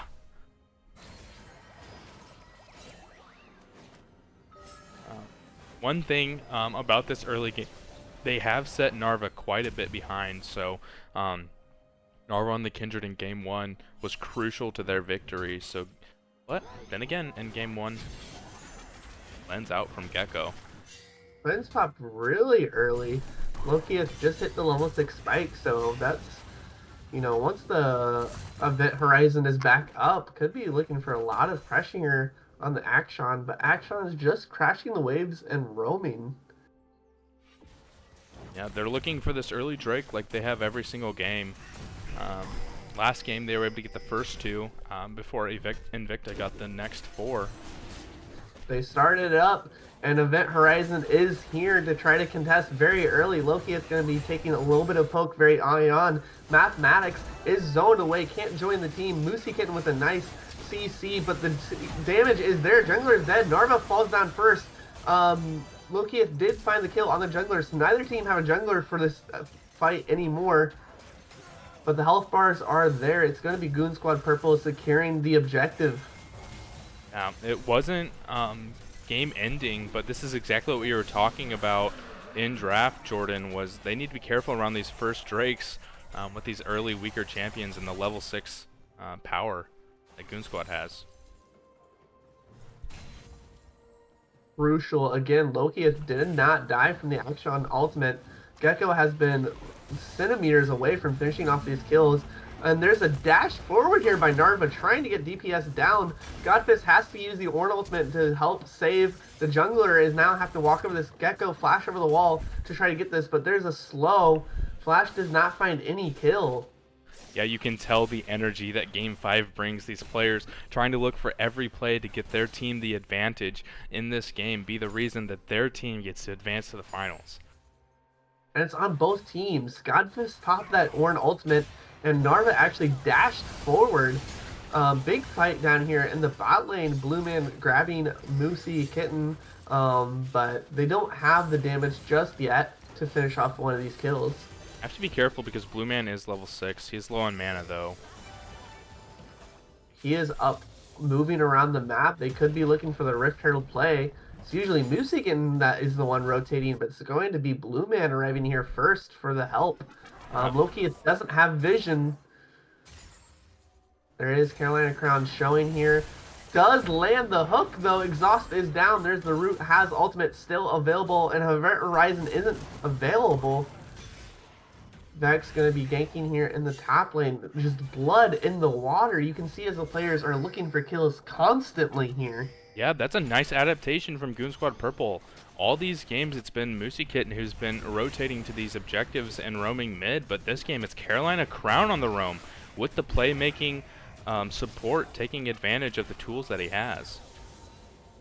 It's a different look again for Goon Squad Purple. Normally it's the Senna. It's a very scaly hang out in the back, but now just flex over. One game later is playing frontline.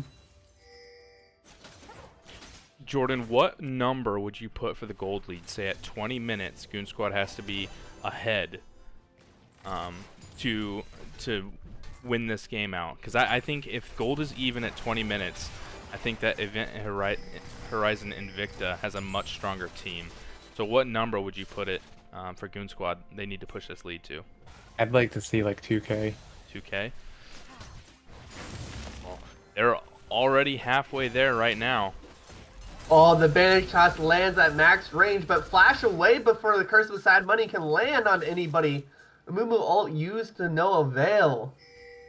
Yeah, nice flash there from Narva to get out, but man, flashes this game are just being tossed around. Lucy can just hanging out in damage zone. Blue Man using the ultimate there. There's the DPS. We saw this earlier, I think, in game 3. Moosey Kitten just not respecting the bush, face checking, and eats some CC for it. No, like you said, so often we've seen, and it was Blue Man on the support earlier, taking advantage of that vision and that bush. Narva might be looking here. Man. At what point does Ornn lose these trades? Surely at some point Garen outscales, right? Right? Doesn't have the silence. The ultimate. Brittle is there. What is this matchup? Godfist is playing Ornn as if it was a bruiser. I'm telling you, this is what Ornn's laning phase is. People underestimate the damage of this champion, especially with the grasp. He's able to heal so much. I think Garen just needs to be a little more patient man. and let his passive top him off more. Another hook lands onto Moosey Kitten. Yeah, sitting at level 5 really needs to get leveled up here so they can try to dissuade some of these engages. But shout out to Carolina Crown and Blue Man. They just keep catching Moosey Kitten out.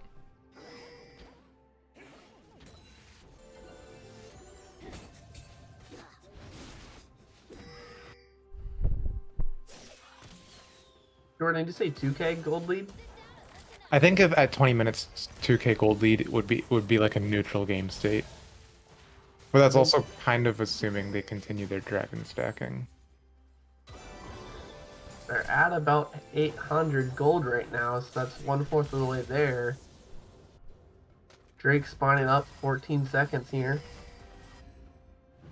Yeah, I'm really excited to see some of these late game team fights, how they play out. Mathematics on the carry champion he was last game, and shown that if you give him a champion like that, he can stomp games. Doesn't have the lead that he had last game, so he's going to have to play a more reserved style and earning the gold naturally versus through kills.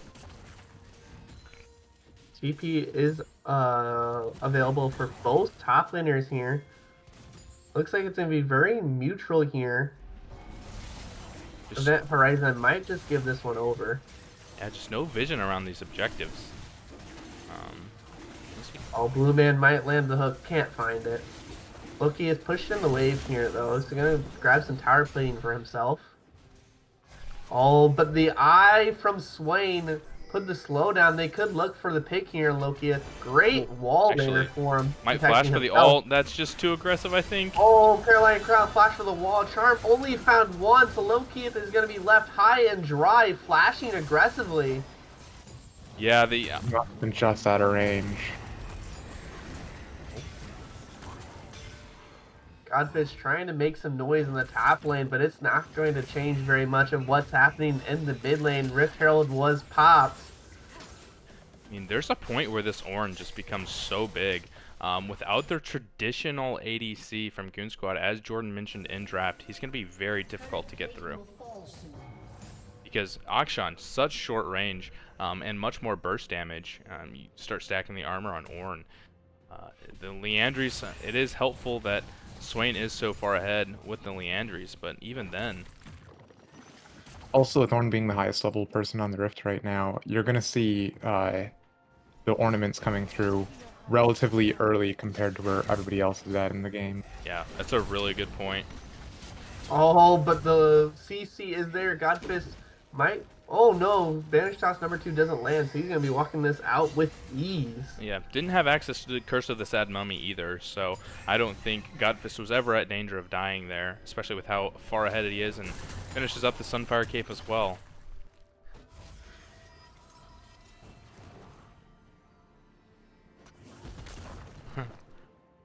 You ever face a Garen and just feel like banging your head against a wall? Yep. Or screaming in frustration.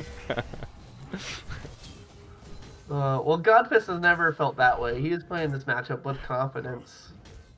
Yeah, he's getting to the range, though. You talked about when does Garen start winning this matchup. You get slightly nervous because he's taking his time, using his passive. He has the ult. Oh, Godfist almost has his ultimate too, and you can potentially get that double brittle stack. It is so strong. And Narva is here. Kindred passive is up. There it is. Flash forward trying to put this down. And the knockup is going to find it. And Narva secures it. Moosey is up there, so Mathematics being respectful at the tower, but meanwhile, 3 people looking for Loki. I was going to say, Mathematics is playing respectful. We'll see if Loki does. They actually back off the Rift Herald so that Godfist can get a recall in. Has TP available if they wanted to look for this objective play. But Blue Man getting really good poke down here on Mathematics. The Mythic being completed means that each one of these spells that land is going to be chipping your max health. Yeah. That being said, as been the case this entire series, Goon Squad Purple has complete control over these objectives. Hasn't dropped a single one. all game. Oh, another one lands. Mathmax is getting very close to the point that he himself will just be dove by one person. Flash forward, Carolina Cron didn't find the hook on anybody. And this vision is brutal for Event Horizon Invicta. I mean, if I change the fog to the right button. Echo here. Oh, but Godfist went very aggressive. There it is, the solo dive here for Blue Man, trying to kill off Mathmax on the side lane. And again, Lokieth is just ignoring all this skirmishing and silly things happening around Riftworld. Grabs another tower plate for himself. It is going to be Goon Squad Purple that start up the objective, and Event Horizon walk away with their hands in the air, so you can have it. Blue Man's in danger here. With Mathematics having the ultimate, and Blue Man doesn't have flash.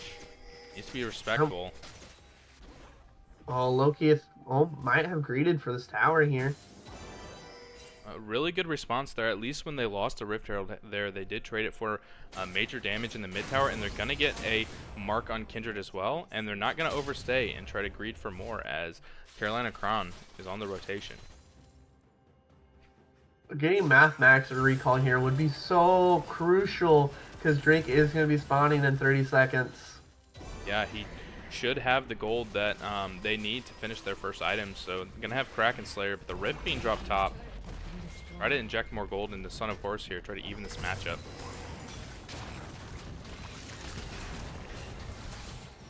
Is this the moment? He has Mythic completed. Does Garen win these out now? No, Godfist just hit level 13, so I think he just has to back off of this. He's sitting at 1,300 gold because he got that tower gold, so he needs to go back and spend. But back to what it was before with Event Horizon Invicta and their objective control.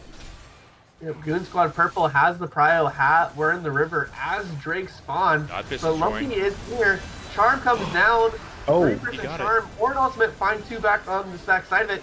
Steel went over to Mathematics on the Jinx rocket, but the damage is here. Gecko kills off 1, and Vex is looking for another one. Godfist is left high and dry in the backline. Goon Squad Purple rotating over here. Need to be careful. They chase too far.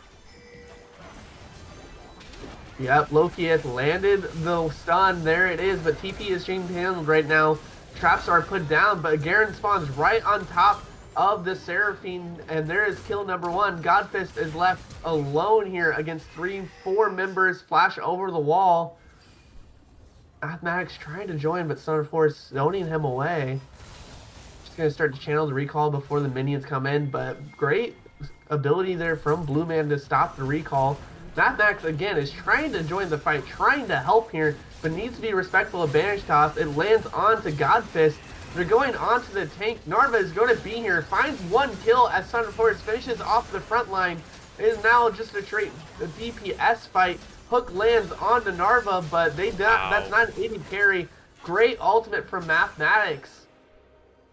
That was massive. Event Horizon needed that. They were bleeding so much from that play. They were able to get the Drake, but Goon Squad Purple just trying to push that play just a little bit too far. Overextends and gives some gold back. And onto some crucial members, Narva and Mathematics getting kills. It took us 2 minutes for that whole series of events to finalize, but Event Horizon is rewarded for playing so patiently and insanity. Mathematics stole the Drake with the Jinx rocket. It's probably gonna die here. Oh, there's 1 minion. That's not gonna be enough. Oh man, right as I talk about them playing patiently, they overextend for the DPS on the tower, and Blue Man picks up a solo double kill. Yeah, trying to get more gold. These side towers are so weak. Standing gold there for the team. Once they get to cash those in, you suspect the gold lead to creep up a little bit more towards even again. That was crucial for Event Horizon Invicta to get that Drake. And the Event Horizon they're a very carry-heavy team composition. Infernal Drake's going to benefit them greatly, and they have the potential to get 4 of them this game. Great point, too. And Godfist has hit level 14, so I think every level after this is going to be an Ornn item. So Jinx needs to hurry up and get that IE. Yeah, but on the other side of it, Gecko 2-0-2. There's gonna be a person who makes a crazy pick to swing the favor, maybe kill off the Jinx before a team fight. It's gonna be the Action. The Yeah. swing the favor. I see what you did there. I think that Gecko probably should have gone for the Merc Treads if you're going to go defensive boots. I like the Merc Treads a little bit better into Vigar and into Seraphine here. Because if he gets caught out by a CC ability, he can get bursted down to 0 real quick. Look at that. 3 control wards around Baron buff. Goon Squad Purple really do make it a point just to control the neutral objectives. Yeah, first Ornn item going over to the Vigar.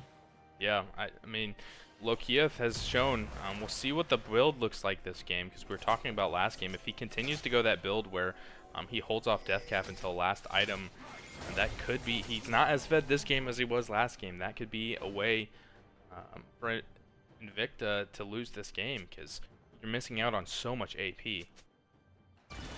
I do think it's interesting. It looks like he's going for the Shadow Flame second. I would have thought the Void Staff. It's actually going to be Invicta Horizon just starting up the Baron to bring the team fight to them. Gecko is the first one to go on, gets caught in the wall, has to bolt flash, but Blue Man is into the backline. Lucy Kitten already down to 25% health. Finally, Swain goes down, which lets Mathematics free fire, but still, Gecko is a slide, and so is Vex. Goes in with a 4-man stun, but they just don't have the DPS to do the fight. Narva is still alive. Mathematics is still alive. Nobody died. That is 5-4-4-0 here. Baron buff going to go over. Event Horizon just swung this whole game into their favor.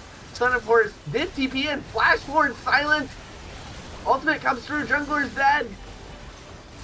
That's not going to be It doesn't enough. change the outcome.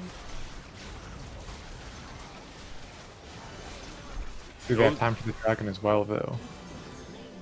See if they run down there. Yeah, looks like it. All they need is Jinx. And you suspect, I mean, Jinx sitting at almost 2,200 gold here. That's going to be very close to the IE. But you know they don't care about those Drakes. This game just went from neck and neck to probably like 75% in the favor Event Horizon. They found it. They just started up the Baron buff, and as soon as they do, it was Blue Man who's overextended a bit in most of these games. Wanted to cancel it, went all in into a 1v4. I mean, those are the plays you look back on. Just the flank from Godfist was absolutely massive. Gecko didn't get to do any damage that game, had to flash out, tried to use his ultimate from distance, but Narva was able to neutralize all of that with the Lamb's Respite. And then as he tried to go back in, Godfist caught him once again. So you were talking about that 2-0 lead that he had and 2 items completed now, probably 1.5 at the time. He wasn't able to use any of it. Godfist has been such a crucial player, and he's showing up here in Game 5 doing tank duty. Yeah, it definitely feels like a win or lose by, what's the word I'm looking for, by Godfist. We'll have to see how the Game 5 mentality sets in. Son of Horus going in very aggressive, just going to walk it out. It does stop the Baron play here, but they need to get out of here. Blue Man with a great sidestep, but it doesn't change that he is going to die. Mathematics is here with the DPS. Goon is going to go forward. Flash forward. Mathematics finds a rocket. Goon is dead. Goon, Gecko, gosh darn, that's embarrassing for Game 5, but we'll continue. Baron buff is on the table. 3 members are dead. Event Horizon is marching into the base. Loki is moving forward just to get it. And there it goes. Vex goes down. Carolina Crown is going to go down. They have Baron buff. This could be game. Nobody's going to be alive for 16 seconds. This is game. And the death timers are staggered. This is the fastest game we have of the whole series, and it's going to be Event Horizon buying their ticket to finals. Mathematics showing up Game 4, Game 5, and says, my team is going to finals. Congratulations, Event Horizon Invicta. That was insanity. What just happened? Just like that. They're going to be going to the finals to take on Miners. What an insane turn of events. That Baron bait, that was a play we hadn't seen from them all series. They had been neglecting objectives the entire game, and then they use an objective to perfection to force the other team to come into a disadvantageous fight and turn the fight and end up taking that Baron and winning the game with it. And it's incredible to see the team come together. Every single player, when we started from game 1 to game 5, showed up. And here in the final game, it was very evident that all of them were playing at their best. Moosey Kitten's ultimate during that last fight, Mathematics flashing forward to get the last hit on the action, Lokith's wall trapped in Vex to his death, Narva staying alive despite being in the front line, and Godfist, we talked about it, playing the Ornn, even though he'd been playing split push all game, showed up 4-1 and 10 on a tank. Incredible to see all of them improve over the game, refine, and outlast in a best of 5. That being said, I have some interviewees set up for the post game. I have Narva and Moosey Kitten on the ready. I'm going to move them up, Brett, if you would like to interview them. Oh no, I have awful interview questions. Oh. Narva's here, waiting for one more. Hi. Event Horizon and Invicta, how are you guys feeling? You're going to finals. Feels pretty Anna. good. Yeah, I'd say there was a lot of mixed emotions going on there, but it was good. Good stuff. Yeah, I got pushed to game 5. How do you guys kind of come together and maintain composure to play, League of Legends for 3.5 hours? 5. 5. We lost count after game 3. That was it for us. Yeah, how do you guys pull it off? Prime hydration. He's not sponsored though. Shameless plug. Yeah. Yeah, for real. Nah, but to be real, I mean, we were just kind of as a team, we're just talking it through and just kind of motivating each other. And then our coach was very not motivational, but like kind of like, it's all right, just take a breath. If you guys need a break, like it's cool. So just chilled for a second, got our mental together, and then dished out 2 more games, and bada bing, bada boom. Yeah, so that was after game 3 that instance kind of happened after dropping the two in a row. Yes. Yeah, something just snapped inside of us. We did it for content. That's what some of us say. We troll for content. All right. Oh, what's another question I can ask? Okay, I have to ask. This is just me. Like, you guys won. Shout out to you guys. You guys are going to the finals. The lack of dragons is astonishing to me. Just and we have Narva. We have the jungler here. What's the talk? Is it just to give angle every time, or? No, it's just I don't know. They just have very scary champions. Usually I like I'm like, go now, go and fight. But I don't know. Just really I respect Gecko. Yeah. Especially after that Yone game. That was a crazy game. Yeah. I still 1v1 them though. I don't care. On the Briar, yeah, I remember that. Yeah. That being said, I mean, as scary as Gecko's Yone was in game 2, Moosey Kitten, your Seraphine in game 4 was the difference maker, landing those ultimates, especially to shut down the Azir engage. Is Seraphine probably top priority comfort champion for you? Oh yeah, hands down. That's why it's like, I was like, all right, they're gonna give it, we're gonna take it. So Yeah. I mean, that was good for us. I know they missed a ban, which sucks for them, but I was like, well, unfortunately we used it to our advantage. So Yeah. I mean, at least they got to play Kindred. yeah. Yeah. Which is hardly ever. Yeah, they keep banning it. Yeah, one of the questions that me and Jordan were going back and forth just during some of the drafts was that, which one's more important? Is it that you have a cohesive team comp or that you guys are on comfort? And I feel like you guys answered that here. You guys would just prefer to be on the comfort, the champions you guys think are fun. Is that accurate? I feel like it's a mix. Obviously, in lower division, comfort's very important because, like, if you understand your champ and the ins and outs, then the game flows a lot easier than maybe picking something that goes with the team comp, but you don't know how to play it fully. So these are kind of like comps that we run constantly and practice on. So comfort for us is very important. I will also say that I have a really nice team who accommodates me very well because I do not like playing meta junglers. I like playing carry junglers. Okay, Mhm. yeah. So it's really nice. Yeah, and that Yeah. yeah, I would say like kind of to add off of that, was there any conversation because the first 3 games split post strategy, then the last 2 games it seemed like Godfist was playing more the team fight focus. Was that a cognitive switch or just kind of I guess who orchestrated that? Yeah, I mean, I feel like there was it was a mixture of everybody kind of like, all right, let's switch it up. Like if this obviously game 1 it worked, but like maybe we need to take something out and bring it to the table. So we were like, all right, let's just switch it. And our coach kind of was like, yeah, let's try switching some stuff up. And he was really good on accommodating that part for us. Awesome. Yeah, you guys go ahead. I was gonna ask, because we joke about the priority around Drakes and neutral objectives, but in game 4 you started contesting them and building up confidence, and then in game 5, all of a sudden you're doing Baron, and it's a bait, and you turn it into win the fight.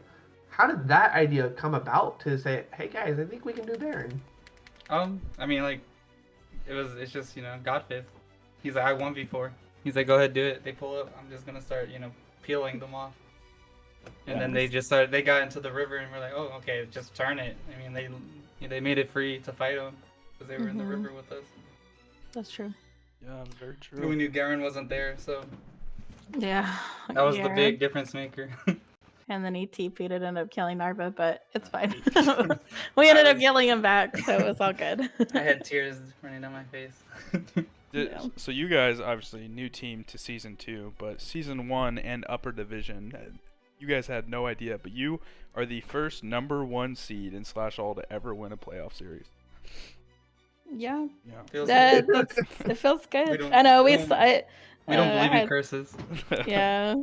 Anti-curse here. Yeah, so shout out to you guys. Just winning that and carry that on into the finals. I'm looking forward to the finals. Miners is a extremely strong team. They showed a little bit of weakness in the semifinals, so I expect a really good series, and I'm looking forward to it. Same. Their mid laner's pretty respectable, but I mean we've beaten them before. There's it's possible. Yeah, Just look I'm looking forward to finals. for sure. Oh yeah. Well, Us too. yeah, we're looking forward to hosting you guys to finals. Or I for Appreciate finals. you guys so much. Yeah, for sure. Take Yeah. it easy. Thank you guys. Congratulations. Celebrate winning this. This was a long series, so definitely take time to celebrate. For sure. My I'm like- eyes, they're barely open. I'm Not practically that. squinting at the screen on game 4. I am happy though that we started earlier because I felt bad for them on Friday when I was like watching the entire series and I was like, "Ooh, this is late. I can't imagine playing right now." Yeah, But yeah, thank you so much though for casting and y'all pulling through too because it's a lot. for sure. It's always Yeah. fun. Love casting with Brett and Jordan, the new addition. Welcome in, Jordan. I'm sorry, I have puppy aggro right now. It's- all good. do you have any interview questions, Jordan? I'm sure you have a question, right? I don't know. His dog is pretty cute. I have a feeling if you were to say anything, he would say we covered pretty much everything. So, yeah, That is congrats to true. you guys. All right, my Oh. dog has not acted like he's had to go out for the past 5 hours, and I'm trying to force him to go. Aw. Dogs are always a problem. But you guys kept the dog contained on the Gnosis, just to tailgate that. Oof. That Yeah, did he not was a feel bit. good. He was a When bit scary. When he cued me, I felt fear. Yeah, that was not fun to play against. I have a curiosity question, and this can be the last one. Because that game 3, against the Nasus ended in a base race. So Mhm. what was there a point during the series that you thought to yourself, we got this? This is secured. This is our series to win? Or was it not until you won that fight in game 5 that you really felt the emotions kick in? That you're like, we did it. Game 4 definitely felt like we got it. Mhm. Like the moment Jinx got the quadra, I was like, oh my god, like Yeah. this is it. This is gonna be the difference maker for the series. Yeah. We finally got momentum again. As I say, I feel like the game 4 was really the turning point mentally for the team. Just kind of we kind of clicked like, all right, you know what, we're tired, but we just got to push through. We got this. It was successful. Congratulations, guys. And we will see you guys at finals. Awesome. Thank you so much. We appreciate y'all. Y'all have a good one. You too. Well, that we heard from Event Horizon Invictus. We don't have a date yet for finals, so tag the Discord here so you can catch the event. We just went to Game 5. It was intense. We had multiple different champions in it. So please join us for Game 5 because it will be as much fun as this one was. Congratulations to Horizon for carrying it out tonight, and it is now the end. So we will wrap up the stream. Good night / all community. Thanks for joining us all the way to Game 5. Later.